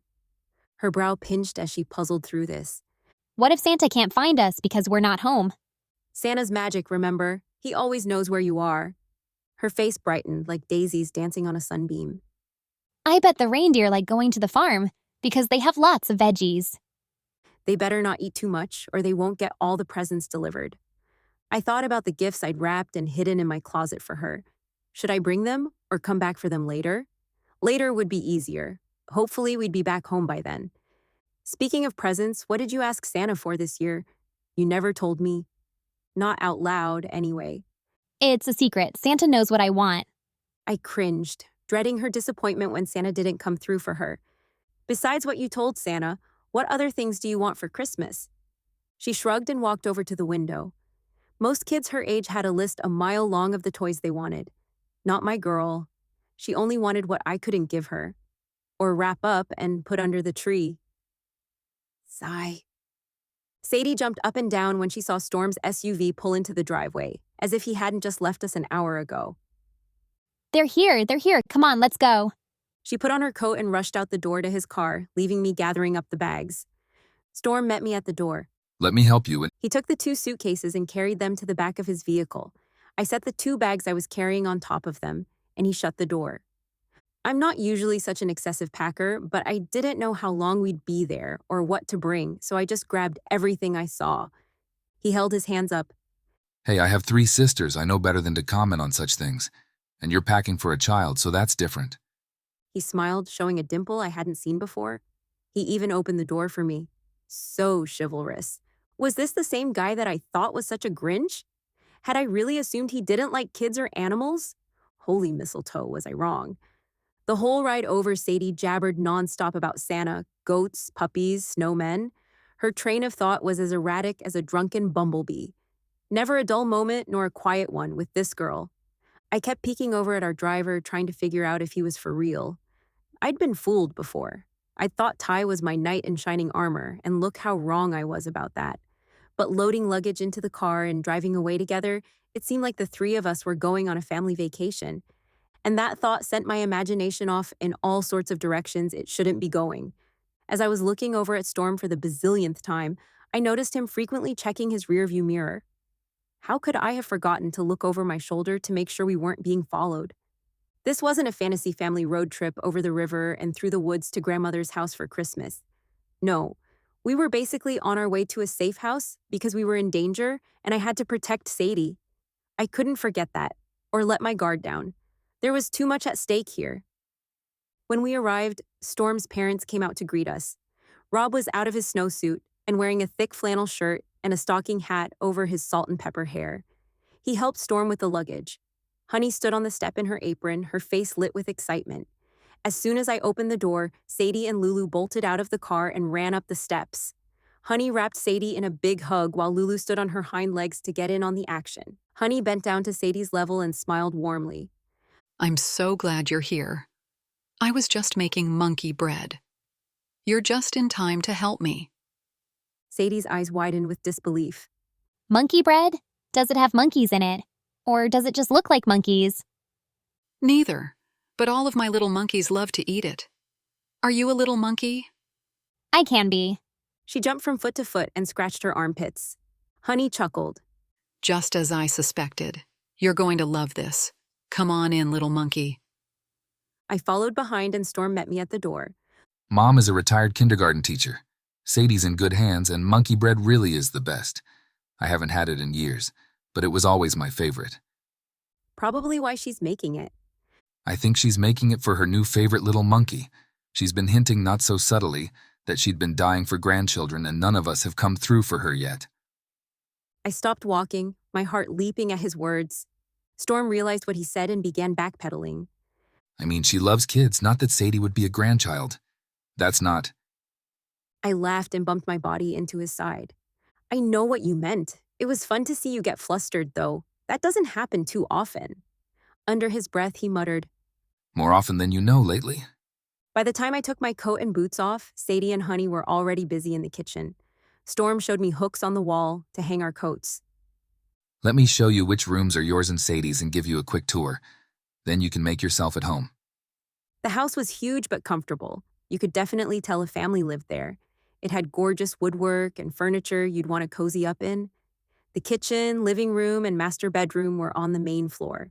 There were 5 bedrooms upstairs and 2 more bedrooms and a living area downstairs. As we climbed the wooden staircase, Storm pointed out Junie's room on the left with the door closed. She's probably working, but I'm sure she'll be home for supper. The next room was open. I peeked my head inside. It was very feminine, decorated in pink and gray. This room used to be Sky's. Mom thought Sadie would like sleeping here. He stepped inside to show me around. A big dollhouse sat in the middle of the floor. Mom must have gotten this out for Sadie. Junie and Sky loved playing with it. Junie liked to play out scenes with the dolls, but Sky liked to rearrange the furniture and the layout of the house. My dad had to build the walls in a way that the whole thing could be taken apart and changed, at Sky's insistence. The first sign she'd become an architect. I'd never seen such an elaborate dollhouse. I had a Barbie dream house when I was younger, but it was nothing like this. Sadie's gonna think she died and gone to heaven. She'll never want to come home. And this is the room Mom set up for you. Storm showed me to the room next to Sadie's and stood in the doorway as I walked in and looked around. It was definitely a boy's room, painted dark blue. It had lots of books, stars on the ceiling, and a telescope in the corner. Star Wars posters covered the walls. Was this your room? He grinned awkwardly. It was not very impressive. I was a nerd. What can I say? Whatever. Just because you liked books and were smarter than everyone else doesn't make you a nerd. A part of me was thrilled to learn more about this man through his childhood bedroom, imagining what he was like then. Would we have been friends? More? My gangly, pimply teenage self doubted I would have ever caught his attention. Well, I preferred my books to people. Most of the time, I still do. The way he looked at me when he said those words had my heart flipping in my chest again. My poor heart would turn into an Olympic gymnast at this rate. Not all the time. You chose to come here with us instead of just taking us home and leaving us there. And you decided to stay here with us. That has to mean something, doesn't it? Yeah, I can't resist Mom's monkey bread. I playfully shoved his shoulder. Where are you sleeping if she put me in your room? She wouldn't put us in the same room, would she? My face flushed with heat. I'll be right across the hall from you in Raven's old room. I peeked into that room and saw brightly colored paintings and art projects everywhere. Her walls were dotted with large circles in all the colors of the rainbow, but brilliantly mixed and overlapping. It was the coolest paint job I'd ever seen in a bedroom. It reminded me of a radiant flower garden with every color bloom imaginable. Definitely Raven. Not sure how much I'll be able to sleep with all this color. I might wake up in the night and think I'm on a psychedelic trip. He moved on to the next room on the tour. And this room is Jasper's? I think he spends most of his time with AJ lately, so I'm not sure how much we'll see him. He placed his hand on the small of my back and led me to the stairway. My whole body hummed from this simple touch. I stopped at the top of the stairs and turned to him. Storm. I wanted to thank him for all he was doing for us, but my brain froze. Our faces were inches apart, and my heart was thumping in my throat. I swallowed and bit my lip. His gaze shifted to my mouth, and he pushed a lock of hair over my shoulder. Serena. He pointed above us. Mistletoe hung from the light fixture. You know what that means, don't you? Yeah, but... Everything in me wanted to pull this man to me and kiss his lips off, but that would be a bad idea. He didn't want a family. He sure wouldn't want to take on the mess that was my life right now. And besides that, he was my attorney, not to mention I'd vowed to stay away from relationships until Sadie was grown. She was my priority. I couldn't risk her heart getting broken because I wanted to kiss a hot man under the mistletoe. If I continued looking at him, I'd be toast, so I focused on his shirt instead. He lifted my chin with a finger. Hey, I'm game if you are. It is a tradition, after all. He gave me a smoldering look that melted my resistance in an instant. Poof! What was I thinking again? How I'd love to know if my dream kiss was accurate. The words flew out of my mouth before I could stop them. It's probably some kind of bad luck if we don't comply, right? He inched closer. I'm sure it is. Wouldn't want to test the fates, would we? We were just a breath apart. I breathed in his musky, woodsy scent and felt my body draw to him like a magnet. I suppose not. I'll follow your lead, Serena. You're in charge. Like last time? I hope not. Are you feeling better? Other than a little breathless and lightheaded from his closeness, I felt good. Last night's illness was a distant memory. Better than I've felt in a long time, but I know what would make me feel even better. Are you of sound mind and body? I believe so, as sound as I ever get. Prove it. I pressed my lips to his and, definitely better than monkey bread. As his lips brushed over mine and then deepened the kiss, I heard a low, throaty moan. Was that me? Or him? I couldn't be sure. My knees weakened, and I hoped he didn't let go of my waist or I'd fall down the stairs. We pulled apart, slightly breathless and discombobulated.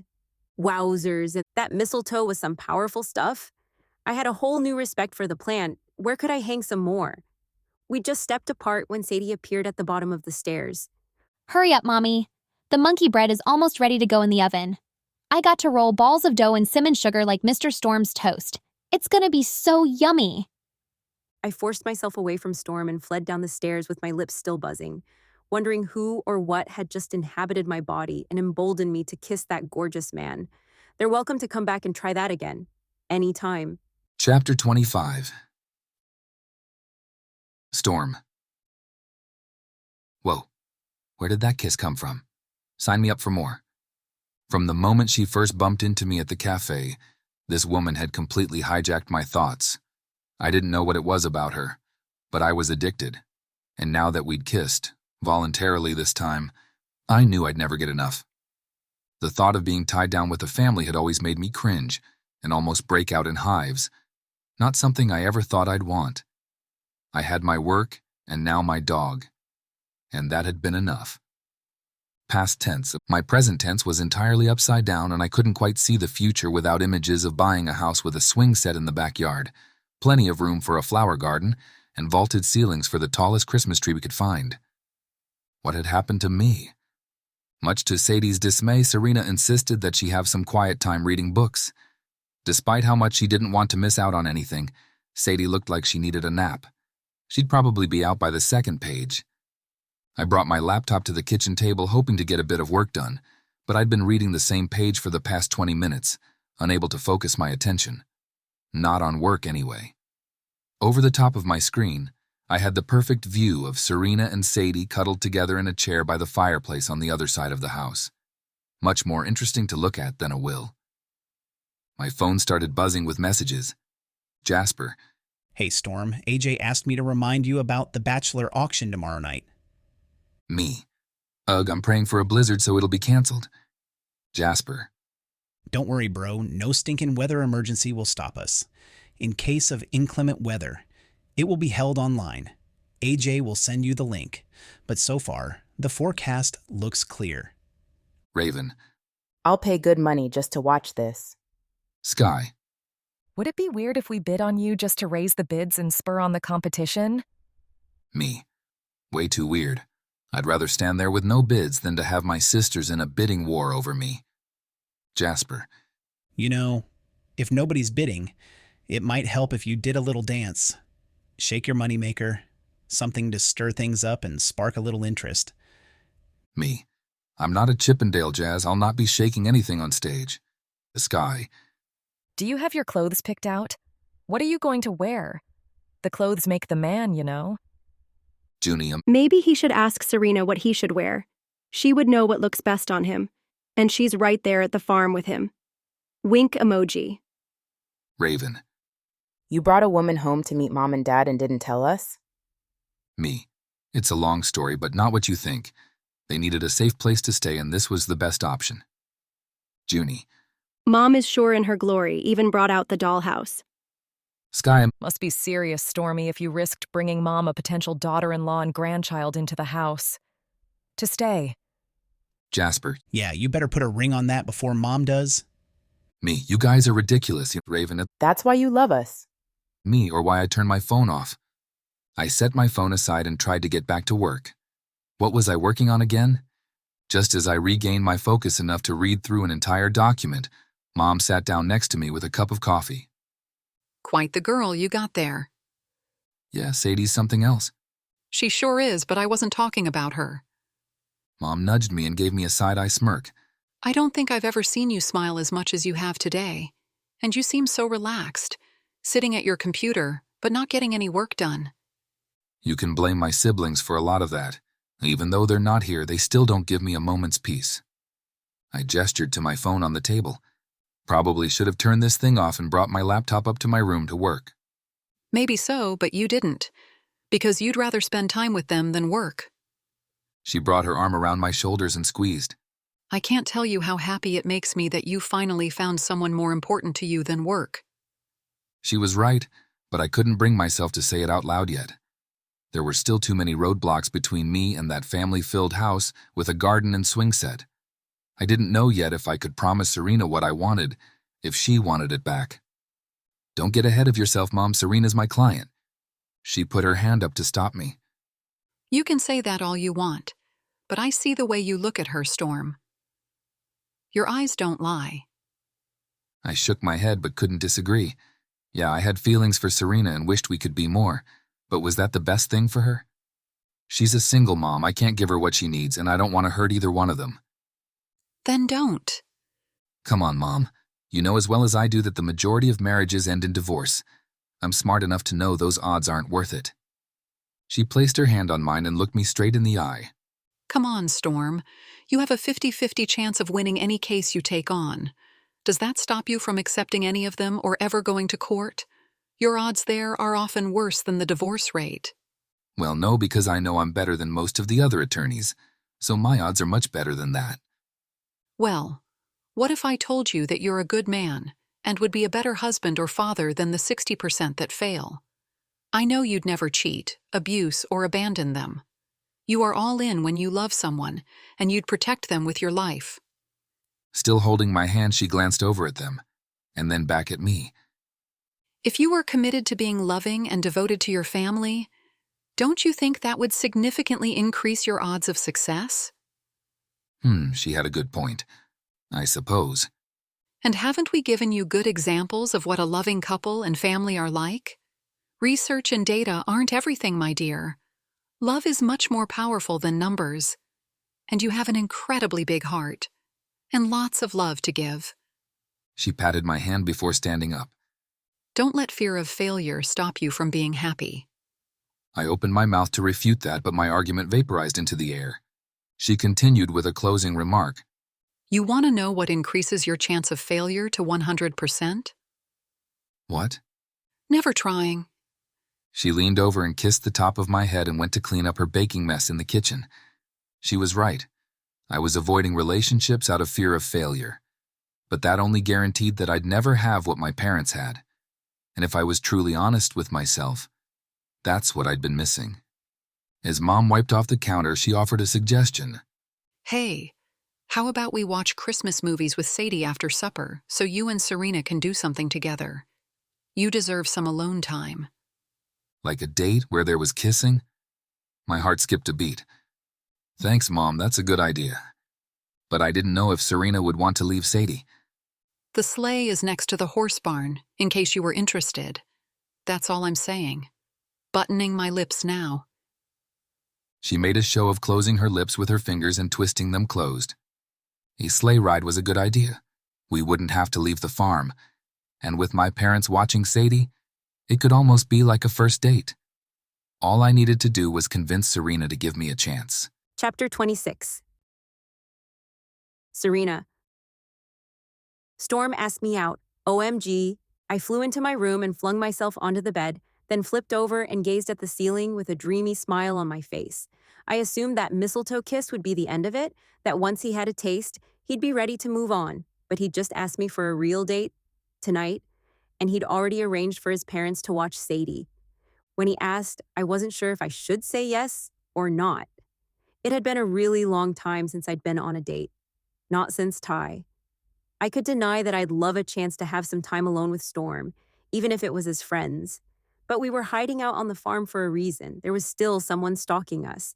Was it appropriate for me to leave my child for a couple hours to go on a date? Even if that date was on site, surely it would be okay. Storm and I wouldn't be leaving the farm. Whatever he had planned was right here on the property, and Sadie would be in good hands with his parents. A night off without having to worry about a babysitter, that was a gift in itself. Time alone with Storm, though? Was I ready? I had my doubts, Sadie was still my priority, that wouldn't change.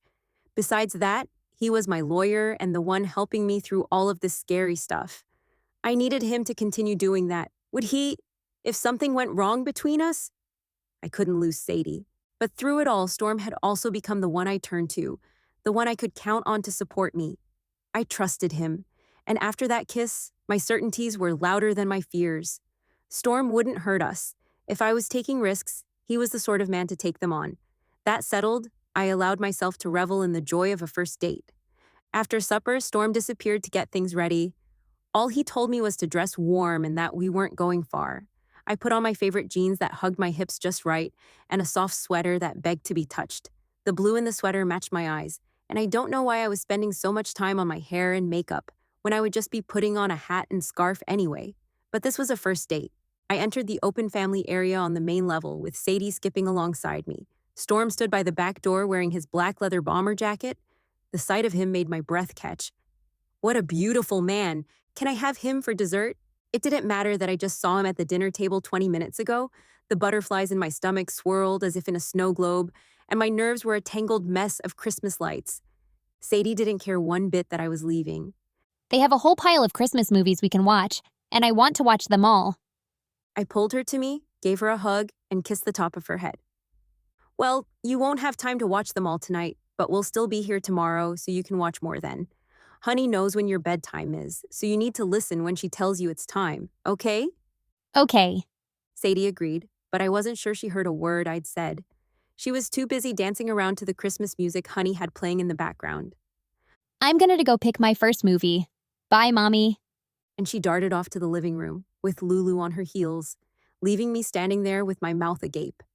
I turned to Storm and shrugged with my hands out. Should I be happy my daughter will be so well entertained that she won't miss me, or feel bad that it doesn't bother her in the least? Enjoy the break knowing she's in the best hands and having fun. He gave me a rare bone-melting smile that had my heart tap dancing. And we are free to have fun too. You're right, let's go. I put on snow pants that Honey set out for me, along with my warmest coat, hat, mittens, and scarf. I was no fragile flower, but I didn't want to be shivering the whole time either. Are you sure you're feeling well enough to be out in the cold? Storm asked, his eyes filled with concern. Yes, and I'm bundled up to my eyeballs, which is probably a very sexy first date look. I spun around and struck a pose, feeling like the Michelin man on the catwalk. Don't you think? You could be wearing only a trash bag and look amazing. Something shifted on his face, and he seemed a bit flushed. He shook his head and cleared his throat. Yeah, I can't think of anything that would make you look bad. Storm getting flustered over me was unexpectedly sexy. My face heated, and I was glad for the scarf covering my assuredly red face. I was ready to jump in a snowbank to cool my thoughts. He opened the door and motioned for me to go ahead of him. Right this way, milady. Following his previous tracks in the snow, he led me to the side of the barn where a horse and sleigh awaited. He held his hand out to help me up into the sleigh. Mr. Darcy had nothing on him. He spread a blanket across the bench for us to sit on. Then he wrapped another around our shoulders and a third over our laps. Are you warm enough? I have a couple more if you need them. I tucked the lap blanket under my bum and thigh. This is perfect. I'm toasty. He picked up the reins. Here we go, Shanley. This horse has been in our family since I was a little kid. She knows the route, probably better than I do. With the reins in one hand, he put his other arm around my shoulders, holding me tight to his side. I rested my head on his shoulder.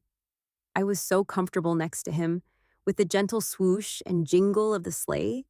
I could have fallen asleep, if not for the erratic pounding of my heart. We crested the top of a hill that looked out over the entire farm. Storm pulled on the reins to signal for Shanley to stop. He got out a couple of mugs from a basket he had tucked under the seat and filled each one from the thermos. Here, a mug of my mom's infamous hot cocoa. She also sent a tin of Christmas cookies if you're hungry. Thanks, this is perfect. I took a sip and looked around at the snow-covered hills sparkling in the moonlight. Look at that view. It's absolutely breathtaking. Millions of stars littered the moonlit sky. Did you ever bring your telescope up here to look at the stars? He nodded. This was my favorite place to stargaze, with or without my telescope. Sky and I would come out here and lie on our backs and see how many constellations we could name. If there was one that I didn't know, I'd look it up as soon as we got back to the house so that I'd know it next time. I've always been a stargazer myself. I'd lay out on the picnic table in our backyard. The sky was so vast it made me believe anything was possible. I'd try to expand my view to watch the entire sky at once, waiting for a shooting star, a wish on the tip of my tongue, ready for the opportunity to be released to the sky. He leaned back and pulled me to rest my head on his chest as we stargazed from the sleigh. Were you always into flowers too? Yeah, I had an aunt with the most expansive and immaculate gardens.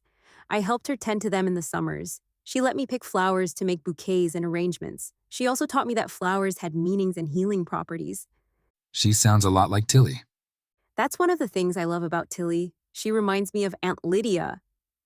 Where did you grow up? In Illinois, a small town just beyond the suburbs of Chicago. I still have family there, but I haven't been there in years. Not much spare time for traveling with a young child in a shop. How did you end up here in Moonlit Lake? When Ty died, I had to make some decisions about what I wanted for my life with Sadie. I needed a stable income, and I also wanted something that was mine, that gave me joy. I'd had enough loss. Telling this part of my story brought back the old pain, fear, and determination. But this time, I appreciated how far I'd come. I was searching for a place to start over and stumbled upon a listing for a florist shop for sale here. The money I received from Ty's military death gratuity was just enough for me to purchase the shop and start a new life here. Storm held me tightly as he whispered, I'm so glad you did. You fit in this town like you've always been here. I can't imagine you anywhere else. Me either. And that was the truth. It felt like we were a part of the community in a way that I'd never experienced. They were family to us now. Can I ask you something? Anything. I thought you were the biggest grump when we first met. Why did you always seem to be in a bad mood? I prayed he wouldn't be offended by my question. I didn't want to ruin the cozy vibe we had going. He chuckled and my uneasiness melted away. Well, my mom said I was born with a scowl on my face. That's partly why she named me Storm. I don't know if that's true, but I've always been more serious and focused, no matter what I'm doing. Intense is a word many people use to describe me. I guess that's accurate. He set his mug down and slid his gloved hand in mine under the blanket. As you've probably figured out, I'm pretty introverted and don't enjoy socializing much. Makes me feel overstimulated, like the walls are closing in on me. So I think all of those things make me seem grumpy and in a bad mood, even if I'm not. And here I thought you were a modern-day Grinch angling to steal our Christmas. As Sadie predicted, I think you both made my heart grow at least 3 sizes. He pulled me closer, kissing the top of my head and then resting his cheek there. I hope you know, Serena, I wouldn't ask you out on just a casual date. I'd never dally with a single mom. That's not my style. I stiffened and shifted away from him. He was so far out of my league. What was I doing here with this amazing man when I was a single mom? A guy like him could never fall in love with a woman like me. Could he? He could have anyone he wanted. And if what Gina said was true, he dated models. The polar opposite of me. I didn't even own a pair of heels and rarely wore makeup. My hairstyle of preference was wash and go or a ponytail. And my wardrobe consisted of jeans, yoga pants, and sweatshirts. Who had time for more than that? Not me. And a social life? Well, I hadn't been to a party that didn't have a princess theme and a nap corner in over 4 years. My drinks were more likely to come in juice boxes than wine bottles. I vaguely recollected dating, but it happened so long ago, it seemed like another life. Certainly not this one. Yeah, I've heard a little about your dating preferences. I pulled the blanket tighter around me and tucked my head into my scarf, like a turtle hiding in its shell. He sighed, grabbed my shoulders, and turned me to face him. You didn't let me finish. Before I met you, I believed I was allergic to relationships. Even the hint of commitment made me flee for my life. His intense gaze held mine. My work and career were the most important things to me, and I didn't want to sacrifice that for anyone else. Besides that, I believed that it would be doomed anyway. So why even start? And now? After spending time with you and Sadie, well, I'm starting to see the appeal. Though a part of me wanted to climb right into his lap, a bigger part of me wanted to make him work for it, to understand what he was really thinking and feeling. You are you? Yes, the first couple of times we bumped into each other, I wanted to ask you out. Just for a couple of casual dates, you know. But then when I found out you were a single mom, I told myself that you were off limits and I tried to stay away. Really? How did that work for you? He shook his head and chuckled.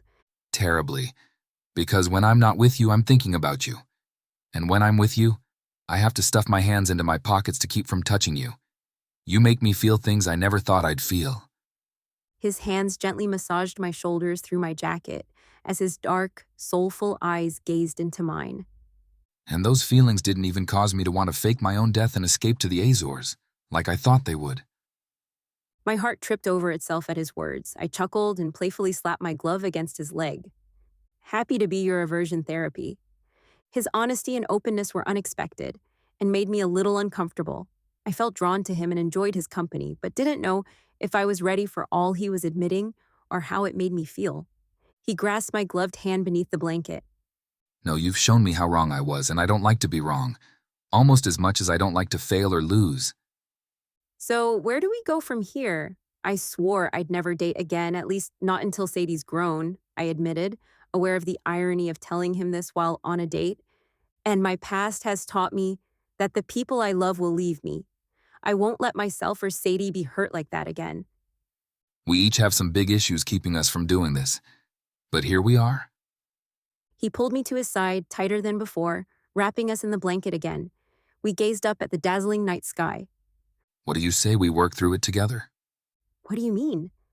We're already in a relationship, Serena, and Sadie's a big part of it. We just haven't defined it yet. I'm ready to take the leap if you are. He must have sensed my uneasiness, or maybe just knew he had to sell it better than that. Risk was not something I was a big fan of. How about this? We can keep things on the down low, not officially dating, but with an agreement of exclusivity. Exclusively not dating? But together. That's an important part of the clause.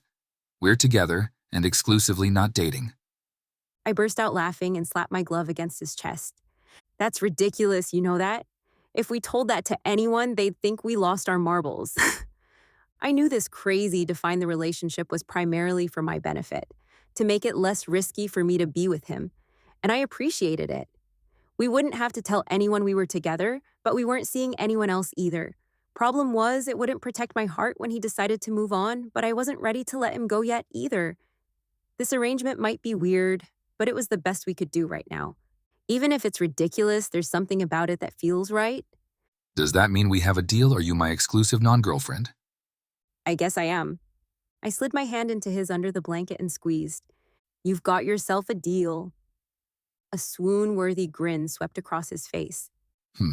Since I didn't draw up a contract to sign, we'll just have to seal it with a kiss. And we did. Chapter 27. Storm.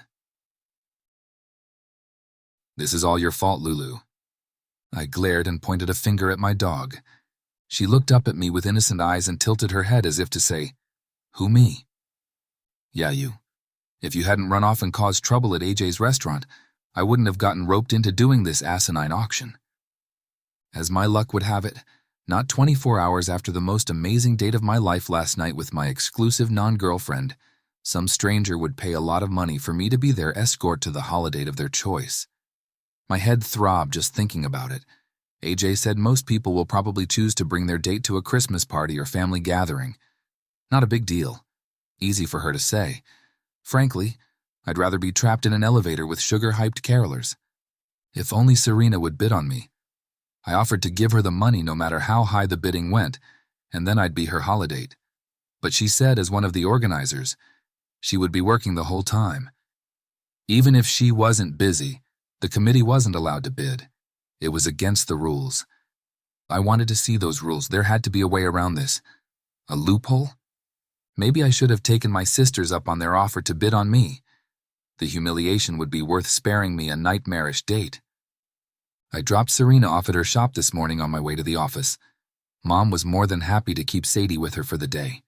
They were going to do chores together, play with the goats, and then make cookies. Those two had become best buds. Inseparable. Hyper alert whenever we were out, I obsessively scanned the area and my rearview mirror as I drove, but hadn't noticed anyone following us.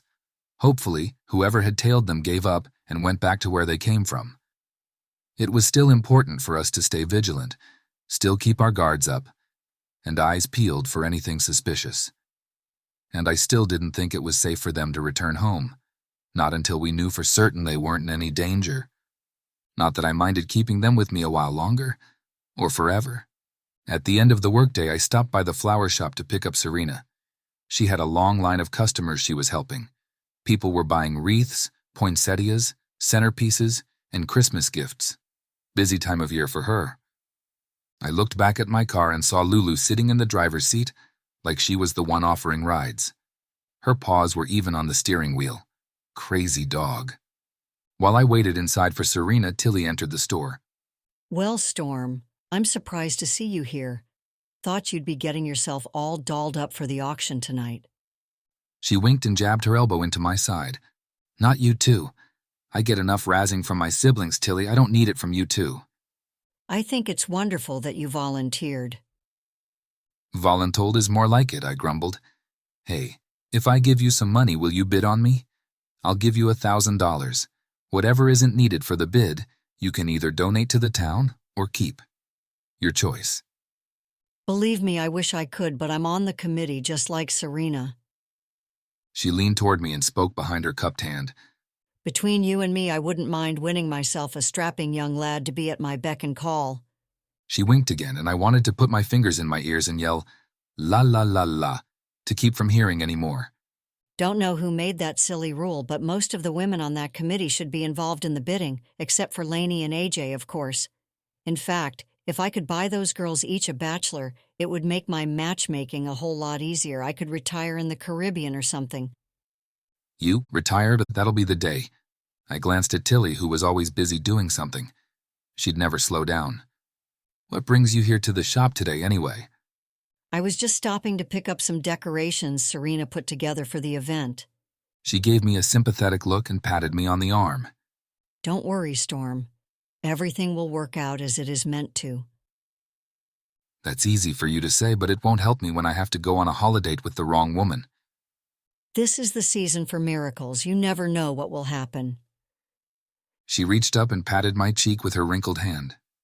Love will prevail, Storm. Don't doubt that. Serena noticed Tilly and called her to the counter. This box has everything we talked about at the meeting to decorate for the auction. I wish I could come and help set up, but as you can see, I'm swamped here. No worries, there'll be plenty of people to help. You did your part by making all of this for us. Tilly waved me over. Storm, put those muscles to work and carry this box to my car, will you? Serena was helping another customer but paused to catch my eye. And Storm, you don't have to wait for me. I'll just walk to the auction when I'm done here. I'll see you later. You don't have to do that. I'll just come back and pick you up when you're done here. She thanked one customer and then moved on to ring up the next one. It's only 2 blocks, Storm. I'll be fine. Just go. I'll see you there. She waved me away. Humph. So much for spending some time with her before the auction and making sure she got there safely. I didn't feel good about this, but maybe I was being a little overprotective. If I pushed her too much, she'd probably insist on moving back to her apartment. Tilly was surprisingly silent as I helped her with the box, but gave me a hug at her car. See you soon, Storm. I have a feeling this evening will be all kinds of unexpected. I shook my head as I climbed into my car. Tilly, Tilly. I didn't want to even think of what her parting words might have meant. Unexpected didn't necessarily mean good. I had to nudge Lulu over to let me get behind the wheel. My phone rang as I started the car. Hey, Jazz, what's up? If you're coming back to the farm, we can ride to the auction together. Nah, I think I'll stop back at my place to make sure everything is okay there. I'll meet you at the school. I could pick you up at your place if you want. Why would you? Wait a minute, AJ wants you to make sure I show up, doesn't she? Yep, got it in one. You don't need to babysit me, Jazz. I said I'd be there. And no matter how much it pains me, I won't stand them up. We're counting on you to bring the big bucks, man. Better be ready to strut your stuff. Work it a little. You know what I mean? My little brother knew how much I hated being in the spotlight unless I was in court. But he couldn't resist pushing my buttons or twisting the knife any chance he got. Shut it, Jazzwipe. I said I'd be there and I'll go on the required date. That's it. That's all I'm doing. Fine. Just saying you could be the top dog if you just... I hung up on him, unable to listen to any more of his nonsense. When I pulled into my driveway, I saw Serena's car parked near the house. It still had quite a bit of snow on it, but appeared to be no worse for the wear after its time in the snowbank. A warm feeling grew in my chest, seeing her car in my driveway like it was home. Imagining Serena and Sadie welcoming me home here at the end of the day brought a smile to my face. What in the world had happened to me? I hardly recognized myself, not that I cared. This was the life I wanted, and surprisingly, I was more excited about this new future than I ever had been about a law partnership. Chapter 28. Serena. After my last customer left the shop, I flipped the sign to closed and locked up. I leaned my back against the door and took a deep breath. What a day! I was grateful to have so many holiday shoppers. My shop needed the business, but boy, was it tiring. I glanced up at the clock. Just enough time to make it to the school before the auction started. I was assigned to the payment table, so it wouldn't matter if I was a little late, but I didn't want to miss anything. Hopefully, the brisk walk would re-energize me, because after being on my feet all day, my body was begging for a nap or a hot bath. I'd sell my soul for a foot massage, if only that was on the auction block. The air was crisp, below freezing, and the sky was dark, but the Christmas lights along the streets and on every building illuminated my path. The snow crunched beneath my boots with every step. Cars were parked along the streets, and the parking lot was full as well, indicating a good turnout for our event. I hoped it would raise a lot of money and allow the town to move forward with plans for the community center. We had other donors lined up, but we needed to raise a certain percentage before it could proceed. It was probably my overactive imagination and paranoia, but I still felt like I was being watched. The hair on my neck bristled. Maybe I should have accepted Storm's offer to pick me up. Too late now. I kept scanning the streets as I walked and nervously checking over my shoulder. I saw someone dressed in black that might have been following me, but they could have just been walking down the street. I couldn't be sure, so I quickened my pace, moving as fast as I could on the slippery sidewalk without biffing it. As soon as I stepped inside the building, I ducked behind the Christmas tree in the entryway to catch my breath and slow my heart rate. If anyone was looking for me, they'd never notice me behind the trembling tree. Yeah, right.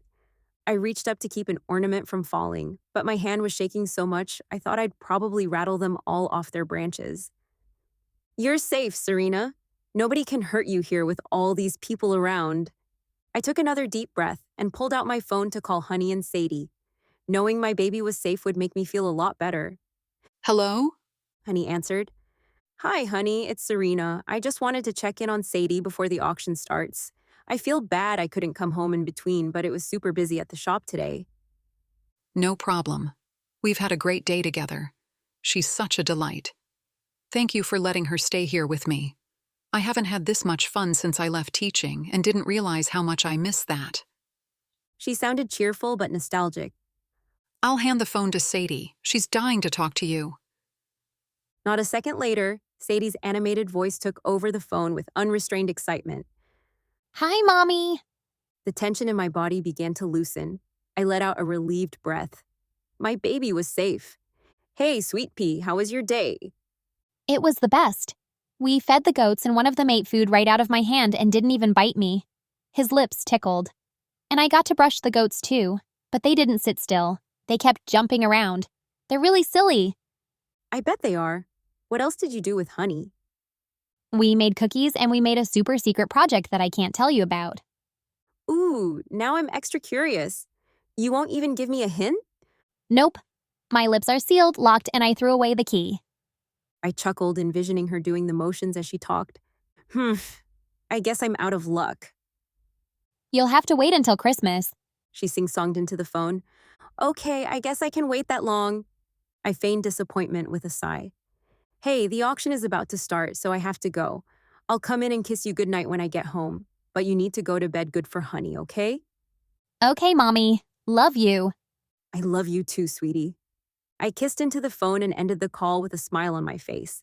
Talking to her brought me a sense of peace that I so needed. It warmed my heart to hear my girl had a fun day at the farm and was safe and happy. I stowed my phone and walked into the atrium where the auction was being held. The place was packed. AJ and Larissa were at a table just inside the door, assigning numbers to anyone who wanted to bid. I sidled up next to AJ and asked, Hey, how's it going? AJ handed a woman her stick with her bidding number on it and smiled at me. Great. We have way more bidders than we expected. We're almost out of numbers. Should be a great event.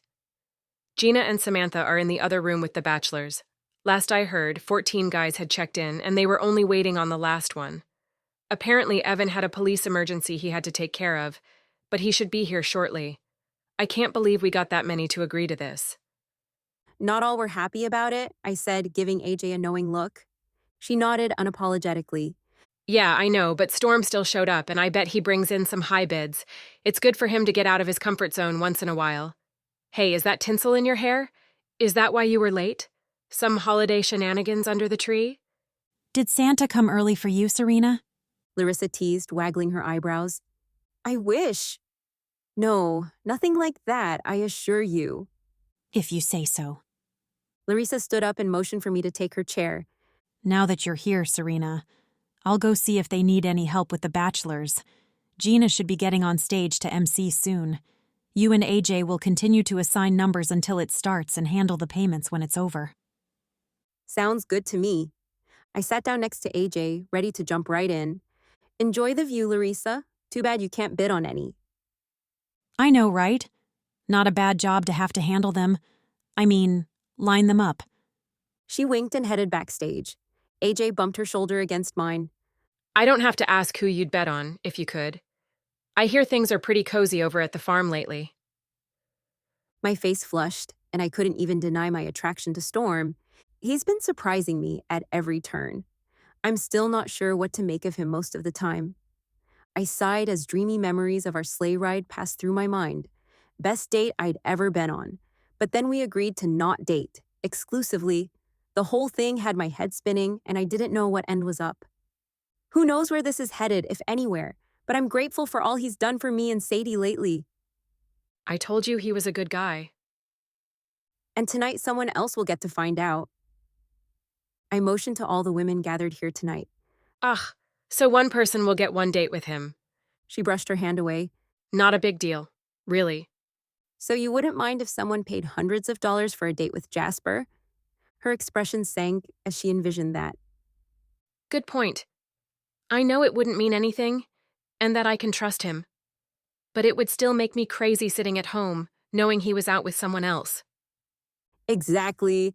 Gina stepped on stage and grabbed the microphone. The crowd was still buzzing loudly and didn't quiet down until she started speaking. Good evening, everyone. Welcome to our very first Bachelor Holiday Auction. I'm so excited to have such an amazing turnout here tonight. I was just backstage with our bachelors, and oh my, are you in for a treat? She fanned herself and the crowd started cheering. I want to remind you that the money raised here tonight will go towards funding a Moonlit Lake Community Center, one that we'd be able to hold events like this in the future, along with many other events and activities. So get your wallets ready and think of this as an extremely fun way to contribute to a much-needed and worthy cause.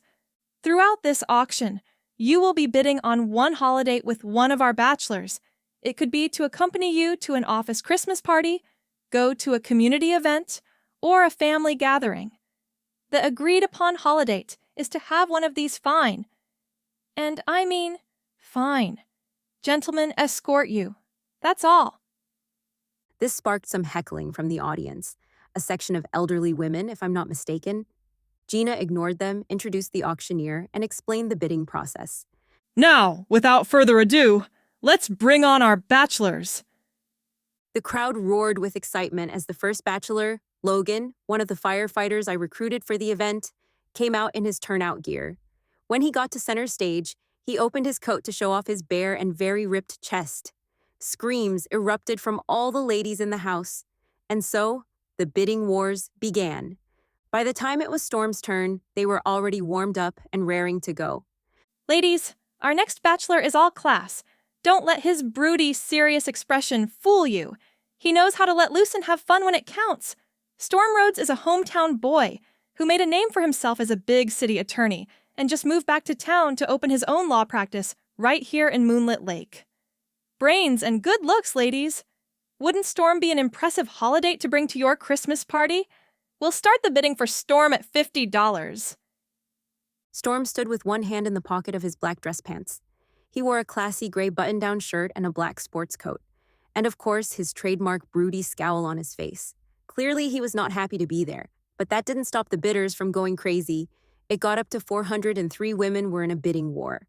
I wished I could bid to save him from them. Agnes Miller, a septuagenarian, was well known around town for pinching men's butts or copping a feel whenever she got a chance.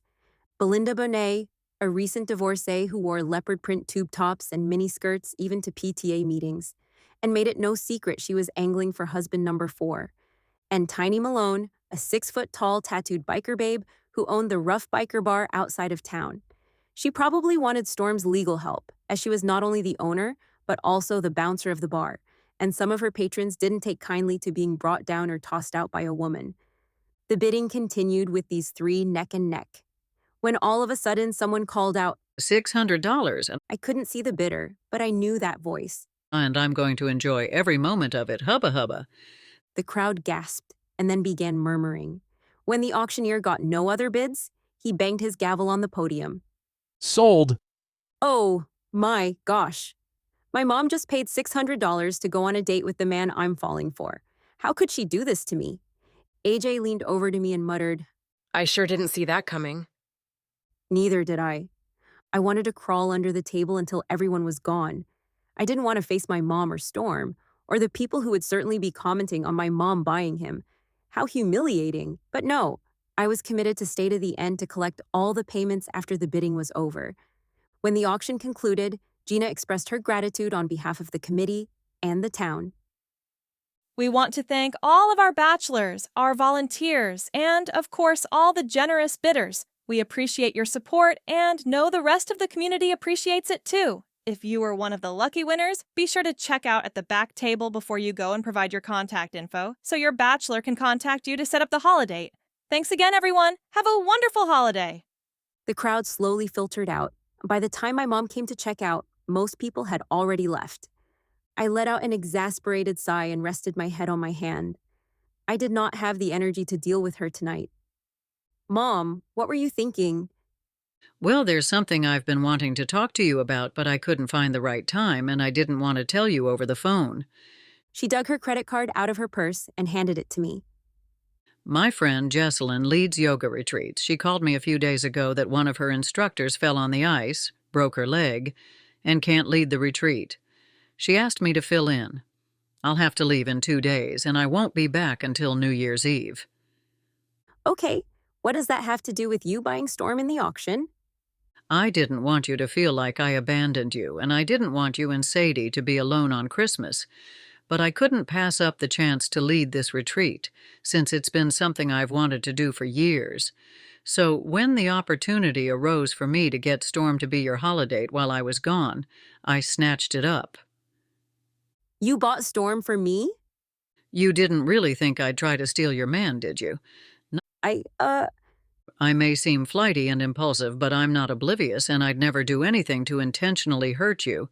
I love you, Serena, and I want you to be happy. She came around the table and put her hands on my shoulders. The last couple of weeks you've seemed happier than I've seen you in a long time.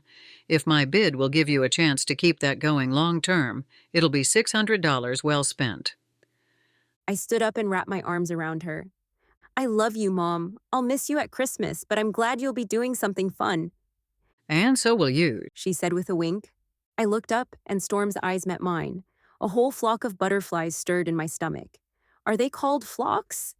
Probably not, but they were going crazy anyway. Those intense dark eyes I was becoming so fond of had my nerves jumping in a whole different way. Then he smiled, a rare smile just for me, and my heart melted with a happy sigh. Yes, maybe I would be doing something fun on Christmas after all. Chapter 29. Storm. After helping Serena and the rest of the committee clean up and put away chairs, I held out my hand to her. Shall we? She looked at my outstretched hand, hesitated a moment, and then placed her hand in mine. My heart swelled, eager to get her alone and to pick up where we left off last night. I squeezed her hand before leading her to my car. As we walked through the snowy parking lot, she said, So it looks like you get to be my holiday after all. Thank God you don't know all the horrifying thoughts that went through my head as that bidding was happening. My body shuddered at the thought. And when your mom made that suggestive remark after making that last bid, my heart stopped and I threw up in my mouth. I don't understand why she had to play it that way, and didn't just tell us what she planned to do. That's my mom, always trying to amp up the drama whenever she can. Well, at least it worked out. I tugged on her hand to pull her closer to me and gave her a quick peck on the lips. Is that okay with you? It sucks that your mom is taking off, but I would love nothing more than to have you and Sadie join my family for Christmas. Let me think about that. Your mom is a fantastic cook, and Sadie's already pretty settled in there. I guess we might as well join you. Actually, since I am your holiday, you get to decide what we do as long as we're together. If you want to spend the holiday at your place, we can do that. I'm at your disposal. She reached up and kissed my cheek, her lips lingering enough to warm my skin. I appreciate that. Let's talk to your parents when we get there and see what they say.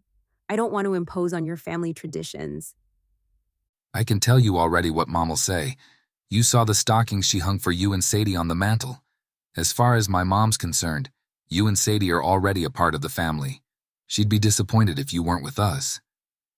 I held Serena's hand the whole way to the farm, not wanting to let go of her for a second. Feeling like a giddy teenager who finally scored a date with the most gorgeous girl in school, I found myself stealing glances at the amazing woman in the seat next to mine as I drove. Sure, we'd already had one date, but this seemed different.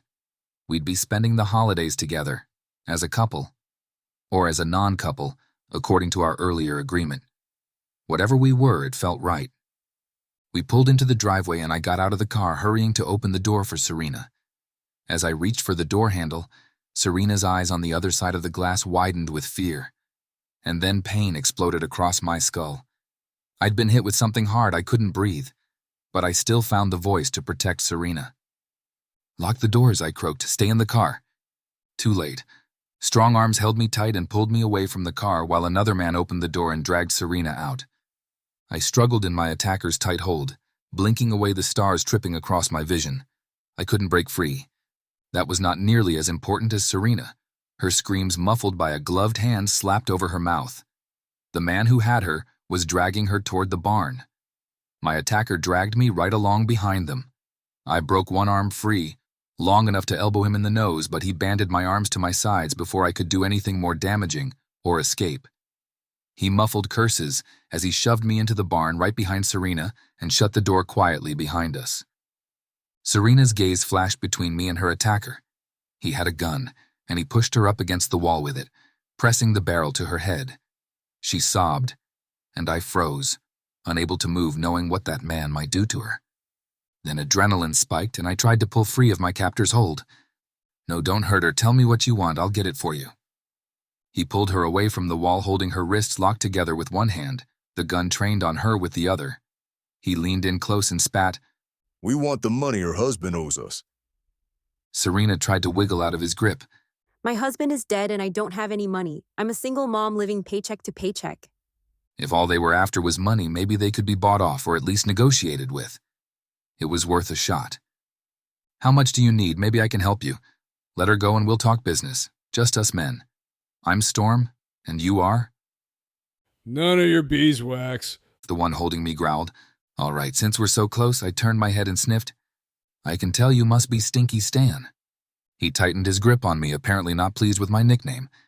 And your friend over there must be. And I looked at the guy holding Serena. He was short and balding, with tattoos on his neck. Well, you kind of remind me of Danny DeVito, but not as bright. I'll call you Dopey Dan. Dan's face and bald head flushed bright red, and he looked ready to explode. Antagonizing them might not have been the best move, but I hoped it would cause them to make mistakes that helped us escape. They didn't seem like the brightest bulbs on the tree. Out of the corner of my eye, I saw a flash of movement. Lulu snuck into the barn on the other end. I kept talking and prayed the thugs wouldn't notice her. What did her husband owe you money for anyway? He borrowed money from the boss, but never repaid it. Big mistake, and it's been collecting interest all this time. Now the boss is calling in the debt. One way or another. Dopey Dan ran his slimy finger down Serena's face. She cringed but didn't move.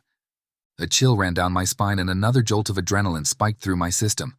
I'd die before I let him take Serena or hurt her in any way. If I could keep them talking, it might buy us some time, if nothing else. So your boss just wants money.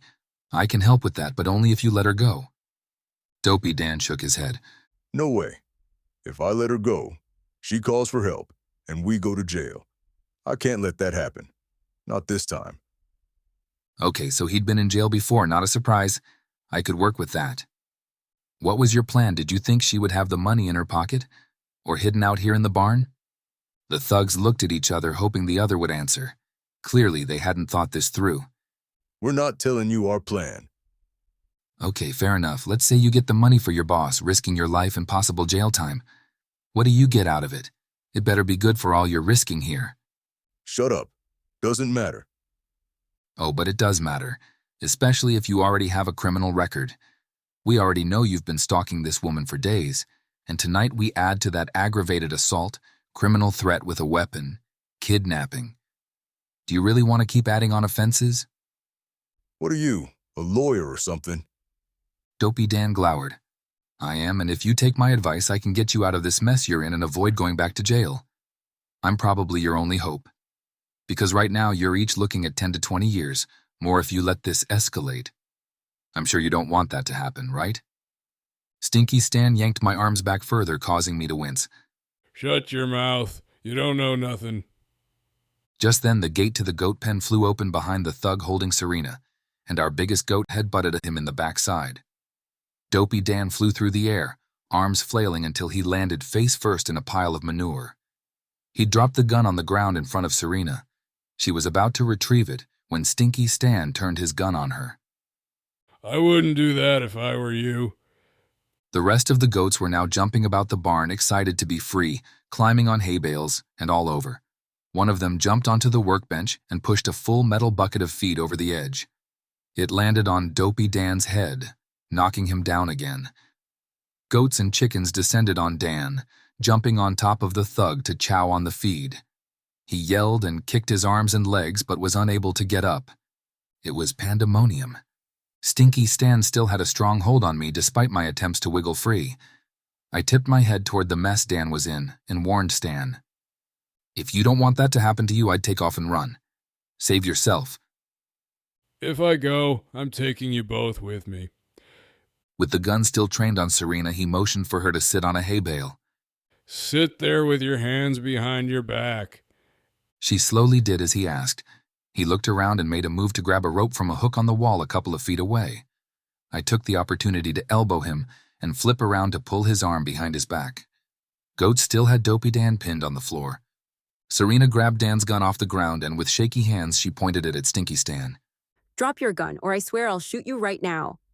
I don't think so. Lulu leapt out of the throng and latched onto his leg. Two hens attacked at the same time, with one of them landing on his arm and the other on his head. The one on his arm began pecking at his gun hand. He dropped it, kicking his arm and legs to try to shake the animals off. As soon as the chickens flew off, I jerked both of his arms behind his back and pushed him face first into the wall. Sirens sounded, and I heard a car pull into the driveway. The barn door flew open, and Evan and two other deputies came in with guns drawn. My dad was right behind them. I let out a sigh of relief as the deputies cuffed and arrested the thugs. Perfect timing. How did you know? Dad stepped into the barn and looked around at the mayhem. We had security cameras installed last year to alert us and the police of any suspicious activity out here. We'd had some trouble with theft and decided to install them so I didn't have to patrol the farm at night. Thank goodness you did. Lulu here knew something was wrong before the alarm went off. I thought she just had to go outside, but she took off for the barn. That's when I checked the surveillance and called the police.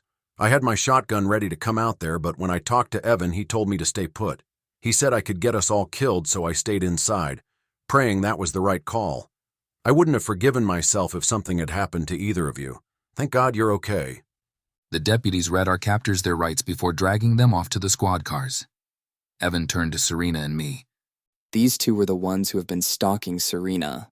One of her neighbors turned in footage of them sneaking around her house and peeking in the windows a couple of days ago. We've been watching for them and hoping to catch them in the act. These guys are just hired thugs. See if you can get them to give up their boss. I knew putting these two away wouldn't necessarily end the threat for Serena. If they didn't get the head of the monster, more would come. But I didn't want to tell her that. Evan gave me a curt nod. We'll do our best. You're not the only ones wanting to bring that kingpin down, but maybe this will be the break they've been hoping for. He tapped the doorframe on his way out. I'll be back in a minute to get your statements, if you don't mind. I rushed over to Serena and held her tight to my chest. Are you okay? When he pulled a gun on you, my heart stopped. I don't know what I'd have done if they would have hurt you. She was still trembling as she clung to me.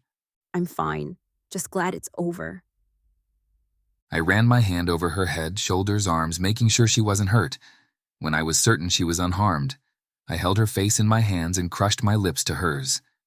She wrapped her arms around my neck and kissed me with just as much urgency. There was one good thing that came out of the whole ordeal. It helped me to see the truth with crystal clarity. I loved this woman and never wanted to let her go. She and Sadie were my future, my home. I just hoped she felt the same way. Chapter 30. Serena. The next morning, I laid in bed with the events of the night before replaying on an endless loop in my mind. I'd never been happier that my shop was closed on Sundays. Before I went to bed last night, I snuggled up next to Sadie and held her tightly as she slept. So grateful we were both safe. Holding her and smelling her little girl hair helped me to relax a bit. Even so, the combination of the adrenaline pumping through my body and the flashbacks of what happened made it nearly impossible to sleep. I must have finally drifted off in the wee hours of the morning. The smell of coffee brewing wafted in before my eyes even opened. Just hook me up to an IV of that, please. Sadie came bounding in with her usual sunshine and gave me my morning cuddle before pulling me out of bed and down to the kitchen. Come on, Mommy. We gotta go see what Honey is making for breakfast. Can't you smell it? I can. Let's follow our noses and see what we find. As soon as I entered the kitchen, Honey wrapped me in a tight embrace. Before she let me go, she whispered in my ear, I'm so relieved and happy you're safe. Me too. Over and over, I'd thought about how it could have easily turned out differently. And tragically, one of us could have been hurt or killed. Sadie could have been orphaned, and Storm. I didn't know what to do about Storm. He'd become way too important to me, and I didn't know what to do about that. After a delicious family breakfast of homemade Belgian waffles with Honey, Rob, Junie, Jasper, and Storm, Sadie wanted to check on the goats. Rob agreed to take her out to feed them. Give them some extra treats from me. Those goats are the best. Oh, and Lulu needs some extra treats too. What an amazing dog. Once Sadie was out of earshot, we filled the rest of them in on all that went down last night. Jasper shook his head in disbelief. Man, I must have just missed it. I think I passed the squad cars on my way home from AJ's. Junie was stunned to hear what had happened. I was here but watching a movie in my room with headphones on. I didn't hear a thing. I can't believe all that went down right outside my window, and I had no idea. Thank goodness for Lulu and Dad's security system. Storm slid his chair away from the table and asked me to join him in the other room. He hugged me so tight, my breath squeaked out of me. He didn't seem like he wanted to let go. Ever. I didn't sleep a wink last night. How about you? Just a little. It was a lot to process. Do you really think it's over now? I don't think you or Sadie are in any more danger, but I wanted to talk to you about something else. He led me to a love seat where he sat next to me and held my hand between his. The expression on his face was serious but gave nothing away. My gut clenched, assuming it couldn't be good if he wanted me to sit down for it. I got an email from your in-laws' attorney. They would really like to meet with you as soon as possible. They offered to come to Moonlit Lake today if you would be willing to meet with them. I know it's a lot, especially after what happened last night, so it's your call. I slumped against the backrest, dropped my chin to my chest, and sighed. I suppose I don't have a choice, do I? You always have a choice? He brought one hand to my face and gently tucked a lock of hair behind my ear, the light touch of his fingers sizzling a path across my skin. His other hand continued to hold mine. The warmth in his gaze made me catch my breath. What were we talking about again? He turned my hand over and threaded our fingers together, palm to palm. But now that we know they weren't behind the stalking, it should be safe to meet them, if you're up for it.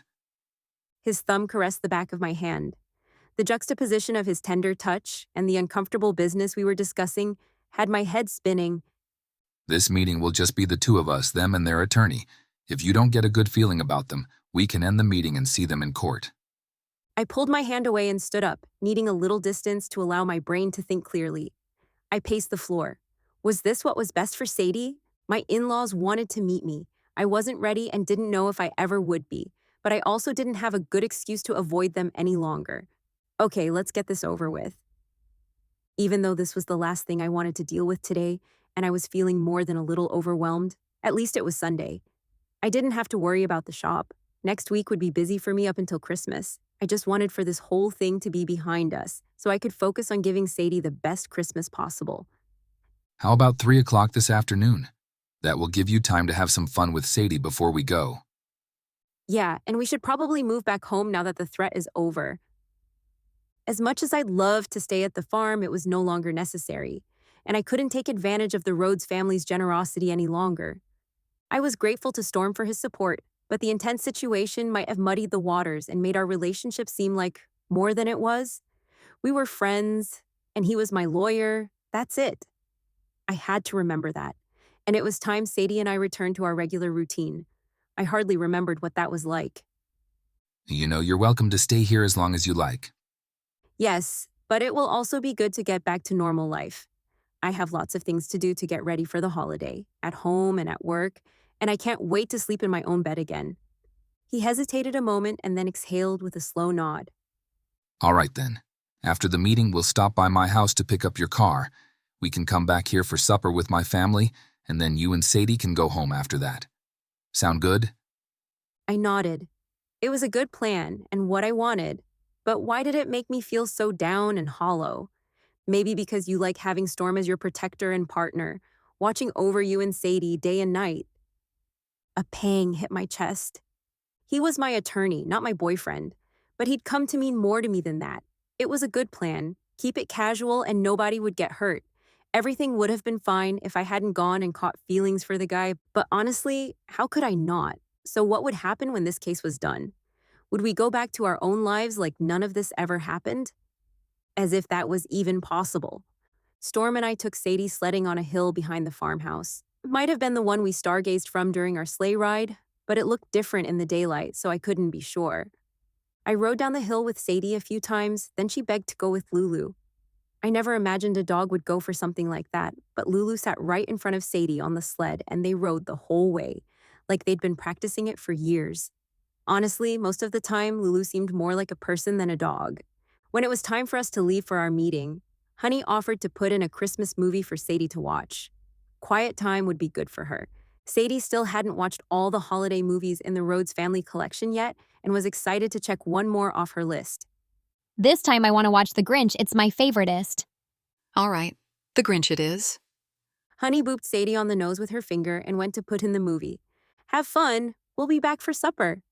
I kissed Sadie on the head and she skipped after Honey. Storm handed me my coat and we went out to the car. My leg bounced with nervous energy. What would they be like? What would I do if they were horrible? What if they didn't like me? Storm reached over and put a hand on my leg and squeezed. Hey, it's going to be okay. Meeting them will answer a lot of questions and hopefully end this lawsuit. The tenderness in his gaze warmed me to my toes. I promise I won't let anything happen to you or Sadie.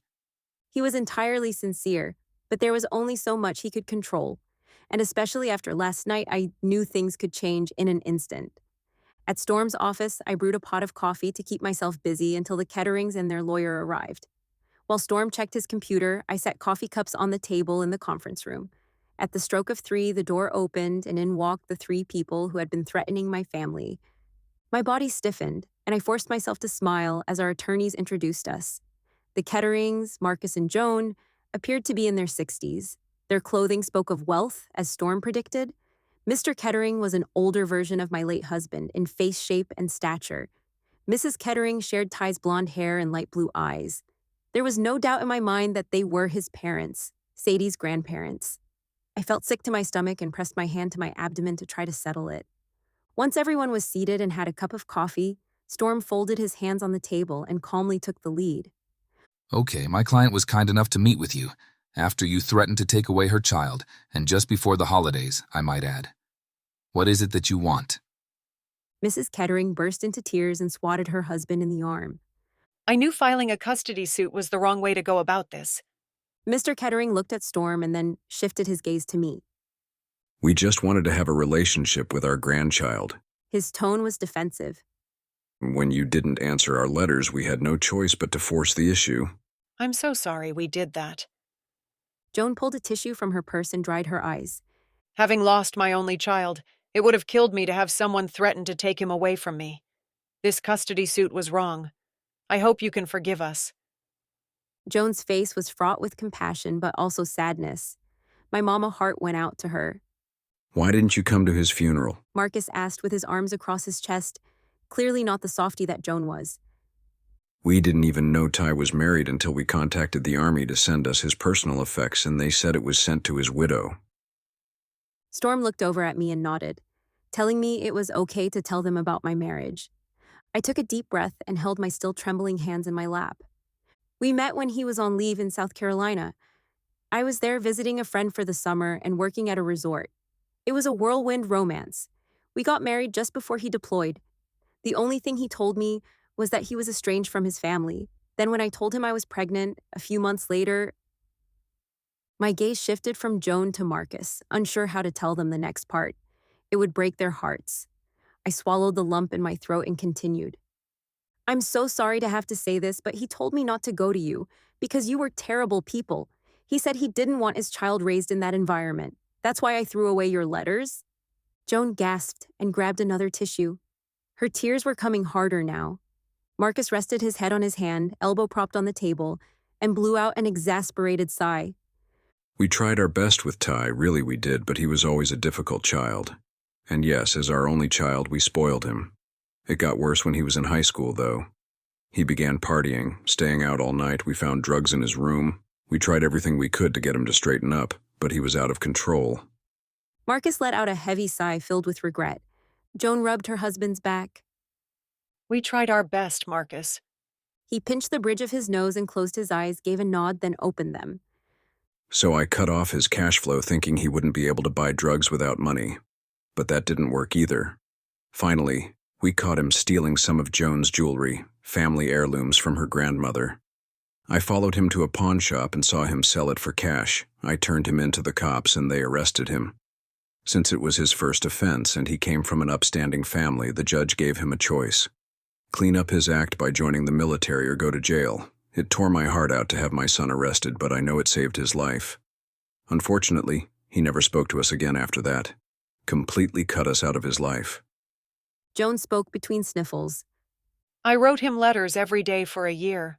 That first year he was enlisted, but they were all returned unopened. She paused to blow her nose. It broke my heart that we never got a chance to reconcile before he died, and that he hated us so much. She burst into tears again. I wiped tears from my own eyes. If it makes you feel better, I had no idea he was ever in any kind of trouble. He was so sweet to me, so loving, a good man. I hope that gives you some peace, that your decision helped him become a man you could be proud of. Joan sniffled and dabbed the tissue under her eyes. Thank you. That is good to hear. Can you tell us about our grandchild? Marcus asked. Sadie is 4 years old and is a walking ball of joy. She has her dad's blonde hair, she's very precocious, and really keeps me on my toes. She loves animals and art projects and Christmas. She's so excited about Christmas. Joan's face lit up. What does she want for Christmas? Well, she told something to Santa, but she wouldn't tell me what it was. I was not about to tell them that she wanted a dad and a dog. She doesn't have a list, doesn't really care much about how much stuff she has or whether she has what other kids have. She is excited about every experience and finds joy in whatever she's doing. She really is the most amazing little girl I've ever met, Storm added, surprising me with such high praise. This from the guy whom I thought hated kids? Oh, how far we'd come. Joan leaned forward in her seat. Do you have a picture of her? Can I see? I nodded and pulled out my phone. After I opened up the album of Sadie, I moved to the chair next to Joan and started flipping through them for her. She's adorable. I can see both you and Ty in her. Joan showed a couple of them to her husband, and his eyes filled with unshed tears. Joan gave him a look. He nodded once, then turned to face me. Serena, we're sorry for the pain we've caused you. We'd love nothing more than to get to know you and Sadie. But it will be on your terms. He looked over at their attorney. We're dropping the suit. It's obvious you are an excellent mother and are doing a wonderful job with her. We don't want to interfere with that, but we would like to help you out. That's not Hear me out. Ty was our only child. He was never able to be there for you or Sadie, and I know it's not easy being a single parent. We will be rewriting our wills to leave everything to our grandchild and also setting up funds for her to go to college or whatever she wants to do. But we will also set up monthly payments to help with your daily expenses. But, he raised a hand. No strings attached, I promise. Whether you agree to let Sadie get to know us or not, we want to do this for you. He breathed a heavy sigh that held years of heartache. I made a lot of mistakes as a father. I have a lot of regrets. I don't want to regret not being there for our grandchild, or at least making sure she's taken care of. I didn't know what to say. It seemed very generous of them, but that also made me skeptical. Did they mean it when they said no strings attached? Or would the strings come later? If Serena decides to accept your contribution, we would need it in writing that there is no expectation of visitation or rights attached to the gift. Of course. I studied them as the attorneys talked a little more. They were Sadie's grandparents. She deserved to know them. Maybe if she had them in her life, she wouldn't care so much about getting a dad. She could get to know her father through them. Even though it made me nervous, it seemed like the right thing to do. We can arrange a meeting with Sadie, not until after Christmas, though. I need time to talk to her about it and make sure she understands and is okay with it. But I reserve the right to change my mind and do whatever is necessary to protect my child. Her safety and happiness is my top priority, and I won't have anyone, even her grandparents, getting in the way of that. They nodded. Understood. And I don't want her being spoiled with excessive gifts. Right now, she appreciates all she has and loves every little thing. I don't want that to change by having grandparents that shower her with everything a girl could want. We promise to restrain ourselves, Joan assured me. All that privilege and excess didn't help our son. Believe me, we learned our lesson. We won't make the same mistakes with Sadie, but please tell us if we're getting carried away. We want to do right by both of you. Marcus sat back in his chair, much more at ease now. We decided to make this trip a vacation, so we'll be in town for the next week. No pressure. If you're not ready for this and need more time, we'll just enjoy having a white Christmas here.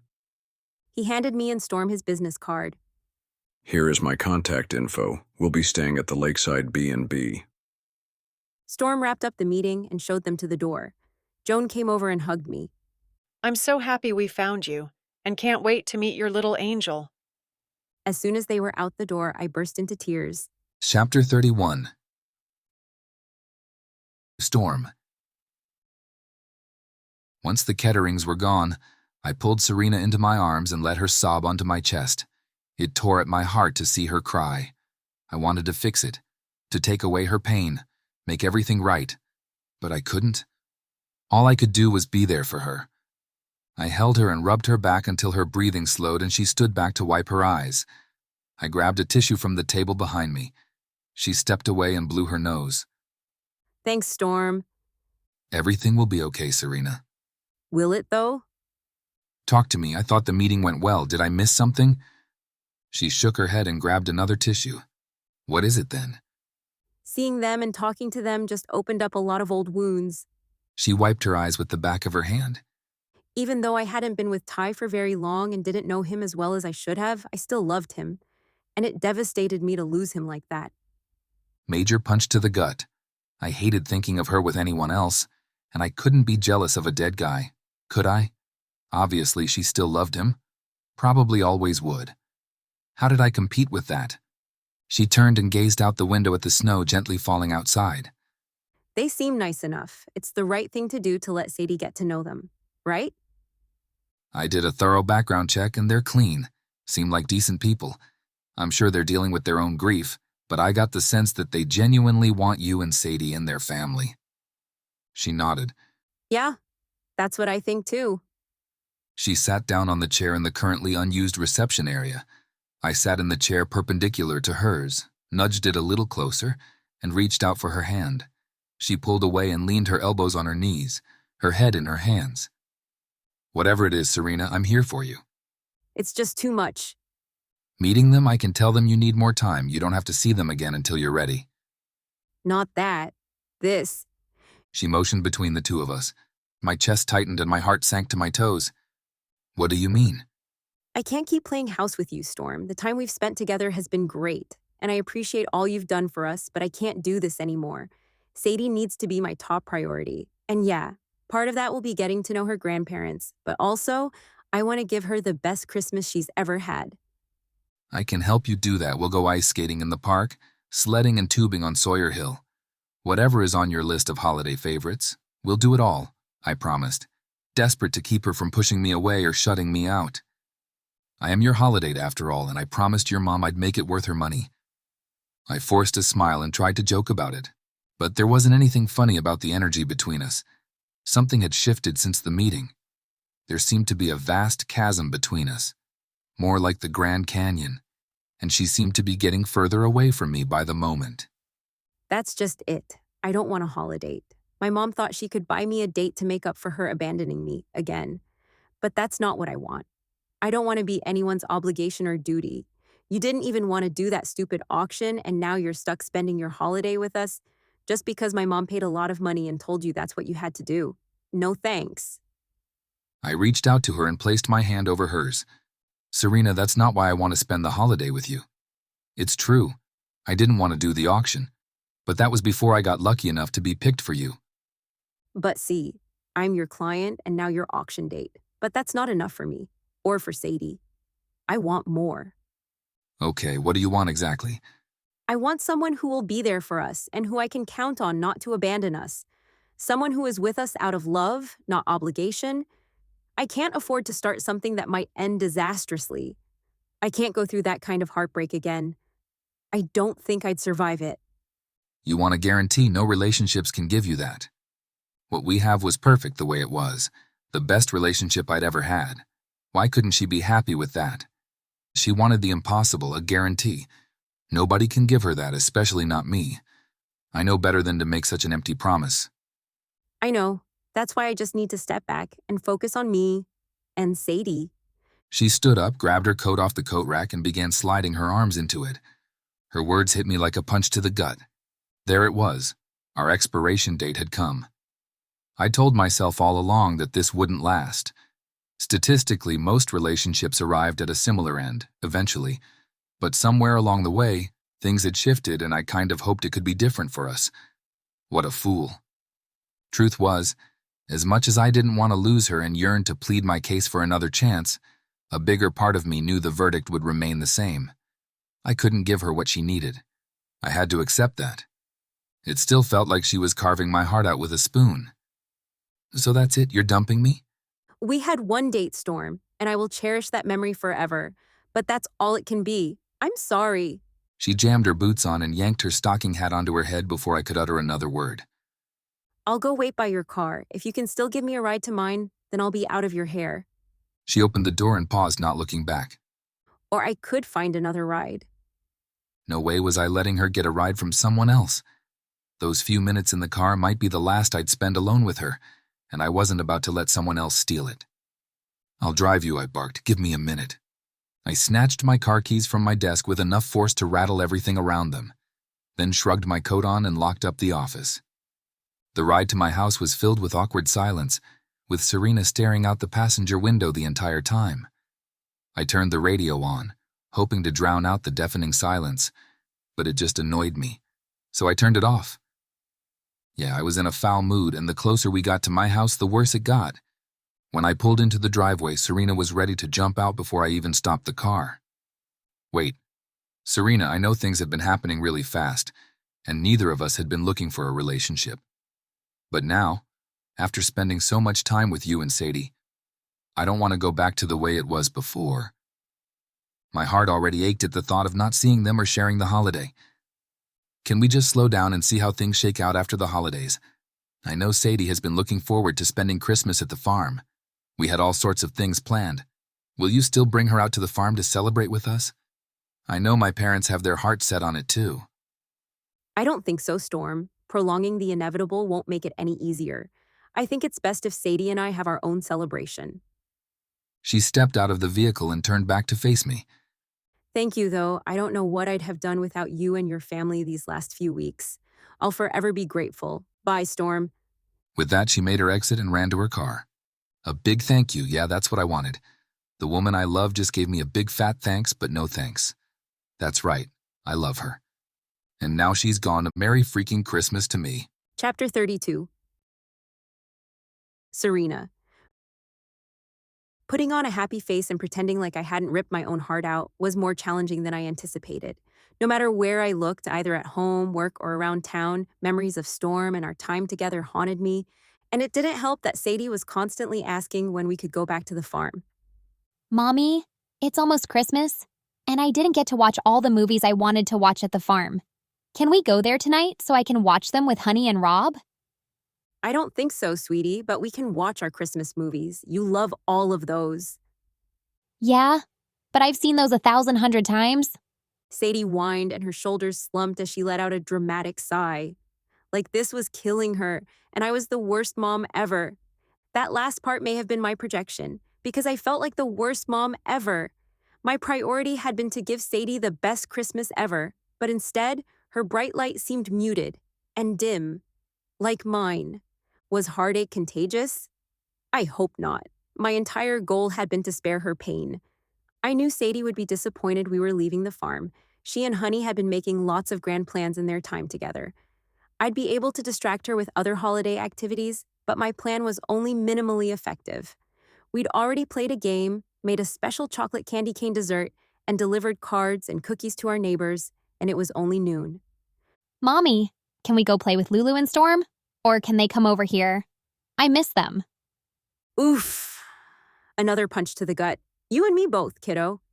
No, but how about we have some art time until Nana gets here? You could make some Christmas cards or draw pictures of Santa and the reindeer. I'll get your markers and construction paper. Okay, she said in a slow and resigned manner. My chipper, bubbly girl had turned into Miss Doom and Gloom. Arts and craft were one of her favorite things to do, but she wasn't even excited about that. I really thought ending things with Storm had been the right thing to do. Sadie and I were getting entirely too attached to him and his family. Sure, it would have been great having him with us for the holiday, but then what? Exclusively non-dating? Seemed like a good idea at the time. Neither of us wanted a relationship and enjoyed spending time together. The problem was, somehow, in the short amount of time between our magical non-date and meeting my former in-laws, things shifted for me. I caught something, and it wasn't the flu this time. It wasn't going away either. I was in love with Storm, a sworn bachelor who said he never wanted to get married or have a family, and I wanted more. He admitted he liked me and didn't want to break up, but it was clear to me that my feelings for him were much deeper than his, and that had snowflake and a snowblower heartbreak written all over it. For once in my life, I wanted to be someone's priority, to be loved above all else, and yeah, I wished I could have been that for Storm, but I was just his client, and he was the holiday my mom paid a lot of money for. I didn't want to get even more sucked into this fantasy, spending the holidays with him and his amazing family, and then have reality hit when we were left behind again. It was better this way. Mom burst through the door with her usual dramatic flair. Ho, ho, ho, have I got some treats for you? Hi, Nana. Sadie slowly walked over and gave my mom a hug before returning to her coloring. What's going on in here? Did someone die, or worse, did Santa cancel Christmas to hang out on a beach somewhere? I shook my head. She's upset that we came home instead of staying at Willowbrook Farm. Oh, that makes sense, but why do you look like the elf who missed the sleigh? I looked over at Sadie, who was working intently on her picture.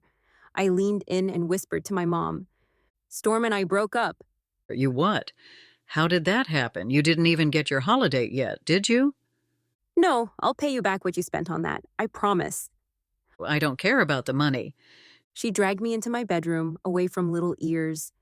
What happened between you two? You seemed so happy together. I honestly never thought the man capable of smiling until I saw him with you. And the way he looked at you, hooey. She fanned herself and pretended to swoon like an old movie star. Your dad never looked at me that way, that's for sure, and you're just as smitten. Don't tell me you're not. Her smile fell away and concern filled her eyes. Serena, you've gotten real good at pretending to be happy. You might have even fooled yourself to think you actually were. But the last few weeks, when you were with Storm, you weren't pretending anymore. She stepped closer and cupped my face.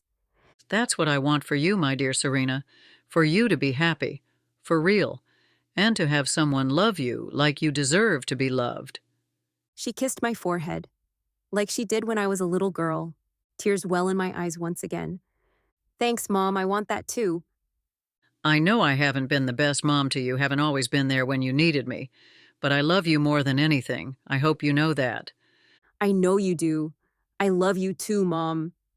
Now tell me what happened, because the sparks between you two at the auction should have been deemed a fire hazard to all Christmas trees in town. How did I explain to her what I didn't fully understand myself? Well, I realized I didn't want to be just his holiday. I want more. I deserve more, like you said, and I don't think he can give that to me, so I thought it would be better to end it now. I'm not sure if that's incredibly brave or incredibly stupid, but I'm proud of you for standing up for what you want and not settling for less. Thanks, I think. Let's go see what my little Picasso is creating out there. When we got to the kitchen, Sadie ran over to show us her masterpiece, with more excitement than she'd shown all day. Look, Mommy, I made this for you. You can hang it on the fridge. She handed me the paper. My throat constricted and my vision blurred with tears I refused to let fall. It's our family Christmas, she exclaimed proudly. The picture clearly depicted me, Sadie, and Storm, all holding hands in front of the Christmas tree, Lulu standing beside us. Mom leaned in to have a look. Wow, that's beautiful, Sadie. You should make me one like that to hang in my apartment. But Mommy said you won't be here for Christmas. All the more reason for me to have a picture of what I'll be missing out on. I can even take it with me on my trip. Okay, I'll make you one too. Sadie hurried back to her art supplies and began another drawing. Mom leaned in and whispered to me, It would be a shame for this beautiful drawing to have been in vain. She bumped her shoulder against mine. So what are you going to do about it? I stared at the image of what Sadie considered the perfect family Christmas and wondered if I'd made the biggest mistake of my life. I have no idea. Mom squeezed my shoulders. Well, let's enjoy our early Christmas together before I have to go pack for my trip. The rest will sort itself out, I'm sure of it. I knew she was right. If only I could stuff all this emotional garbage in a box that said do not open until after Christmas. Or ever. Chapter 33. Storm. My life seemed to exist in a blur of static background noise since Serena cut me loose. I went through the motions of meeting with clients and working on cases, hoping that throwing myself into work would ease the sting and fill the void. It didn't. Everything I tried to do took me 5 times longer than it should. I was also 10 times grumpier. I couldn't blame people for keeping their distance. Even my siblings refrained from making snide comments and gave me a wide berth. Couldn't blame them. I didn't want to be around me either. This was exactly why I avoided relationships.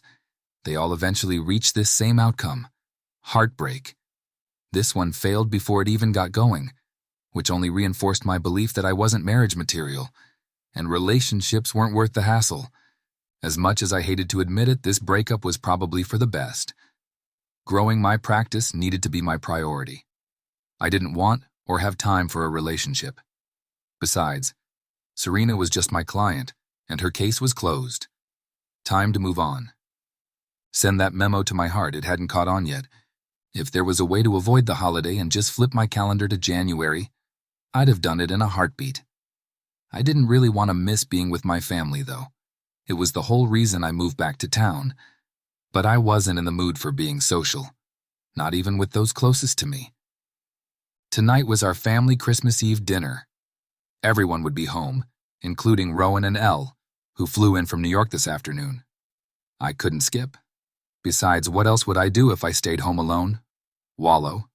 I'd already done enough of that. I pulled into the driveway at the farm and sat for a moment, trying to muster enough energy to go inside.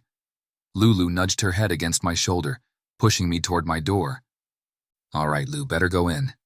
I opened the door and Lulu leapt over me to get out.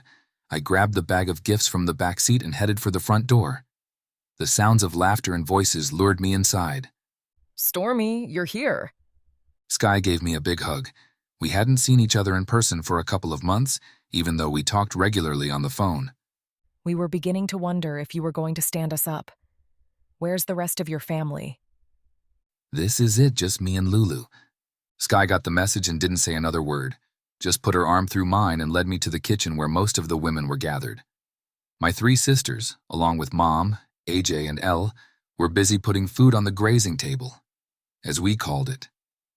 As soon as Mom saw me, she wiped her hands on a towel and rushed over to give me a hug and a kiss on the cheek. Merry Christmas, Storm. Would you like an appetizer? I made some fried ravioli, artichoke dip, and baked brie. Help yourself. I just shrugged. You don't have much of an appetite lately. Raven studied me with her brows pinched and her hand on her hip. Who peed in your eggnog? You look like a walking nightmare before Christmas. Gee, thanks. Merry Christmas to you too. I flipped her the bird and went to the fridge for a beer. That's it?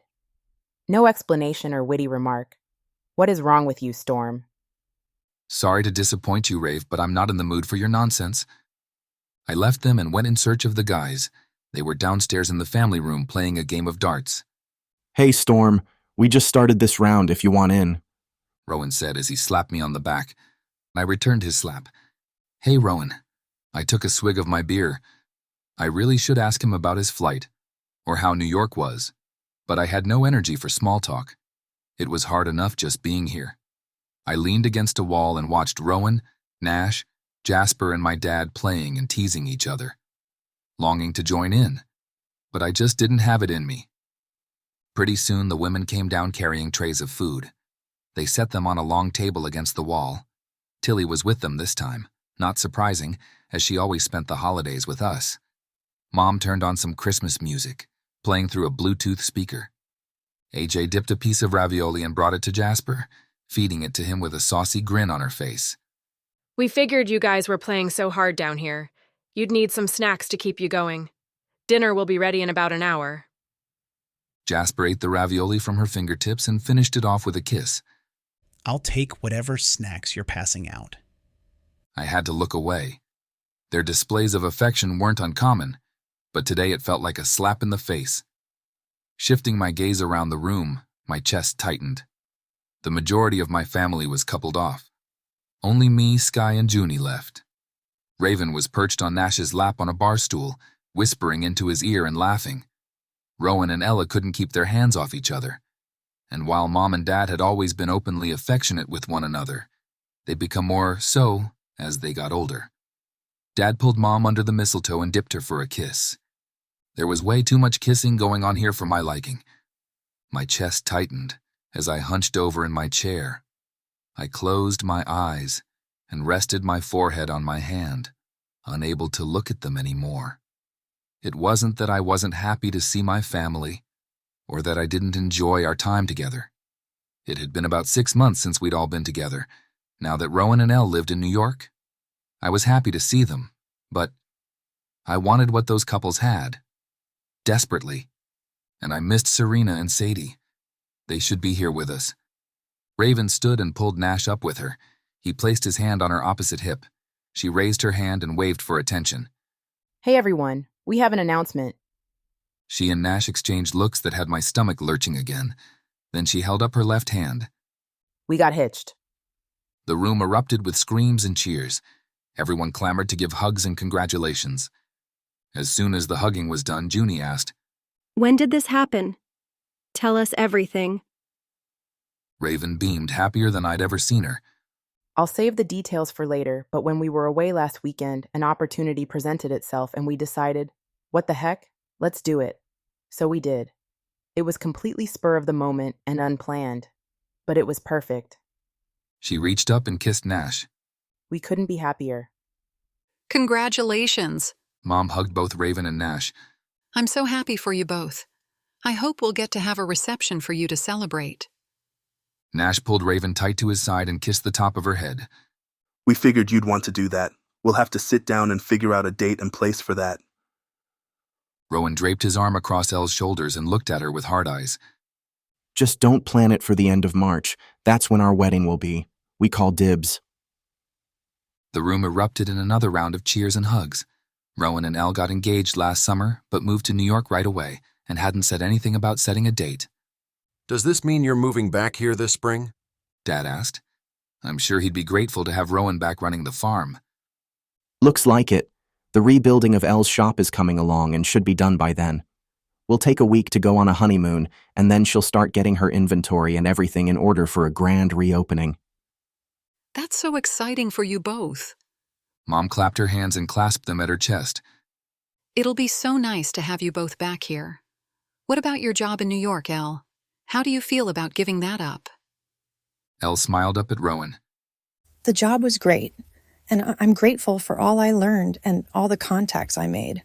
But it wasn't as fulfilling as I thought it would be. I missed being here with all of you and this community. I think moving away helped us both to see that this is where we belong. I'm excited about coming back and can't wait to finally marry this guy. She pressed her lips to Rowan's in a kiss that had us all covering our eyes. Dad finally cleared his throat to get them to stop. This is a family show, remember? Junie held up her hand to block her view of them and then looked over at me. What about you, Storm? Why didn't you bring Serena and Sadie? I'm sure she already heard about our breakup, so her question was one to stir the pot. I hit her with a glare. It didn't work out. My baby sis was the biggest romantic of us all and wasn't going to let this go. But you three made such a cute family, and they fit right in here on the farm like they'd always been with us. Looks can be deceiving. Come on, Storm. Junie gestured in a sweeping motion up and down my front. You look like crap, like you haven't eaten or slept in weeks. When was the last time you showered and shaved? The caveman look is so last century. Am I right, Elle? She nodded solemnly. Sky stood up for me. Guys, give him a break. Can't you see he's lovesick? Oh, come on. I didn't have to stay and listen to this abuse. I got up to leave. Sky stepped in front of me. Look me in the eye and tell me you're not in love with Serena. I glared, then looked away. As much as I wanted to deny it, I couldn't lie. Come on, Stormy. Admit it. Sky pushed. Fine, I'm in love with Serena, but she doesn't want anything to do with me. Are you happy now? Tilly appeared at my side and placed a hand on my back. Did you tell her how you feel? Does she know you love her? No, not exactly, but that should have been clear. All the women shook their heads. This should be the first lesson in any relationship 101 class. If there was such a class, maybe I should create one. Tilly set her intense gaze on me, making me squirm in my chair. Never assume that the other person knows what you think or what you feel. That goes for both genders. Raven nodded. So true. Nash and I wasted so many years by misunderstanding each other and not communicating. Don't do what we did. Same with me and Elle, Rowan said. If we had communicated better the first time around, we might not have lost those 14 years we were apart. Elle snuggled into Rowan. While that is true, we needed that time to grow and mature, so we could have the relationship we do now. Nothing was wasted. Tilly lifted her finger to make her point. You're exactly right, Elle. Everything happens for a reason, so there's no need to regret the decisions you made in the past. But in the present moment, you have a choice. You can fight for the love you want or let it pass you by. Storm, you never seemed like the kind of guy to shy away from a fight, yet here you are. Yeah, Stormy. Sky nudged me with her shoulder. You love a challenge. So what are you going to do to get her back? Tilly leaned over as if she was telling me something in confidence, yet spoke in her normal volume. I happen to have confidential knowledge of what a certain little girl asked Santa for this year. What was it? She wouldn't tell us when Serena asked. A dad and a dog. My mouth dropped open in shock. I shook my head. That girl was something else, and I couldn't love her more if she were my flesh and blood. But that's not what Serena wants. She said this was all too much. I need to respect her need for space, don't I? Mom took a long, slow sip of her cocoa before answering. Serena has been on her own for a long time, with nobody she could really count on or lean on. Show her that you are there for her. Keep showing up on the good days and the bad days. Be the one that supports her and lightens her load. Share the burden with her. Show her what a good partnership would be like. Sky pointed a finger at me. Make yourself indispensable to her and unforgettable. Always there for her whenever she needs something. That's it. Jasper lit up with an idea of his own. You can be her coffee pot. I groaned and shook my head at my ridiculous little brother, who never failed to provide comic relief. Tilly sat in the chair next to me. Suddenly, this felt more like an intervention than a holiday gathering. Serena's life experience has taught her that the people she loves always leave her. You need to prove that wrong, that the right person will stick around. Everything they said rang true. I just didn't know how to do it without Serena shutting the door in my face and filing a restraining order. This was going to be tricky, and I didn't know if I could handle it on my own. All right then, I might need your help, all of you. Want to help me create a Christmas miracle? Chapter 34. Serena. Mommy, wake up. It's Christmas. Let's go see if Santa came. I pulled the covers over my head and groaned. Too early. Come back in 2 hours. I was just kidding, though. In fact, I was just as eager for Sadie to open her presents as she was. But Mommy, I'm too excited to wait. You have to get up now. Come on. She tugged on my arm, trying to pull me out of bed. Okay, hold your horses. I'm coming. I crawled out of bed, stuffed my feet into my slippers, and shuffled toward the kitchen, with Sadie still dragging me. Let me put a pot of coffee on so I don't have to toothpick my eyes open. She winced. Ow, that would hurt. Don't do that. Do you want some breakfast while we're waiting for my coffee? No, I just want to open my presents. She jumped up and down with her arms flapping. Did you check the plate? Did Santa eat the cookies? She rushed to the table where we had set out cookies and carrots the night before. Her eyes went wide. He did. Only crumbs left. And look, the carrots are gone too, just a couple of nibbles left on the plate. Santa and the reindeer must have loved them. And I hope that since they loved my snacks, that they brought me what I asked for. Oh, sweetie, it doesn't work like that. We leave treats because we want to do something nice for Santa and the reindeer, not because we want something for ourselves. How did you explain this to a 4-year-old? It's like when we bring plates of cookies to everyone we know. We don't do it because we want something back. We do it because we want to make them happy. And our cookies are so yummy that they would make anyone happy. That's right, kiddo. I booped her nose, then got my cup out and set it on the coffee maker so it would fill as it brewed. When my cup was full, I swapped it for the pot. Let's start with the stockings. Did Santa fill those? Yep, come see. Mine is overflowing. I helped her get them down, and we sat on the floor to open them.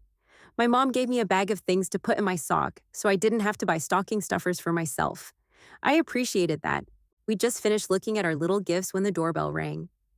Who could be ringing our doorbell on Christmas morning? I opened the door and was stunned to see Storm's entire family there, singing carols. Tilly was with them and gave me a wink and 2 thumbs up when I looked at her. Sadie stood at my side and began singing along with them, to We Wish You a Merry Christmas. When the song ended, I asked Storm, "What are you all doing here?" We wanted to make your Christmas extra special, and since you couldn't be with us, we decided to come to you. That's so sweet, but you didn't have to do that. Mommy, can I go sing with them? Sadie begged. Put your boots, coat, hat, and mittens on first. I stepped back into the house and helped her by handing her each item. Then she ran out to the driveway to join them as they began singing Jingle Bells. I slipped my feet into my boots and closed the door, content to watch from the porch. White lights twinkled around the windows and along the pine garland adorning the surrounding railing. The scent of pine wafted on the breeze. With everyone else occupied singing, Storm pulled me aside on the porch and turned to me, his expression serious but also tender, vulnerable. Serena, I came here today not because you're my client, and not because your mom paid me. I know you wanted your space, and I will honor that, if it's truly what you want. But I needed to make sure you understood how I felt first. The cool, crisp air brought color to his cheeks, and his breath fogged the space between us as he spoke. And how's that? I asked with a little more attitude than I probably should have on Christmas, but this whole thing was already throwing me off balance, and I wasn't sure how to react. I hugged my arms and rubbed my hands up and down them to warm them up, and I clenched my teeth to keep them from chattering. Why hadn't I grabbed my coat when I gave Sadie hers? I turned to go back inside, but before I could, Storm reached back and handed me a bouquet from the snow-covered porch swing behind him. It was a lovely bunch of white carnations and red roses, with some holiday greens mixed in. Where had he gotten them? They hadn't come from my shop, especially not on Christmas. I hope these will give you some idea. My research told me that red roses and white carnations signify love, passion, and devotion. A lump formed in my throat. Nobody ever gave a florist flowers, and he had taken the time to research the meaning. Be still, My heart. Very good, I said, my voice cracking with emotion. But I'm still not sure what you're getting at. Sure, I had an inkling, but I needed to hear the words. He grasped my hands and held them as he gazed at me. His eyes were intense, filled with so much love, it was a wonder I didn't swoon or melt into a puddle. A single look burned the chill from my cheeks, replaced it with glowing warmth. Serena Reed, I tried to stay away from you and to keep my life simple and uncomplicated, but I failed. Horribly. Because, Serena, I'm in love with you. So much so that I can't see straight, can't think, can't get anything done. You fill my every thought when I'm awake and my dreams when I'm asleep. I know we need to take our time to do this right, but I want you to know that I'm all in. I never thought I'd ever want a family of my own, but that was before I met you. Being with you and Sadie turned my life upside down, in the best way possible, and I never want to go back to the way things were. I love you, Serena, and Sadie too. Will you give me a chance to prove it to you? I was stunned and more than a little overwhelmed. I don't know what to say. That's okay because I'm not done yet. He turned to retrieve something else from the porch swing, then handed me a beautifully wrapped red box with a gold bow. Open it. I glanced over to see that Sadie was still in the front yard, joyfully singing with the Rhodes family, not paying us any attention at all. I carefully unwrapped the box and opened the lid. Bringing my hand to my mouth to cover my laugh, I looked at Storm and saw him grinning wider than I'd ever seen. Is this your Grinch sweater? Yes, I'm surrendering my Grinch sweater to you. If you are with me, I'll no longer have a reason to be grinchy or grumpy. Really? There's more. He motioned for me to dig deeper within the box. I pulled the sweater out and found a packet of papers. What's this? It looks like a legal document of some kind. Please don't tell me you're suing me too. Not even close. This is a letter of intent. It's used in contract negotiations for partnerships and mergers. It's not a binding contract, but it shows the intent along with the parameters of the proposed agreement. Okay, still not understanding. Why would you give me this? I know you've been hurt in the past by people you loved leaving you, and that you're afraid that might happen again. While we both know there are no guarantees in life, I wanted to show you that my intentions with you and Sadie are pure and true. I know we need to take it slow, but I want you to understand that my intentions are to marry you one day, to adopt Sadie and be her father, and create our own family together, merging my big crazy family with yours. His declaration sucked the air right out of my lungs and brought tears to my eyes. Was he for real? I pinched myself to see if I was dreaming. Ouch. It is also my intent to be your partner, your support, your cheerleader, your shoulder to cry on, and the rock you can lean on. He reached up and wiped a stray tear from my cheek with his thumb. I plan to do some more research and read some books on how to be the best partner and father, but I also have some excellent examples to consult with as needed, too. He gestured toward his parents, who waved excitedly. I'm determined that we can do this. We can do anything as long as we're together. What do you say? Will you give us a chance? I flipped through the pages of the document, not really seeing the words. Can I add my own provisions to this agreement? If this is a partnership, it shouldn't all be up to you to make it work. He took the papers from my hand, set them within the box on the step, and pulled me to his chest. Absolutely. It's an equal partnership. We can revise the parameters as often as we want. And just to be clear, this wasn't a proposal of marriage, not yet. But I want us to move in that direction. I wiped my hand across my cheeks to dry the tears I couldn't stop from falling. This man. How did I get so lucky? He was everything I'd ever wanted and never thought I'd have. Loving me in a way that helped me to feel safe but also treasured. My very own Christmas miracle. His eyes pleaded with me, and I realized he was still waiting patiently for my response. Yes, Storm, I'm all in too. I brushed my lips over his and whispered, I love you. He picked me up and swung me around as if he'd just won the lottery. Over my shoulder, I heard the cheers of our family clapping and whistling for us. I'd almost forgotten they were even here. I ducked my head on Storm's shoulder, suddenly self-conscious. And oh, what would Sadie think of all this? We'd have to have a talk. Sadie squealed, ran up the steps, and threw her arms around our legs. Lulu joined in the group hug on the other side, standing with her front paws on our legs. Then Sadie looked at the sky with her face beaming like the sun. Thanks, Santa. I knew you'd bring me my wish. A snowball hit Storm on the back, but before he could respond, Jasper called out, Hey, are we done here? 'Cause I can't feel my toes. AJ jabbed him in the ribs to shut him up. Storm raised his hand. Yeah, that's enough. Thanks, guys. I appreciate your help. You can head back now. I'll see you all later. He looked at me with questions in his eyes. Is it okay if I stay here with you and Sadie? Or if you'd rather, we could all... Can we go to the farm, Mommy? I bet the goats are dressed in their Christmas sweaters. Can we go? Can we go? I looked to Storm with my brow raised, not sure what the right thing to do was. He gave a non-committal shrug. Whatever you want to do, as long as we're together, I'm good. Okay, Sadie. We'll go to the farm and celebrate with the Rhodes family. Go on in and pack up whatever you want to bring with you. Yippee! Come on, Lulu. I can't wait to show you my new toys. Once she was inside, Storm pulled me to him again and rested his forehead against mine. Are you sure you're okay with this? It's okay if you'd rather have a quiet day here. I didn't mean to upend all your plans. It's okay. Having a quiet day here wasn't as magical as I'd hoped. Sadie's been sad and missing you and Lulu. I'm running out of things to distract her with. Just Sadie? He kissed his way down my neck, making me forget all about the cold.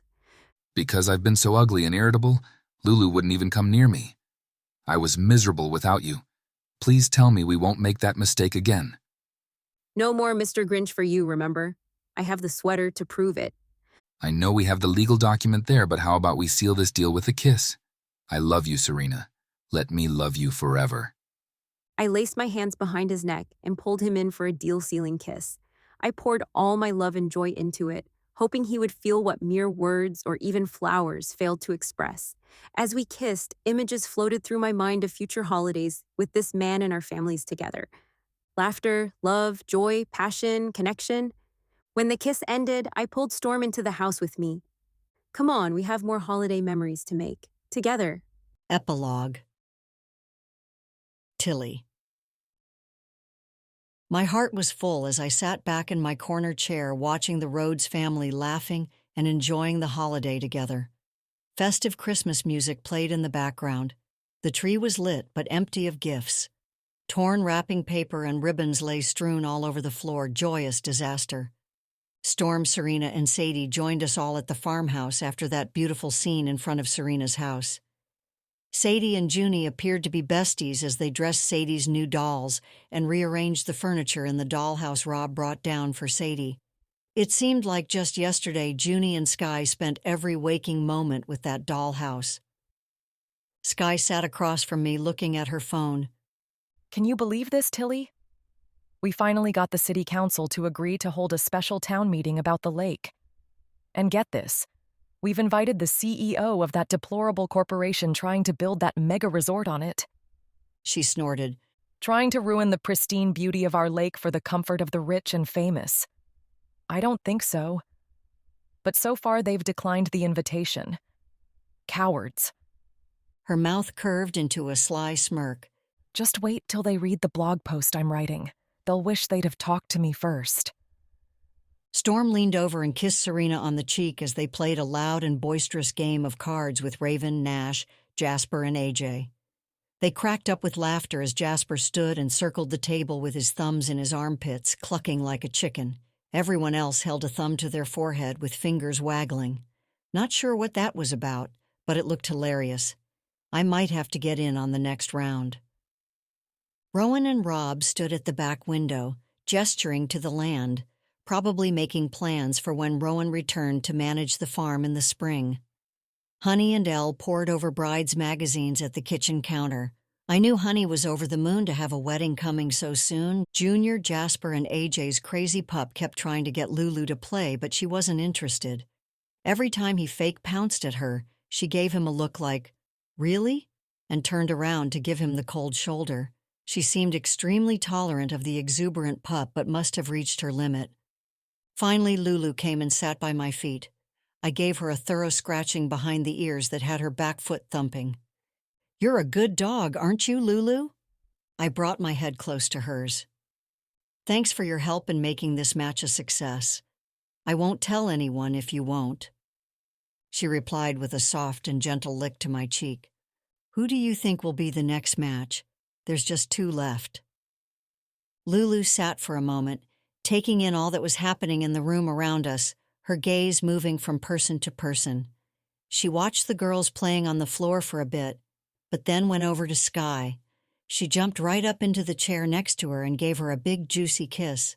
Sky groaned and wiped her face with her sleeve. Ew, Lulu. What was that about? If you want attention, all you have to do is sit here and I'll pet you. I didn't need my makeup removed. Lulu looked over at me and I swear she winked, so that was her choice. Sky was next. A thrum of excitement moved through me, as it always did when divinely guided. And I already had a feeling this match would be even more adventurous and full of surprises than the others. I may be old, but I still had a few more tricks up my sleeves. I rubbed my hands together and clutched them to my chest. The sky's the limit on this one. I cackled to myself. Hold on, Sky, this is going to be a wild ride. The end. I hoped you enjoyed Storm and Serena's love story, and stay tuned for the bonus epilogue to see Raven and Nash get hitched. Then continue on to see who I match Sky up with in Tricked, Book 5 of the Moonlit Lake Matchmaker series. Visit the website KristeenGroth.com for more books and swag. If you would like to hear how Raven and Nash got hitched, go to this link to get your free bonus epilogue. Bookhip.com/PMPTDFD. You have just listened to Shoved, Moonlit Lake Matchmaker Series Book 4. Written by Kristeen Groth. Narrated by male and female simulated voices. Copyright 2024 by Kristeen Groth. Production copyright 2025 by Kristeen Groth. If you enjoyed listening to this story, please leave a review and look for the next book in the Moonlit Lake Matchmaker series, Tricked. All books and products can be found on the website, KristeenGroth.com.